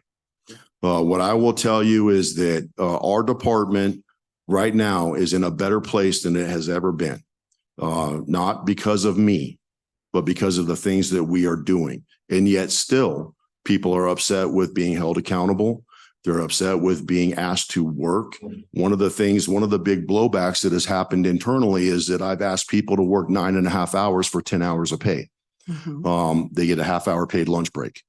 And that's one of the big things that we're dealing with inside the department internally, is this idea that I can't ask people to be proactive and work. And when you ask people to do something that they haven't been asked to do for decades, you get pushback. Are there areas where I could be a better leader? Absolutely. Absolutely. And I work on those every day. I'm one of the most self-reflective individuals that I know. I go home after every day and think, what could I have done differently? What could I have done better? But at the end of the day, if what is going to make the morale better is for me to just sit back and let cops not be proactive, is sit back and let them park car to car and talk for an hour and a half.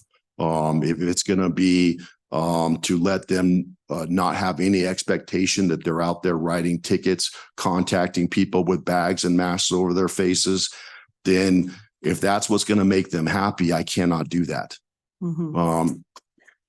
If that's the kind of chief that the city of Pueblo wants, is a chief that allows that to happen, then I'm not the chief that you should have.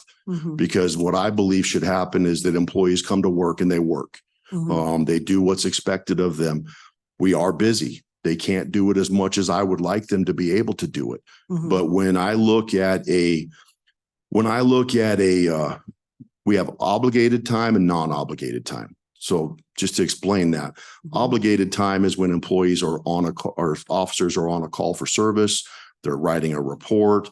They're, on their lunch break. They're in court.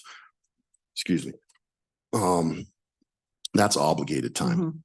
When I'm looking at an officer that on a 40-hour week has 15 hours of unobligated time, I'm not going to just let that go.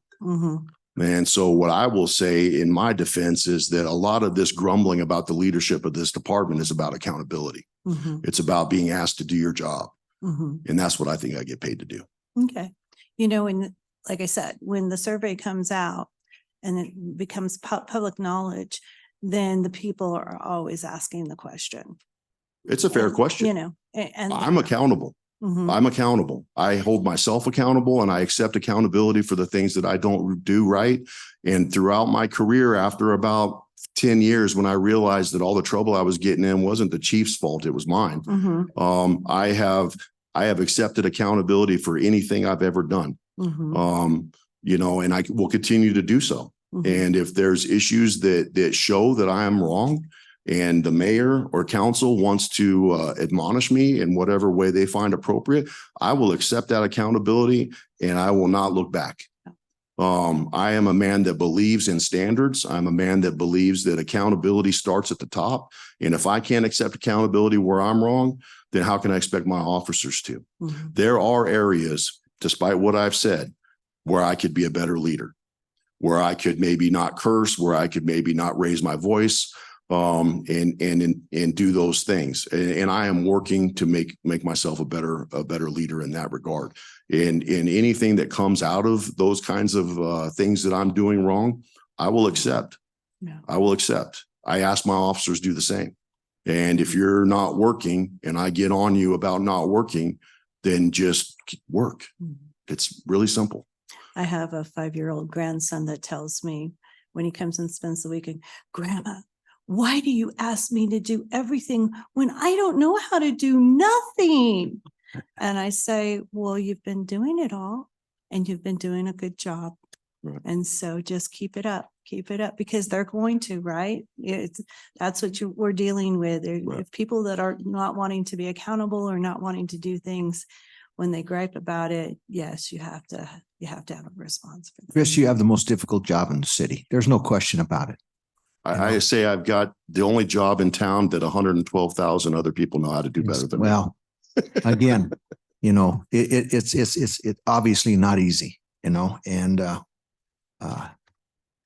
we've all done different things here as individuals, and we all have expectations, or we have expectations that are held on us by others, Absolutely.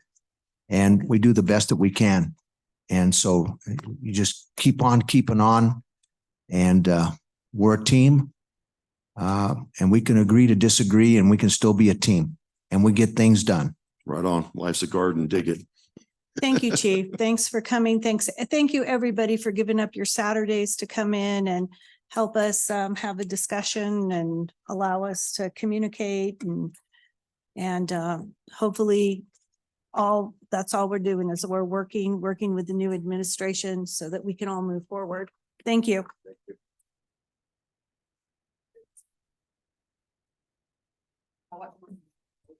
I adjourn this meeting at 4:42 PM.